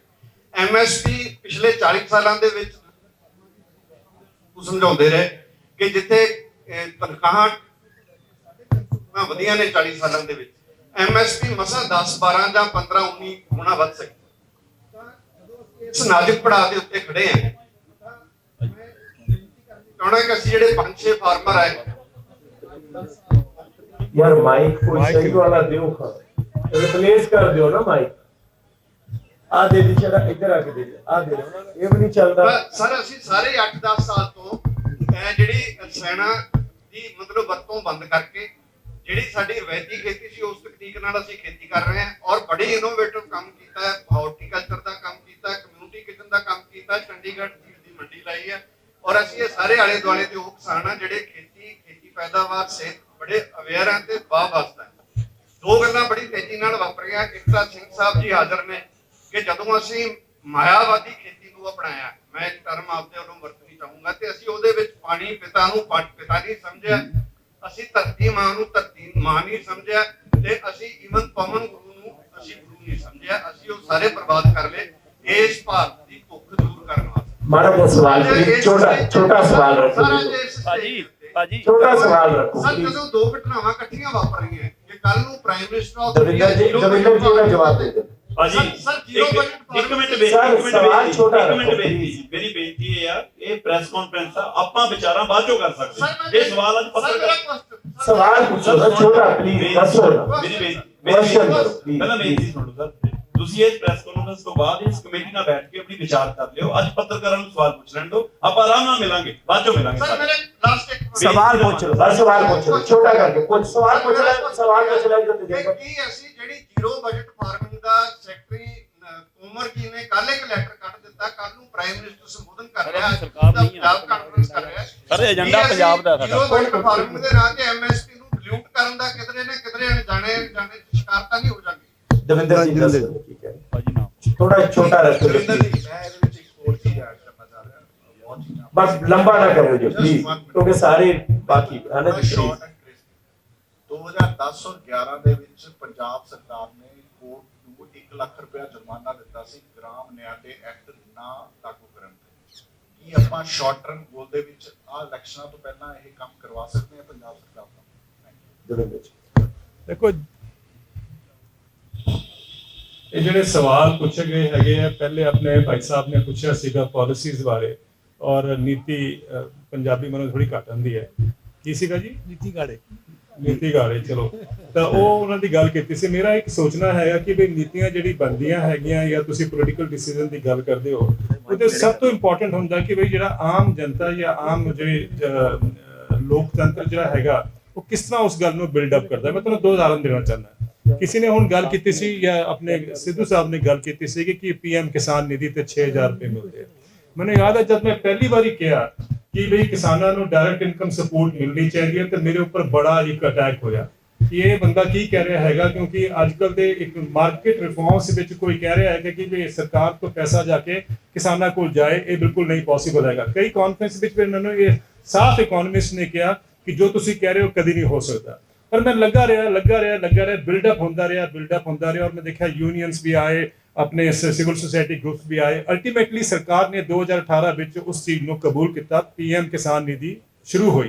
मैं उस टाइम भी कहा कि it's a tectonic shift from price policy we are moving to income policy. चाहे 6000 रुपया हैगा, 500 रुपये मिलते हैं आज किसान ਨੂੰ पर मंथ, किसी दिन 5000 भी हो जाएगा। जब मैंने सरकार ने पूछा सीगा बुला के कि भी की होना चाहिए, तो मैं उसने 5000 रुपये ऑफर किया सीगा, सजेस्ट किया सीगा कि 5000 रुपये पर मंथ होना चाहिए हैगा। उन्होंने 500 रुपये दिता। पर तुसी कहने का मतलब है कि तुसी अगर ठीक अपनी गल्लां रखोगे, लोग तुहाडे नाल जुड़नगे, एक माहौल बनेगा, एक बिल्डअप होएगा, पब्लिक ओपीनियन बनता हैगा, सरकारां भी उन्होंने एडमिट करदियां हैगियां। ਹੁਣ जब अंदोलन हो रहा ਸੀਗਾ ਤਾਂ ਤੁਹਾਨੂੰ अगर याद होगा पहली डिमांड ਹੁੰਦੀ ਸੀ ਉਹਨਾਂ ਦੀ ਕਿ ਇੱਕੋ डिमांड ਹੁੰਦੀ ਸੀ ਕਿ 3 ਕਾਨੂੰਨ ਵਾਪਸੀ ਤੇ ਘਰ ਵਾਪਸੀ ਗੱਲ ਹੁੰਦੀ ਸੀਗੀ। जब मैं पहली बारी कहा कि चौथा कानून होना चाहिए है जिहदे विच एक MSP कानूनी अधिकार बने, तो मैंने किसान जथेबंदियां ने कईयां ने कहा कि तुसीं साडे वास्ते प्रॉब्लम क्रिएट कर रहे हो, असीं तां आए सीगे 3 कानून वापस करने वास्ते, तुसीं कह रहे हो एक होर कानून होना चाहिए। मैं उन्होंने कहा कि तुहाडी वापसी जब हो जाएगी तो तुहाडे हत्थ विच तां कुछ नहीं होगा कि you are back to square one. Crisis तां भयंकर हैगा एग्रीकल्चर विच, तुहानूं MSP ਨੂੰ ਮੰਨਣਾ ਚਾਹੀਦਾ कि एक लागू हो जाए, कानूनी अधिकार बन जाए ताकि हरेक ਨੂੰ ਉਹ मिले। ਇਹ ਸਮਝਣ ਦੀ ਜ਼ਰੂਰਤ ਇਸ ਕਰਕੇ भी है कि 2016 भी सरकार ने अपने आप किया कि किसान परिवार ਦੇ ਅੱਧੇ ਦੇਸ਼ 17 राज्य ਵਿੱਚ किसान परिवार ਦੀ ਜਿਹੜੀ ਇਨਕਮ ਹੈ ਉਹ 20000 ਰੁਪਏ ਸਾਲ ਦੀ ਹੈ। 20000 ਰੁਪਏ ਸਾਲ ਦੀ ਕਦੀ ਅਸੀਂ ਮੰਨ ਵੀ ਸਕਦੇ ਹਾਂ ਕਿਸਾਨ ਗੁਜ਼ਾਰਾ ਕਰਦਾ ਹੋਏਗਾ। 1700 ਰੁਪਏ ਘੱਟ ਵਿੱਚ ਕਿਸਾਨ ਪਰਿਵਾਰ ਗੁਜ਼ਾਰਾ ਕਰਦਾ 17 राज्य ਵਿੱਚ। ਅਸੀਂ ਤਾਂ ਗਾਂ ਨਹੀਂ ਪਾਲ ਸਕਦੇ 1700 ਰੁਪਏ ਚ, ਔਰ ਇੱਥੇ ਕਿਸਾਨ ਪਰਿਵਾਰ ਵਿਸ਼ਵਾਸ ਗੁਜ਼ਾਰਾ ਕਰਦਾ ਹੈ। ਜੇ ਤੁਸੀਂ ਦੇਖੋ ਹਰੇਕ ਕਿਸਾਨ ਫੈਮਿਲੀ ਨੂੰ ਜਦ ਜ਼ਿਆਦਾ ਇਨਕਮ ਮਿਲੇਗੀ ਬਾਈ ਵੇ ਆਫ MSP, ਤਾਂ ਇਹ ਜਿਹੜਾ ਕਿਹਾ ਜਾਂਦਾ ਨਾ ਕਿ 7ਵਾਂ ਵੇਤਨ ਆਯੋਗ ਆਇਆ ਸੀਗਾ, ਤਾਂ ਉਹ ਹਾਲਾਂਕਿ 4-5% ਪੋਪੂਲੇਸ਼ਨ ਵਾਸਤੇ ਆਇਆ ਸੀਗਾ, ਉਹਦੇ ਨਾਲ ਕਿਹਾ ਗਿਆ ਕਿ it will act as a booster dose for the economy. ਮੇਰਾ ਕਹਿਣਾ ਹੈ ਕਿ ਜਦ MSP ਲੀਗਲ ਹੋ ਜਾਏਗੀ, ਕਾਨੂੰਨੀ ਅਧਿਕਾਰ 100% ਕਿਸਾਨਾਂ ਨੂੰ ਮਿਲੇਗਾ ਜਿਸ ਦਿਨ MSP ਜਾਦੇ, ਤਾਂ ਉਹ ਵੀ ਪੈਸਾ ਮਾਰਕੀਟ ਵਿੱਚ ਆਏਗਾ, ਡਿਮਾਂਡ ਕ੍ਰੀਏਟ ਹੋਏਗੀ, it will act as a rocket dose for the economy. ਇਹ ਸਾਨੂੰ ਸਮਝਣਾ ਹੈਗਾ। ਜਦ ਤੁਸੀਂ ਇਸ ਗੱਲ ਨੂੰ ਕਹਿੰਦੇ ਹੋ ਲੋਕਾਂ ਨੂੰ ਸਮਝ ਆਉਂਦਾ ਹੈ। ਜਿਸ ਭਾਈ ਸਾਹਿਬ ਨੇ ਮੈਨੂੰ ਉਦਾਹਰਨ ਦਿੱਤਾ ਹੈਗਾ, ਮੈਂ ਬਿਲਕੁਲ ਠੀਕ ਕਹਿ ਰਹੇ ਹੋ। ਮੈਂ ਕਈ ਵਾਰ ਕਿਹਾ ਹੈਗਾ ਕਿ 1970 ਦੇ ਵਿੱਚ ਔਰ 2015 45 ਸਾਲ ਵਿੱਚ ਕਿਸਾਨ ਦੀ ਜਿਹੜੀ ਇਨਕਮ ਹੈਗੀ 19 ਗੁਣਾ ਬੜੀ ਸੀਗੀ, ਔਰ EMPLOYEES ਦੀ ਇਨਕਮ 120 ਤੋਂ 150 ਗੁਣਾ ਬੜੀ ਸੀਗੀ। ਪ੍ਰੋਫੈਸਰਾਂ ਦੀ ਇਨਕਮ, ਲੈਕਚਰਰਾਂ ਦੀ ਇਨਕਮ 150 ਤੋਂ 170 ਗੁਣਾ ਬੜੀ ਸੀਗੀ। ਸਕੂਲ ਟੀਚਰਾਂ ਦੀ 280 ਤੋਂ 320 ਗੁਣਾ ਬੜੀ ਸੀਗੀ। ਕਾਰਪੋਰੇਟ ਦੀ 300 ਤੋਂ 1000 ਗੁਣਾ ਬੜੀ ਸੀਗੀ, ਔਰ ਪੋਲੀਟੀਸ਼ੀਅਨ ਦੀ ਤੁਸੀਂ ਜਾਣਦੇ ਹੀ ਹੋ ਉਹ ਤਾਂ बढ़ती ਜਾਂਦੀ ਪਈ ਹੈ। ਕਹਿਣ ਦਾ ਮਤਲਬ ਹੈ ਕਿ ਕਿਸਾਨ ਦੀ 19 ਗੁਣਾ ਬੜੀ ਸੀਗੀ। ਜੇ ਕਿਤੇ ਸਭ ਦੀ ਉਸੇ ਰੇਸ਼ੋ ਨਾਲ ਬੜੀ ਹੁੰਦੀ 19 ਗੁਣਾ, ਤਾਂ ਮੇਰਾ ਮੰਨਣਾ ਅੱਧੇ ਤਾਂ ਆਤਮ ਹੱਤਿਆ ਕਰ ਚੁੱਕੇ ਹੋਣੇ ਸੀ, ਅੱਧੇ ਨੌਕਰੀਆਂ ਵੀ ਛੱਡ ਚੁੱਕੇ ਹੋਣੇ ਸੀਗੇ। ਅਸੀਂ ਜਾਣ ਬੂਝ ਕਰ ਐਗਰੀਕਲਚਰ ਨੂੰ ਵੀ ਕੈਪਟ ਇਟ ਡੈਲੀਬਰੇਟਲੀ ਇੰਪਾਵਰਿਸ਼ਡ, ਉਹਦੇ ਵਿੱਚੋਂ ਕੱਢਣ ਦੀ ਜ਼ਰੂਰਤ ਹੈਗੀ। ਸੋ ਬੇਸਿਕਲੀ ਪਾਲਿਸੀ ਅਪਰੋਚ ਇਹ ਹੈਗੀ। ਲੇਕਿਨ ਜਿਹੜਾ ਇੱਕ ਭਾਈ ਸਾਹਿਬ ਦਾ ਸਵਾਲ ਸੀਗਾ, ਇਹ ਵੀ ਬਿਲਕੁਲ ਠੀਕ ਕਹਿ ਰਹੇ ਹੈਗੇ ਕਿ ਜ਼ੀਰੋ ਬਜਟ ਨੈਚੁਰਲ ਫਾਰਮਿੰਗ, ਜਿਹੜੇ ਤੁਸੀਂ ਪਤਾ ਨਹੀਂ ਕਿੰਨੇ ਕੁ ਲੋਕ ਸਮਝਦੇ ਹੋ ਇਸ ਗੱਲ ਨੂੰ, ਉਹ ਇਸ ਕਰਕੇ ਵੀ ਸਰਕਾਰ ਪ੍ਰਮੋਟ ਕਰ ਰਹੀ ਕਿ ਉਹਨਾਂ ਨੂੰ ਜ਼ਿਆਦਾ ਕਿਸਾਨਾਂ ਨੂੰ ਦੇਣਾ ਪਏ।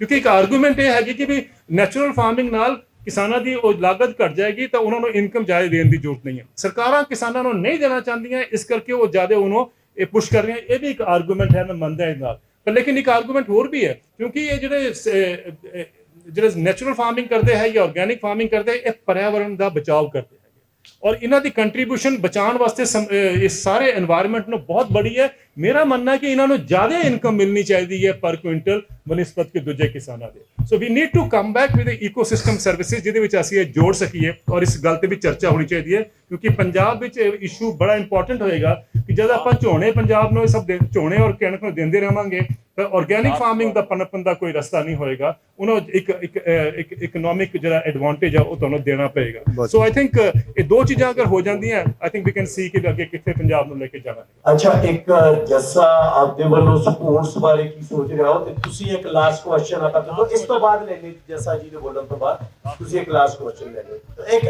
ਜਦ ਜਸਟ ਕੁਝ ਪਹਿਲਾਂ ਬੋਲ ਦੱਸ ਦੇ ਸਪੋਰਟਸ ਬਾਰੇ ਆਪਦੇ ਵੱਲੋਂ ਜਸਟ ਸੈਕਿੰਡ, ਇੱਕ ਵਾਰ ਇਸ ਤੋਂ ਬਾਅਦ ਤੁਸੀਂ ਇਹਨਾਂ ਤੋਂ ਬਾਅਦ ਤੁਹਾਡਾ ਕੁਐਸਚਨ। ਮੈਂ ਆਪਣਾ ਬਰੀਫ ਹੀ ਰੱਖੂਗਾ, ਕਿਉਂਕਿ ਆ ਵੀ ਸੋਚਣਾ ਚਾਹੀਦਾ ਸਾਨੂੰ ਕਿ ਜਿਹਦੇ ਨਾਲ ਸਾਡਾ ਪੰਜਾਬ ਅਸਲ ਬਦਲਣਾ ਹੈ। ਪਿੰਡਾਂ 'ਚ ਖੇਡਾਂ ਖੇਡਦੇ ਸੀ ਤਾਂ ਫੇਰ ਅਸੀਂ ਨਸ਼ੇ ਵੀ ਛੱਡ ਦਿਆਂਗੇ, ਸਾਡਾ ਦਿਮਾਗ ਵੀ ਜ਼ਿਆਦਾ ਬੈਟਰ ਵੇ ਨਾਲ ਅੱਛੀਆਂ ਗੱਲਾਂ ਸੋਚ ਪਾਊਗਾ, ਇਹਨਾਂ ਵਾਲਾ ਰਸਤਾ ਅਪਣਾਈਏ। ਪਰ ਤੁਹਾਡੇ ਚੋਂ ਵੀ ਕਿਸੇ ਨੇ ਇਹਨਾਂ ਤੋਂ ਕੁਐਸਚਨ ਨਹੀਂ ਪੁੱਛਿਆ, ਦਿਸ ਇਜ਼ ਆਲਸੋ ਨੈਸੈਸਰੀ।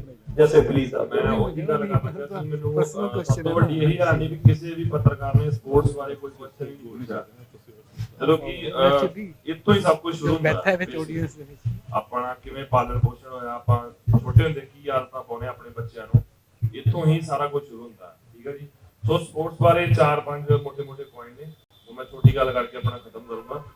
ਸਭ ਤੋਂ ਬੇਸਿਕ ਤਾਂ ਇਹ ਹੈਗਾ ਜੀ ਕਿ ਆਪਣੇ ਕੋਲ ਇਨਫਰਾਸਟ੍ਰਕਚਰ ਦੀ ਬਹੁਤ ਜ਼ਿਆਦਾ ਕਮੀ ਹੈ। ਟੈਲੈਂਟ ਦੀ ਕਮੀ ਨਹੀਂ ਹੈ, ਪਰ ਬੱਚਿਆਂ ਨੂੰ ਆਪਣੀ એનર્ਜੀ ਲਾਉਣ ਵਾਸਤੇ ਕੋਈ ਜਗ੍ਹਾ ਹੀ ਨਹੀਂ ਹੈਗੀ। ਮੈਂ ਤਰਨਤਾਰਨ ਜ਼ਿਲ੍ਹੇ ਤੋਂ ਬਿਲੋਂਗ ਕਰਦਾ ਹਾਂ। ਸਾਡੇ ਸਾਰੇ ਜ਼ਿਲ੍ਹੇ ਦੇ ਵਿੱਚ ਇੱਕ ਵੀ ਕੋਈ ਐਸਾ ਮਤਲਬ ਸਪੋਰਟਸ ਸਟੇਡੀਅਮ ਨਹੀਂ ਹੈਗਾ ਜਿਹਨੂੰ ਸਰਕਾਰ ਰਨ ਕਰੇ, ਜਿਹਦੇ ਕੋਈ ਟੈਲੈਂਟ ਹੰਟ ਆਰਗੇਨਾਈਜ਼ ਹੁੰਦੇ ਹੋਣ, ਜਾਂ ਬੱਚਿਆਂ ਨੂੰ ਜਾਂ ਸਕੂਲ, ਸਰਕਾਰੀ ਸਕੂਲ ਕੁਝ ਵੀ ਮਤਲਬ ਉਹਨਾਂ ਨਾਲ ਆਪਸ ਵਿੱਚ ਲਿੰਕ ਕਰਕੇ ਉੱਥੇ ਤੁਸੀਂ ਰੈਗੂਲਰ ਬੇਸਿਸ ਤੇ ਜਾਓ ਤੇ ਸਪੋਰਟਸ ਟੈਲੈਂਟ ਜਿਹੜੇ ਉਹਨਾਂ ਨੂੰ ਲੈ ਕੇ ਆਓ ਉੱਪਰ। ਸਿਰਫ ਸਪੋਰਟਸ ਦਾ ਟੈਲੈਂਟ ਦਾ ਮਤਲਬ ਇਹ ਨਹੀਂ ਕਿ ਆਪਾਂ ਸਿਰਫ ਪਲੇਅਰ ਹੀ ਪੈਦਾ ਕਰਨੇ ਨੇ, ਉਹਨਾਂ ਦੇ ਓਵਰਆਲ ਵੈਲਬੀਇੰਗ ਵਾਸਤੇ ਇਹ ਚੀਜ਼ ਸਭ ਤੋਂ ਇੰਪੋਰਟੈਂਟ ਹੈ। ਠੀਕ ਹੈ ਜੀ। ਸੈਕਿੰਡ, ਸਪੋਰਟਸ ਦੇ ਵਿੱਚ ਸਭ ਤੋਂ ਜਿਹੜਾ ਖਿਡਾਰੀਆਂ ਨੂੰ ਨੁਕਸਾਨ ਹੁੰਦਾ ਹੈ ਬੀਇੰਗ ਅ ਪਲੇਅਰ, ਉਹ ਇਹ ਹੈ ਕਿ ਨੌਕਰੀਆਂ ਬਹੁਤ ਘੱਟ ਨੇ, ਜੇ ਹੈ ਨੇ ਤੇ ਉਹਨਾਂ ਬਾਰੇ ਅਵੇਅਰਨੈਸ ਨਹੀਂ ਹੈਗੀ। ਔਰ ਥਰਡਲੀ, ਸਪੋਰਟਸਮੈਨ ਤੋਂ ਆਪਾਂ ਇਹ ਵੀ ਆਸ ਕਰਦੇ ਹਾਂ ਕਿ ਇਹ ਦੇਸ਼ ਵਾਸਤੇ ਮੈਡਲ ਵੀ ਲੈ ਕੇ ਆਏ ਤੇ ਨਾਲ ਦੀ ਨਾਲ ਪੜ੍ਹਾਈ 'ਚ ਵੀ ਟੌਪ ਕਰੇ। ਉਹ ਪ੍ਰੈਕਟੀਕਲੀ ਪੋਸੀਬਲ ਨਹੀਂ ਆ। ਉਹਦੇ ਲਈ ਸਾਡਾ ਇਹ ਸੁਜੈਸ਼ਨ ਹੈ ਇਹਦੇ ਵਿੱਚ ਕਿ ਜਿਹੜਾ ਵੀ ਬੱਚਾ ਸਪੋਰਟਸ ਦੇ ਵਿੱਚ ਜ਼ਿਲ੍ਹਾ ਜਾਂ ਸਟੇਟ ਜਾਂ ਨੈਸ਼ਨਲ ਜਾਂ ਇੰਟਰਨੈਸ਼ਨਲ ਲੈਵਲ ਤੇ ਜਾਂਦਾ ਹੈ, ਉਹਦੀ ਮੈਰਿਟ ਦੇ ਹਿਸਾਬ ਨਾਲ ਉਹਨੂੰ ਗ੍ਰੇਸ ਮਾਰਕਸ ਦੇਣੇ ਚਾਹੀਦੇ ਨੇ, ਕੋਈ 5%, 7%, 10%, ਤਾਂ ਕਿ ਉਹ ਉਦੋਂ ਵੀ ਨਾ ਪਛੜੇ। ਹੁਣ ਇਹ ਨਾ ਹੋਵੇ ਇੱਕ ਬੱਚਾ ਇੰਟਰਨੈਸ਼ਨਲ ਲੈਵਲ ਤੇ ਮੈਡਲ ਲੈ ਕੇ ਆਉਂਦਾ ਪਰ ਉਹ BA ਕਲੀਅਰ ਨਹੀਂ ਕਰ ਸਕਦਾ। ਜੇ ਆਪਾਂ 올림픽ਸ ਦਾ ਲਾਉਂਦੇ ਆ, ਜੇ ਆਪਣਾ 올림픽ਸ ਤੋਂ ਮੈਡਲ ਆਉਂਦਾ ਆ ਤੇ ਆਪਾਂ DSP ਲਈ ਐਲੀਜੀਬਲ ਹੋ ਜਾਂਦੇ ਆ ਭਰਤੀ ਹੋਣ ਲਈ, ਬਟ ਉਹਦੇ ਵਾਸਤੇ ਆਪਣੀ ਗ੍ਰੈਜੂਏਸ਼ਨ ਹੋਣੀ ਜ਼ਰੂਰੀ ਆ। ਮੈਂ ਬਹੁਤ ਸਾਰੇ ਐਸੇ ਸਪੋਰਟਸਮੈਨਾਂ ਨੂੰ ਜਾਣਦਾ ਜਿਹੜੇ ਇੱਕ ਫੀਲਡ ਦੇ ਵਿੱਚ ਤਾਂ ਬਹੁਤ ਜ਼ਿਆਦਾ ਉੱਪਰ ਨੇ, ਬਟ ਐਜੂਕੇਸ਼ਨ ਫੀਲਡ ਦੇ ਵਿੱਚ ਉਹ ਬਿਲਕੁਲ ਜ਼ੀਰੋ ਹੋ ਗਏ ਨੇ, ਕਿਉਂਕਿ ਉਹ ਨਾਲ ਨਹੀਂ ਕੰਟੀਨਿਊ ਰੱਖ ਸਕਦੇ। ਠੀਕ ਹੈ ਜੀ। ਤੇ ਉਸ ਤੋਂ ਬਾਅਦ ਇੱਕ ਮੇਜਰ ਪ੍ਰੋਬਲਮ ਹੈਗੀ ਆ ਪੰਜਾਬ ਦੇ ਵਿੱਚ ਸਟੀਰੋਇਡਸ ਦੀ। ਉਹ ਕਿਸੇ ਵੀ ਗੇਮ ਦੇ ਵਿੱਚ ਹੋਵੇ, ਸਟੀਰੋਇਡ ਅਬਿਊਜ਼ ਬਹੁਤ ਜ਼ਿਆਦਾ ਆ। ਉਹਦੇ ਵਾਸਤੇ ਕਾਉਂਸਲਿੰਗ ਬਹੁਤ ਜ਼ਰੂਰੀ ਆ ਪੇਰੈਂਟਸ ਤੋਂ ਲੈ ਕੇ, ਕਿਉਂਕਿ ਹਰੇਕ ਬੱਚਾ ਸਪੋਰਟਸ ਦੀ ਫੈਮਿਲੀ ਬੈਕਗ੍ਰਾਉਂਡ ਤੋਂ ਨਹੀਂ ਹੁੰਦਾ, ਸੋ ਉਹਨਾਂ ਨੂੰ ਨਹੀਂ ਪਤਾ ਲੱਗਦਾ। ਕਈ ਵਾਰ ਪੇਰੈਂਟਸ ਨੂੰ ਆਪਣੇ ਵੱਲੋਂ ਤਾਂ ਚੰਗੀ ਜਗ੍ਹਾ ਭੇਜਦੇ ਨੇ, ਪਰ ਉੱਥੇ ਜਾ ਕੇ ਬੱਚਾ ਸੁਧਰਨ ਦੀ ਬਜਾਏ ਖਰਾਬ ਹੋਣਾ ਸ਼ੁਰੂ ਹੋ ਜਾਂਦਾ ਹੈ। ਇਹਦੇ ਨਾਲ ਕਈ ਚੀਜ਼ਾਂ ਤੇ ਫਰਕ ਪੈਂਦਾ। ਇੱਕ ਤਾਂ ਜਦੋਂ ਆਪਾਂ ਸਟੀਰੋਇਡ ਕਰਦੇ ਆਪਣੀ ਮੈਂਟੈਲਿਟੀ ਜਿਹੜੀ ਅਗਰੈਸਿਵ ਹੋ ਜਾਂਦੀ ਹੈ। ਜੇ ਆਪਾਂ ਸਪੋਰਟਸ ਕਾਮਯਾਬ ਹੋ ਗਏ ਤਾਂ ਠੀਕ ਆ, ਜੇ ਨਹੀਂ ਹੋਏ ਆਪਾਂ ਹੋਰ ABC ਬਹੁਤ ਕੰਮਾਂ ਵੱਲ ਤੁਰ ਰਹੇ ਹਾਂ। ਲੜਾਈ ਝਗੜੇ, ਚਲੋ ਮੈਂ ਵਰਡ ਯੂਜ਼ ਨਹੀਂ ਕਰਨਾ ਚਾਹੁੰਦਾ, ਬਟ ਫਿਰ ਵੀ ਮਤਲਬ ਗੈਂਗਸਟਰ ਜਿੰਨੇ ਵੀ ਨੇ ਇਹਨਾਂ ਦਾ ਮੋਸਟਲੀ ਬੈਕਗ੍ਰਾਉਂਡ ਸਪੋਰਟਸ ਸੀਗਾ। ਉਹਦੇ ਸਭ ਤੋਂ ਵੱਡੀ ਕਮੀ ਉਹ ਕਾਉਂਸਲਿੰਗ ਦੀ ਸੀ। ਉਹਨਾਂ ਨੂੰ ਸਹੀ ਟਾਈਮ ਤੇ ਸਹੀ ਗਾਈਡੈਂਸ ਜਿਹੜੀ ਉਹ ਨਹੀਂ ਮਿਲ ਸਕੀ। ਸੋ ਇਹੀ 4-5 ਪੁਆਇੰਟ ਨੇ। ਇੱਕ ਨਾ ਅਸੀਂ ਅਵਾਰਡ ਜਿੱਤਣ ਤੋਂ ਬਾਅਦ ਮੈਡਲ ਬੜੇ ਪੈਸੇ ਦਿੰਦੇ, ਗਵਰਨਮੈਂਟਾਂ ਅਨਾਉਂਸ ਕਰਦੀਆਂ, ਜਦ ਕਿ ਪੈਸੇ ਚਾਹੀਦੇ ਨੇ ਪਹਿਲਾਂ ਦੇ ਨੇ ਕਿ ਉਹ ਮੈਡਲ ਜਿੱਤਣ ਦੇ ਕਾਬਿਲ ਬਣ ਸਕਣ। ਇਹ ਮਾਈਂਡਸੈਟ ਦੀ ਲੋੜ ਹੈ ਬਦਲਣ ਦੀ। ਔਰ ਇਹ ਸਾਰੇ ਪਲੀਜ਼ ਤੁਸੀਂ ਕਹੋ। ਹਾਂਜੀ ਸੌਰੀ, ਅੱਗੇ ਕਿਸੇ ਨੇ ਗੱਲ ਕੀਤੀ ਸੀ ਕਮਿਟਮੈਂਟ ਦੀ, ਉਹ ਫਿਰ ਕੁਐਸਚਨ ਦੂਸਰਾ ਪੁੱਟ ਹੋ ਗਿਆ ਜੀ। ਕਮਿਟਮੈਂਟ ਜ਼ਰੂਰੀ ਨਹੀਂ ਕਿ ਅੱਜ ਆਪਾਂ ਇਸ ਮੰਚ ਤੇ ਬੈਠੇ ਤਾਂ ਸਾਡੀ ਹੁਣ ਕਮਿਟਮੈਂਟ ਸ਼ੁਰੂ ਹੋਈ ਆ। ਅਸੀਂ ਪਿਛਲੇ ਕਾਫੀ ਲੰਬੇ ਸਮੇਂ ਤੋਂ ਸਾਰੇ ਮੇਰੇ ਖਿਆਲ ਨਾਲ ਆਪਣੇ ਆਪਣੇ ਰਿਸਪੈਕਟਿਵ ਫੀਲਡ ਦੇ ਵਿੱਚ ਕੰਮ ਕਰਦੇ ਆ ਰਹੇ ਨੇ। ਹੁਣ ਆਹ ਪ੍ਰੈਸ ਕਾਨਫਰੰਸ ਨੂੰ ਆਈ ਥਿੰਕ ਉਹਨੇ ਲੋਕ ਨਹੀਂ ਵੇਖਣਗੇ ਜਿੰਨਾ ਬੱਬੂ ਮਾਨ ਜੀ ਦਾ ਦਿਲਪੇ ਵਾਲਾ ਖਾਲਾ ਸੁਣਿਆ ਲੋਕਾਂ ਨੇ। ਜਿਹੜੀ ਗੱਲ ਉੱਥੇ ਹੋਣੀ ਹੈ ਉਹਦਾ ਅਸਰ ਜ਼ਿਆਦਾ ਹੋਊਗਾ ਆਈ ਥਿੰਕ। ਇਹ ਜਿਹੜਾ ਹੈਗਾ ਇਹਦਾ ਇੱਕ ਸਰੂਪ ਅਲੱਗ ਹੈ ਗੱਲ ਕਰਨ ਦਾ। ਉਸ ਜਗ੍ਹਾ ਤੇ ਆਪਾਂ ਇੱਕ ਡਾਇਰੈਕਟ ਕਰਦੇ ਆ, ਇੰਟਰੈਕਟ ਕਰਦੇ ਆ ਲੋਕਾਂ ਨਾਲ। ਠੀਕ ਹੈ ਜੀ। ਇਹ ਸਾਰੇ ਬੰਦੇ ਮੇਰੇ ਖਿਆਲ ਨਾਲ ਪਰਚੇ ਪਵਾਉਣ ਤੋਂ ਬਾਅਦ ਵੀ ਇੱਥੇ ਬੈਠੇ ਨੇ, ਤੇ ਮੇਰੇ ਖਿਆਲ ਨਾਲ ਇਹਨਾਂ ਦੀ ਕਮਿਟਮੈਂਟ ਤੇ ਕੋਈ ਸਵਾਲ ਹੋਣਾ ਨਹੀਂ ਚਾਹੀਦਾ। ਤੇ ਮੈਂ ਆਪਣਾ ਪਰਸਨਲ ਦੱਸਦਾ ਹਾਂ ਜੀ ਕਮਿਟਮੈਂਟ ਦਾ। ਅਸੀਂ ਕਾਫੀ ਲੰਬੇ ਸਮੇਂ ਤੋਂ ਸਪੋਰਟਸ ਦੇ ਵਿੱਚ ਕੰਮ ਕਰਦੇ ਆ ਰਹੇ ਹਾਂ। ਅਸੀਂ ਆਪਣਾ ਖੁਦ ਦਾ ਬਿਨਾਂ ਕਿਸੇ ਵੀ ਸਰਕਾਰੀ ਗ੍ਰਾਂਟ ਤੋਂ ਤਰਨਤਾਰਨ ਦੇ ਵਿੱਚ ਸਾਡਾ ਇੱਕ ਆਪਣਾ ਅਖਾੜਾ, ਕਿਉਂਕਿ ਮੈਂ ਰੈਸਲਿੰਗ ਨੂੰ ਬਿਲੋਂਗ ਕਰਦਾ, ਸਾਡਾ ਇੱਕ ਆਪਣਾ ਅਖਾੜਾ ਚੱਲ ਰਿਹਾ ਜੀ। ਉੱਥੇ 40 ਤੋਂ 50 ਬੱਚੇ ਪ੍ਰੈਕਟਿਸ ਕਰ ਰਹੇ ਨੇ। ਤੇ ਸਾਡਾ ਜਿਹੜਾ ਮੇਨ ਟਾਰਗੇਟ ਇਹ ਹੈ ਕਿ ਉਹਨਾਂ ਨੂੰ ਜੌਬ ਤੱਕ ਲੈ ਕੇ ਜਾਈਏ, ਉਹਨਾਂ ਦਾ ਫਿਊਚਰ ਸਿਕਿਉਰ ਕਰੀਏ। ਤੇ ਇਹਦੇ ਉੱਪਰ ਹੁਣ ਤੱਕ ਆਈ ਥਿੰਕ 1.5 ਕਰੋੜ ਦੇ ਆਸ-ਪਾਸ ਰੁਪਈਆ ਅਸੀਂ ਲਾ ਚੁੱਕੇ ਆਪਣੀ ਜੇਬ ਦੇ ਵਿੱਚੋਂ ਬਿਨਾਂ ਕਿਸੇ ਵੀ ਸਰਕਾਰੀ ਗ੍ਰਾਂਟ ਦੇ। ਸੋ ਮੇਰੇ ਖਿਆਲ ਨਾਲ ਕਮਿਟਮੈਂਟ ਵਾਸਤੇ ਬਹੁਤ ਹੈ ਜੀ। ਇੱਕ ਕਮਿਟਮੈਂਟ ਤੇ ਮੈਂ ਚਾਹੂੰਗਾ ਬੱਬੂ ਵੀ ਜ਼ਰੂਰ, ਕਿਉਂਕਿ ਸਾਰਿਆਂ ਨੇ ਕੁਐਸਚਨ ਚਾਹ ਰਹੇ ਸੀ ਕਿ ਬੱਬੂ ਵੀ ਦੱਸੇ, ਕਿਉਂਕਿ ਉਹਦੀ ਮਸਰੂਫੀਅਤ ਵੀ ਬਹੁਤ ਹੁੰਦੀ ਹੈ। ਮੈਨੂੰ ਤਾਂ ਪਤਾ ਉਹਦੀ ਕਮਿਟਮੈਂਟ ਦਾ ਕੀ ਹੈ, ਕਿਸ ਤਰ੍ਹਾਂ ਨਾਲ ਆਊ। ਮੈਨੂੰ ਤਾਂ ਰਣਜੀਤ ਤੇ ਜਸ ਤਾਂ ਹਰ ਰੋਜ਼ ਗਾਣੇ ਲਾਉਂਦੇ ਨੇ, ਖਾੜੀ ਵੀ ਲਾਉਂਦੇ ਨੇ, ਕਿੰਨੇ ਚਿਰ ਬਾਅਦ ਲਾਉਂਦਾ ਤੇ ਕਿੰਨਾ ਸਮਾਂ ਸੋਸ਼ਲ ਕੰਮਾਂ ਚ ਲਾਉਂਦਾ, ਇਹਦੇ ਬਾਰੇ ਦੱਸੇ। ਤੇ ਇੱਕ ਜ਼ਰੂਰ ਮੈਂ ਕਹੂੰਗਾ ਕਿ ਇਹ ਜਿਹੜੇ ਵਿਸ਼ੇ ਨੇ ਨਾ, ਸਮਾਜ ਕੱਲਾ ਸਾਡੇ ਨਾਲ ਨਹੀਂ ਬਦਲਣਾਗਾ। ਜਿਹੜਾ ਤੁਸੀਂ ਗੱਲ ਵੀ ਕਲਾਕਾਰ ਜਾਂ ਸੈਲੀਬ੍ਰਿਟੀ, ਤੁਹਾਡੇ ਨਾਲ ਵੀ ਬਦਲਣਾ। ਵੂਮਨ ਇੰਪਾਵਰਮੈਂਟ ਤੇ ਕਿਸੇ ਨੇ ਕੁਝ ਨਹੀਂ ਪੁੱਛਿਆ। ਬੈਠੇ ਹੋਣੇ ਰਮਨਿੰਦਰ ਜੀ ਗੋਲ ਜੀ, ਕਿਸੇ ਨੇ ਨਹੀਂ ਗੱਲ ਕੀਤੀ। ਸਪੋਰਟਸ ਤੇ ਕਿਸੇ ਨੇ ਨਹੀਂ ਗੱਲ ਕੀਤੀ। ਸਾਨੂੰ ਆਪਦੇ ਸੋਚਣ ਦਾ, ਹਾਂਜੀ ਸਾਨੂੰ ਆਪਦੇ ਸੋਚਣ ਦਾ ਤਰੀਕਾ ਬਦਲਣਾ ਪਊਗਾ। ਉਹ ਅਸੀਂ ਸਾਰੇ ਸ਼ਾਮਲ ਹੈ। ਮੈਨੂੰ ਹਾਂਜੀ ਉਹਨਾਂ ਦਾ ਲੈ ਕੇ ਮੈਨੂੰ ਸਰਬਜੀਤ ਜੀ ਨੇ, ਹਮੀਦ ਜੀ ਨੇ ਕਿਹਾ ਸੀ, ਅਤੇ ਤੁਸੀਂ ਮੁੱਦੇ ਦਾ ਲਿਖੀ ਜਾਂਦੇ ਹੋ, ਸਾਰੇ ਗੱਲਾਂ ਇੱਕ ਦੋ ਮੁੱਦਿਆਂ ਤੇ ਹੀ ਹੋਣੀਆਂ। ਔਰ ਮੈਨੂੰ ਲੱਗਿਆ ਉਹ ਸੱਚ ਵੀ ਹੋਈਆਂ ਨੇ ਗੱਲਾਂ। ਮਹਾਰਾਜਾ ਖੋਲ ਕੇ ਵਿਜ਼ਨ ਨੂੰ ਚੱਲ ਗਏ। ਅਸੀਂ ਵੀ ਚੱਲੇ ਆ, ਅਸੀਂ ਕਲਾਕਾਰ ਤੋਂ ਵੀ ਵੱਧ ਕੇ ਚੱਲੇ ਆ। ਤੁਹਾਡੇ ਵੀ ਉਮੀਦ ਹੈ, ਤਾਂ ਹੀ ਆਪਾਂ ਬਦਲ ਪਾਵਾਂਗੇ। ਲੀਡਰ ਨਹੀਂ ਬਦਲ ਸਕਦੇ, ਲੋਕ ਬਦਲ ਸਕਦੇ ਨੇ। ਆਪਾਂ ਰਲ ਮਿਲ ਕੇ ਹੱਥ ਜੋੜ ਕੇ ਚੱਲੀਏ। ਬੱਬੂ ਜ਼ਰੂਰ ਕਿਉਂ ਜੇ ਫਿਰ ਤੁਹਾਡਾ ਸਵਾਲ ਲੈਂਦੇ ਆ ਇਸ ਤੋਂ ਬਾਅਦ ਜੀ। ਇੱਕ ਵਾਰੀ ਇਹ ਕਹਿ ਦੇਣ ਇਸ ਗੱਲ ਨੂੰ। ਦੇਖੋ ਆਪਾਂ ਸਾਰੇ ਇਕੱਠੇ ਹੋਏ ਆ ਕਿਸੇ ਇੱਕ ਸਬਬ ਕਹਿ ਲਓ ਜਾਂ ਇਹ ਬਹੁਤ, ਮੈਂ ਤੇ ਅਮਤੋਜ ਤੋਂ ਬਹੁਤ ਦੇਰ ਤੋਂ ਲੱਗੇ ਹੋਏ ਸੀ, ਪਰ ਜਿਹੜੇ ਸਾਡੇ ਸੀਨੀਅਰ ਬੈਠੇ ਆ, ਇਹਨਾਂ ਨੂੰ ਪਹਿਲਾਂ ਤਾਂ ਅਪਰੋਚ ਬੜਾ ਔਖਾ ਕਰਨਾ, ਲੱਭਦੇ ਨੇ ਗੁੰਮਨਾਮ ਜ਼ਿਆਦਾ। ਉਹ ਇਹਨਾਂ ਦੀ ਆਪਣੀ ਦੁਨੀਆ ਹੁੰਦੀ ਹੈ, ਉਹਦੇ 'ਚ ਰਹਿਣਾ ਜਾਂਦਾ। ਤੋ ਇਹਨਾਂ ਨੂੰ ਸਾਰਿਆਂ ਨੂੰ ਇਕੱਠੇ, ਅਸੀਂ ਤਾਂ ਬਹੁਤ ਦੇਰ ਤੋਂ ਲੱਗੇ ਹੋਏ ਆ, ਪਰ ਇਹਨੂੰ ਫਿਰ ਜਿਹੜਾ ਅਮਲੀ ਜਾਮਾ ਉਹ ਲੇਟ ਥੋੜਾ ਜਿਹਾ ਵਕਤ ਲੱਗ ਗਿਆ। ਇੱਥੇ ਪੁੱਛਿਆ ਸੀ ਪੀਟ ਨੇ, ਤੋ ਮੈਂ ਤੇ ਅਮਤੋਜ ਤਾਂ ਬਹੁਤ ਦੇਰ ਤੋਂ ਲੱਗਿਆ। ਬਾਕੀ ਆਪਾਂ ਕੀ ਕਰਾਂਗੇ ਇਹ ਕਹਿਣ ਦੀ ਲੋੜ ਨਹੀਂ ਹੁੰਦੀ। ਤੁਹਾਡੇ ਕੋਲ ਸਵਾਲ ਹਰ ਵੇਲੇ ਹੀ ਹੈ। ਕੱਲ ਨੂੰ ਕੋਈ ਗੁਸਤਾਖੀ ਕਰਾਂਗੇ ਤਾਂ ਤੁਸੀਂ ਫੜ ਲਓਗੇ ਬਾਂਹ ਤੋਂ। ਇਸ ਕਰਕੇ ਅੰਦੋਲਨ ਤੋਂ ਬਾਅਦ ਬਹੁਤ ਸੱਜਣ ਰਾਬਤਾ ਕਰਦੇ ਆ, ਔਰ ਉਹਨਾਂ ਦਾ ਖੁਲਾਸਾ ਵੀ ਨਹੀਂ ਕਰਨਾ ਚਾਹੀਦਾ, ਕਿਉਂਕਿ ਬਹੁਤ ਚੀਜ਼ਾਂ ਪਰਦੇ 'ਚ ਰਹਿਣੀਆਂ ਚਾਹੀਦੀਆਂ। ਸੋ ਜਿਹੜੀਆਂ ਤੁਸੀਂ ਗੱਲਾਂ ਕਰਦੇ ਕਿ ਜੇ ਇਸ ਤਰ੍ਹਾਂ ਦੀ ਕਮਿਟਮੈਂਟ ਤੋਂ ਭੱਜਣਾ ਹੁੰਦਾ, ਸ਼ਾਇਦ ਇਸ ਅੰਦੋਲਨ ਤੋਂ ਬਾਅਦ ਤਾਂ ਬਹੁਤ ਵੱਡੀਆਂ ਕੁਰਸੀਆਂ ਮਿਲਦੀਆਂ ਸੀ। ਆਪਾਂ ਨਹੀਂ ਜਾਣਾ ਚਾਹੁੰਦੇ ਉੱਤੇ। सोसाइटी तो दुनिया तुसी हो या साडे लोग है वाह। कुर्सी अहम नहीं होती, लोग अहम होने। यही इस मंच का कहना है कि लोग अहम है, आवाम अहम है और सियासतदान थोड़े हिसाब न चलन। साडा यही मंतव है और कोई थोड़े मूरे सज के बैठने का कोई मंतव नहीं। और कमिटमेंट तुसी देखते जाओगे जिवें जिवें चली जाऊगा, वक्त गुजरता जाऊगा, ਅਸੀਂ ਤੁਹਾਡੇ ਸਾਹਮਣੇ ਹੋਵਾਂਗੇ। ਧੰਨਵਾਦ ਬੱਚੇ ਸਪੈਕਟਰਮ ਦੀ ਗੱਲ ਕਰ ਰਹੇ ਸੀ। ਇਵਨ ਦੋ ਕਿਸਾਨੀ ਅੰਦੋਲਨ ਚ ਆਪਣੀ ਜਿੱਤ ਹੋਈ ਹੈ, ਪਰ ਫਿਰ ਵੀ ਜੇ ਆਪਾਂ ਆਪਣੀ ਪੋਲੀਟੀਸ਼ੀਅਨਸ ਦੀ ਗੱਲ ਕਰੀਏ, ਕਿੱਥੇ ਤਾਂ ਇੰਨੇ ਇੰਪੋਰਟੈਂਟ ਮੁੱਦੇ ਆ ਪੰਜਾਬ ਦੇ, ਬਹੁਤ ਸਾਰੇ ਵੀ ਸਪੋਰਟਸ, ਐਜੂਕੇਸ਼ਨ, ਰੁਜ਼ਗਾਰੀ ਦੀ ਗੱਲ ਕਰ ਲਓ, ਉਹਨਾਂ ਵੱਲ ਧਿਆਨ ਦੇਣ ਦੀ ਬਜਾਏ ਆਪਣੀ ਸਰਪੰਚੀ ਲਈ ਲੜੀ ਜਾਂਦੇ ਆ। ਤੁਹਾਨੂੰ ਕੀ ਲੱਗਦਾ ਹੈ ਅੱਜ ਦੇ ਜਿਹੜੇ ਪੰਜਾਬ ਦੇ ਹਾਲਾਤ ਹੈ ਉਹਨਾਂ ਦਾ ਜ਼ਿੰਮੇਵਾਰ ਕੌਣ ਹੈ?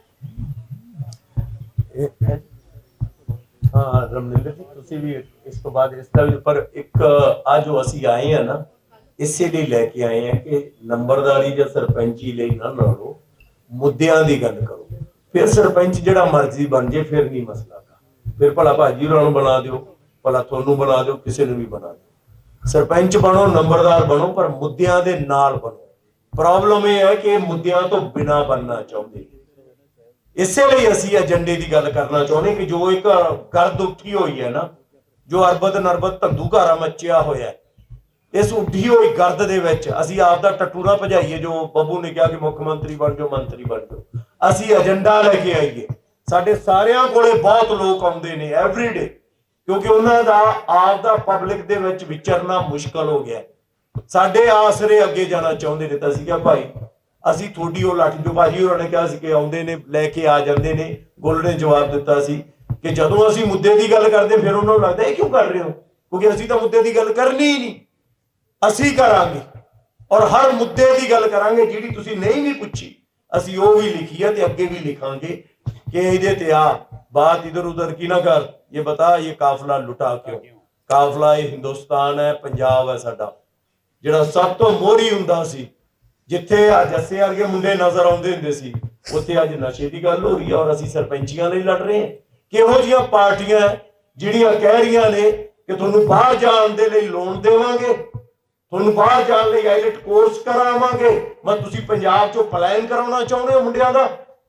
ਜਦੋਂ ਉਹਨਾਂ ਨੇ ਪੇਬੈਕ ਕਰਨਾ ਹੁੰਦਾ ਉਹ ਬਾਹਰ ਚਲੇ ਜਾਣ। ਕੀ ਇਹ ਅਸੀਂ ਉਹਨਾਂ ਨੂੰ ਐਟਮੋਸਫੀਅਰ ਨਹੀਂ ਦੇ ਸਕਦੇ ਜਿਹਦੇ ਚ ਉਹ ਇੱਥੇ ਰਹਿਣਾ ਪਸੰਦ ਕਰਨ? ਇਹ ਜ਼ਿੰਮੇਵਾਰੀ ਕਿਹਦੀ ਹੈ? ਮੈਨੂੰ ਲੱਗਦਾ ਸਾਨੂੰ ਸਾਰਿਆਂ ਨੂੰ ਅਸੀਂ ਧਿਆਨ ਦੇ ਰਹੇ ਹਾਂ ਇੱਧਰਲੇ ਪਾਸੇ। ਤੁਸੀਂ ਵੀ ਨਾਲ ਜੁੜੇ ਹੋ, ਹੱਥ ਨੂੰ ਹੱਥ ਹੁੰਦਾ ਹੈ ਔਰ ਫਿਰ ਜਿਵੇਂ ਸਾਰਿਆਂ ਨੇ ਕਿਹਾ ਆਵਾਜ਼ੇ ਖਲਕਤ ਨਗਾੜਾ ਹੈ ਖੁਦਾ, ਫਿਰ ਗੱਲ ਮੰਨਣੀ ਪੈਂਦੀ ਹੈ। ਕਿਸਾਨ ਅੰਦੋਲਨ ਨੇ ਸਾਬਤ ਕਰਤਾ ਹੈ। ਰਮਨਿੰਦਰ ਜੀ ਇਹਨਾਂ ਨੇ ਤਾਂ ਪੁੱਛਿਆ, ਸੌਰੀ ਟੂ ਬੀ ਇੰਟਰਰਪਟ ਮਾਨ ਜੀ, ਇੱਕ ਮਿੰਟ ਮਾਨ ਜੀ ਸਵਾਲ ਇੱਕ ਇਧਰੋਂ। ਹਾਂ ਤੁਸੀਂ ਵੂਮਨ ਇੰਪਾਵਰਮੈਂਟ ਬਾਰੇ ਅਸੀਂ ਵਿੱਚ ਮੈਂਸ਼ਨ ਕੀਤਾ ਹੈ ਕਿ 33% ਹਰ ਲੜਕੀ ਜਾਂ ਔਰਤ ਨੂੰ ਜਾਂ ਵੂਮਨ ਨੂੰ ਪਾਰਟੀ ਆਪਦੇ ਵੱਲੋਂ ਸੀਟ ਦੇਵੇ। ਅਸੀਂ ਸੰਵਿਧਾਨਕ ਕਾਨੂੰਨ ਨਹੀਂ ਬਣਾ ਸਕਦੇ, ਉਹ ਪਾਰਲੀਮੈਂਟ ਦਾ ਜਾਂ ਅਸੈਂਬਲੀਆਂ ਦੇ ਕੰਮ ਨੇ। ਕਮ ਸੇ ਕਮ ਪਾਰਟੀਆਂ ਨੂੰ ਤਾਂ ਮਜਬੂਰ ਕਰ ਸਕਦੇ ਆ ਕਿ 33% ਤਾਂ ਭਾਈ ਇਹਨਾਂ ਨੂੰ ਦਿਓ ਸੀਟਾਂ। ਔਰ ਉਹ ਜਿਹੀਆਂ ਸੀਟਾਂ ਨਾ ਦਿਓ ਜਿਵੇਂ ਪਿੰਡਾਂ 'ਚ ਹੁੰਦਾ ਹੈ, ਸਰਪੰਚ ਨਹੀਂ ਵਿਚਾਰੀ ਲੇਡੀ ਬਣਾਤੀ ਤੇ ਬੰਦੇ ਦਾ ਨਾਂ ਹੀ ਚੱਲਦਾ। ਇਹਨਾਂ ਚੀਜ਼ਾਂ ਤੇ ਸਾਨੂੰ ਗੌਰ ਕਰਨਾ ਚਾਹੀਦਾ। ਪ੍ਰੀਤ ਰਮਨਿੰਦਰ ਔਰ ਉਸ ਤੋਂ ਬਾਅਦ ਸ਼ਰਮਾ ਜੀ ਤੁਸੀਂ ਦੇਖ ਲਓ ਜੀ ਕਿਸੇ ਨੇ ਵਿੱਚ एक second on Ramninder ji. I have mic and I have next question. Thank you. I have question. Can you just after this? After her, I'm the next. Okay. Thank you. Thank you.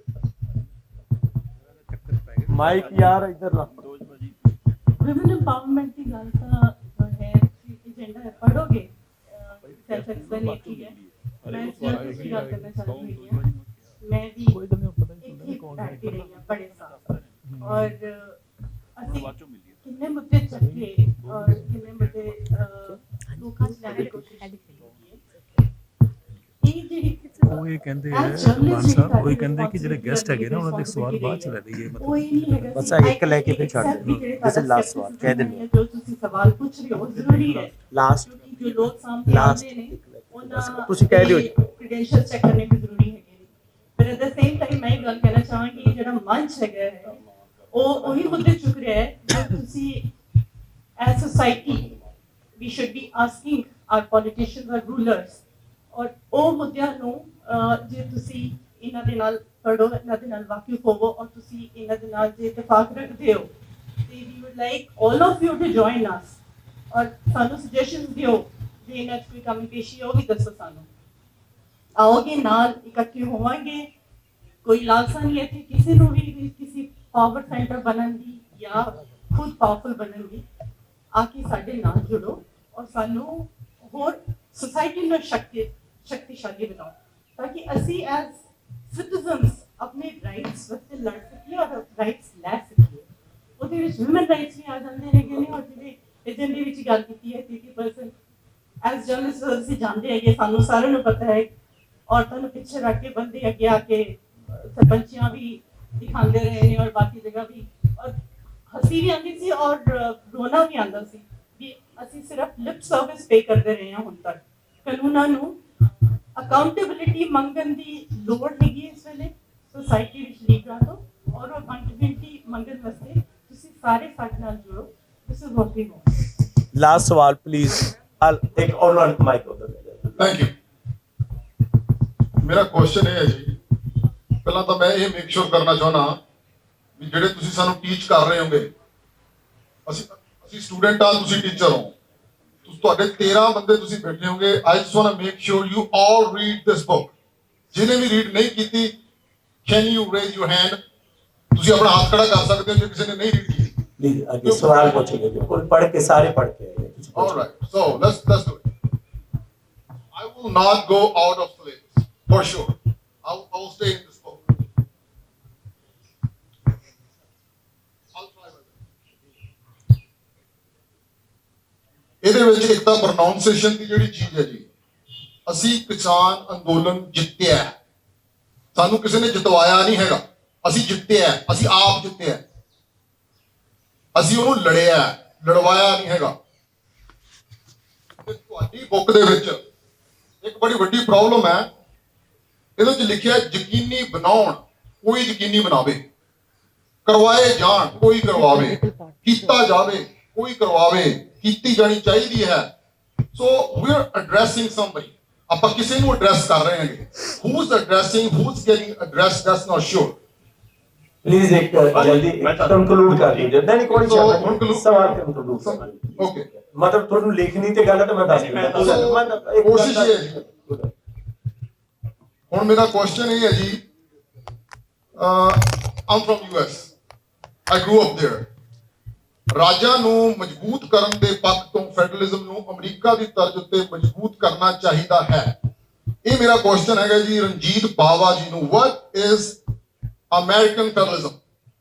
अच्छा, मैं एक ਤੁਹਾਨੂੰ ਇਸ ਗੱਲ ਦਾ ਇੱਕ ਜ਼ਰੂਰ ਕਰਨਾ ਚਾਹੂੰਗਾ। ਇਧਰ ਮੇਰੇ I will understand that। ਨਹੀਂ ਉਹ ਤੁਹਾਨੂੰ ਦੱਸਦਾ, ਮੈਂ ਦੱਸਦਾ ਪਹਿਲਾਂ ਇੱਕ ਗੱਲ ਤੁਹਾਨੂੰ ਮੈਂ ਦੱਸਾਂ, ਕਿਉਂਕਿ ਕੁਐਸਚਨ ਨੂੰ ਅਸੀਂ ਕੁਐਸਚਨ ਵਾਂਗੂ ਲੱਗੀ, ਲੜਨ ਵਾਂਗੂ ਲੱਗੀ। ਨਹੀਂ ਤੁਹਾਡਾ ਆ ਸਾਰੇ ਆਪਣੇ ਵੇਖ ਰਹੇ, ਬਟ ਆਰਾਮ ਨਾਲ ਸੁਣ ਲਓ ਨਾ, ਮਾਈਕ ਨੂੰ ਮਾੜਾ ਥੱਲੇ ਕਰ ਲਓ। ਤੁਸੀਂ ਬਹੁਤ ਚਿਰ ਅਸੀਂ ਤੁਹਾਨੂੰ ਬੋਲਣ ਨੂੰ ਦਿੱਤਾ, ਆਰਾਮ ਨਾਲ। ਭਾਜੀ ਕੁਐਸਚਨ ਵਾਂਗੂ ਹੋਣਾ ਚਾਹੀਦਾ, ਪਹਿਲਾਂ ਤਾਂ ਉਹ ਮਰਿਆਦਾ ਹੋਣੀ ਚਾਹੀਦੀ ਹੈ, ਲੜਨ ਵਾਂਗੂ। ਇਹ ਲਿਖਿਆ ਮੈਂ ਤੁਹਾਨੂੰ ਦੱਸਦਾ ਕਿਉਂ ਲਿਖਿਆ, ਕੁਝ ਹੁਣ ਖੜ ਕੇ ਸੁਣ ਵੀ ਲੈਂਦੀ ਹੁੰਦੀ ਹੈ ਨਾ, ਬੋਲਣ ਚ ਨਹੀਂ ਇੰਟਰਸਟ। ਆਪਾਂ ਪ੍ਰੋਬਲਮ ਆਇਆ ਕਿ ਸਾਡਾ ਮੂੰਹ ਇੱਕ ਕੰਨ ਦੋ ਹੈ, ਬਟ ਅਸੀਂ ਬੋਲਣ ਚ ਜ਼ਿਆਦਾ ਇੰਟਰਸਟਡ ਹੁੰਦੇ ਹਾਂ।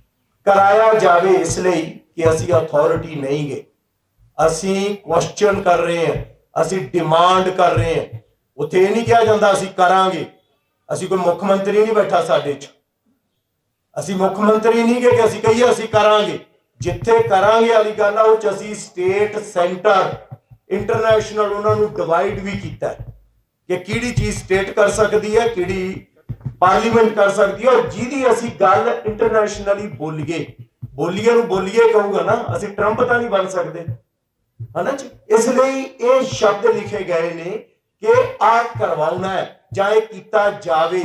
ਕਿਤੇ ਉਹ ਇਲੈਕਸ਼ਨ ਕਮਿਸ਼ਨ ਹੈ, ਉਹ ਐਕਟ ਉਹਨੇ ਬਣਾਉਣਾ, ਕਿਤੇ ਸੈਂਟਰ ਗਵਰਨਮੈਂਟ ਹੈ, ਕਿਤੇ ਪੰਜਾਬ ਗਵਰਨਮੈਂਟ ਹੈ।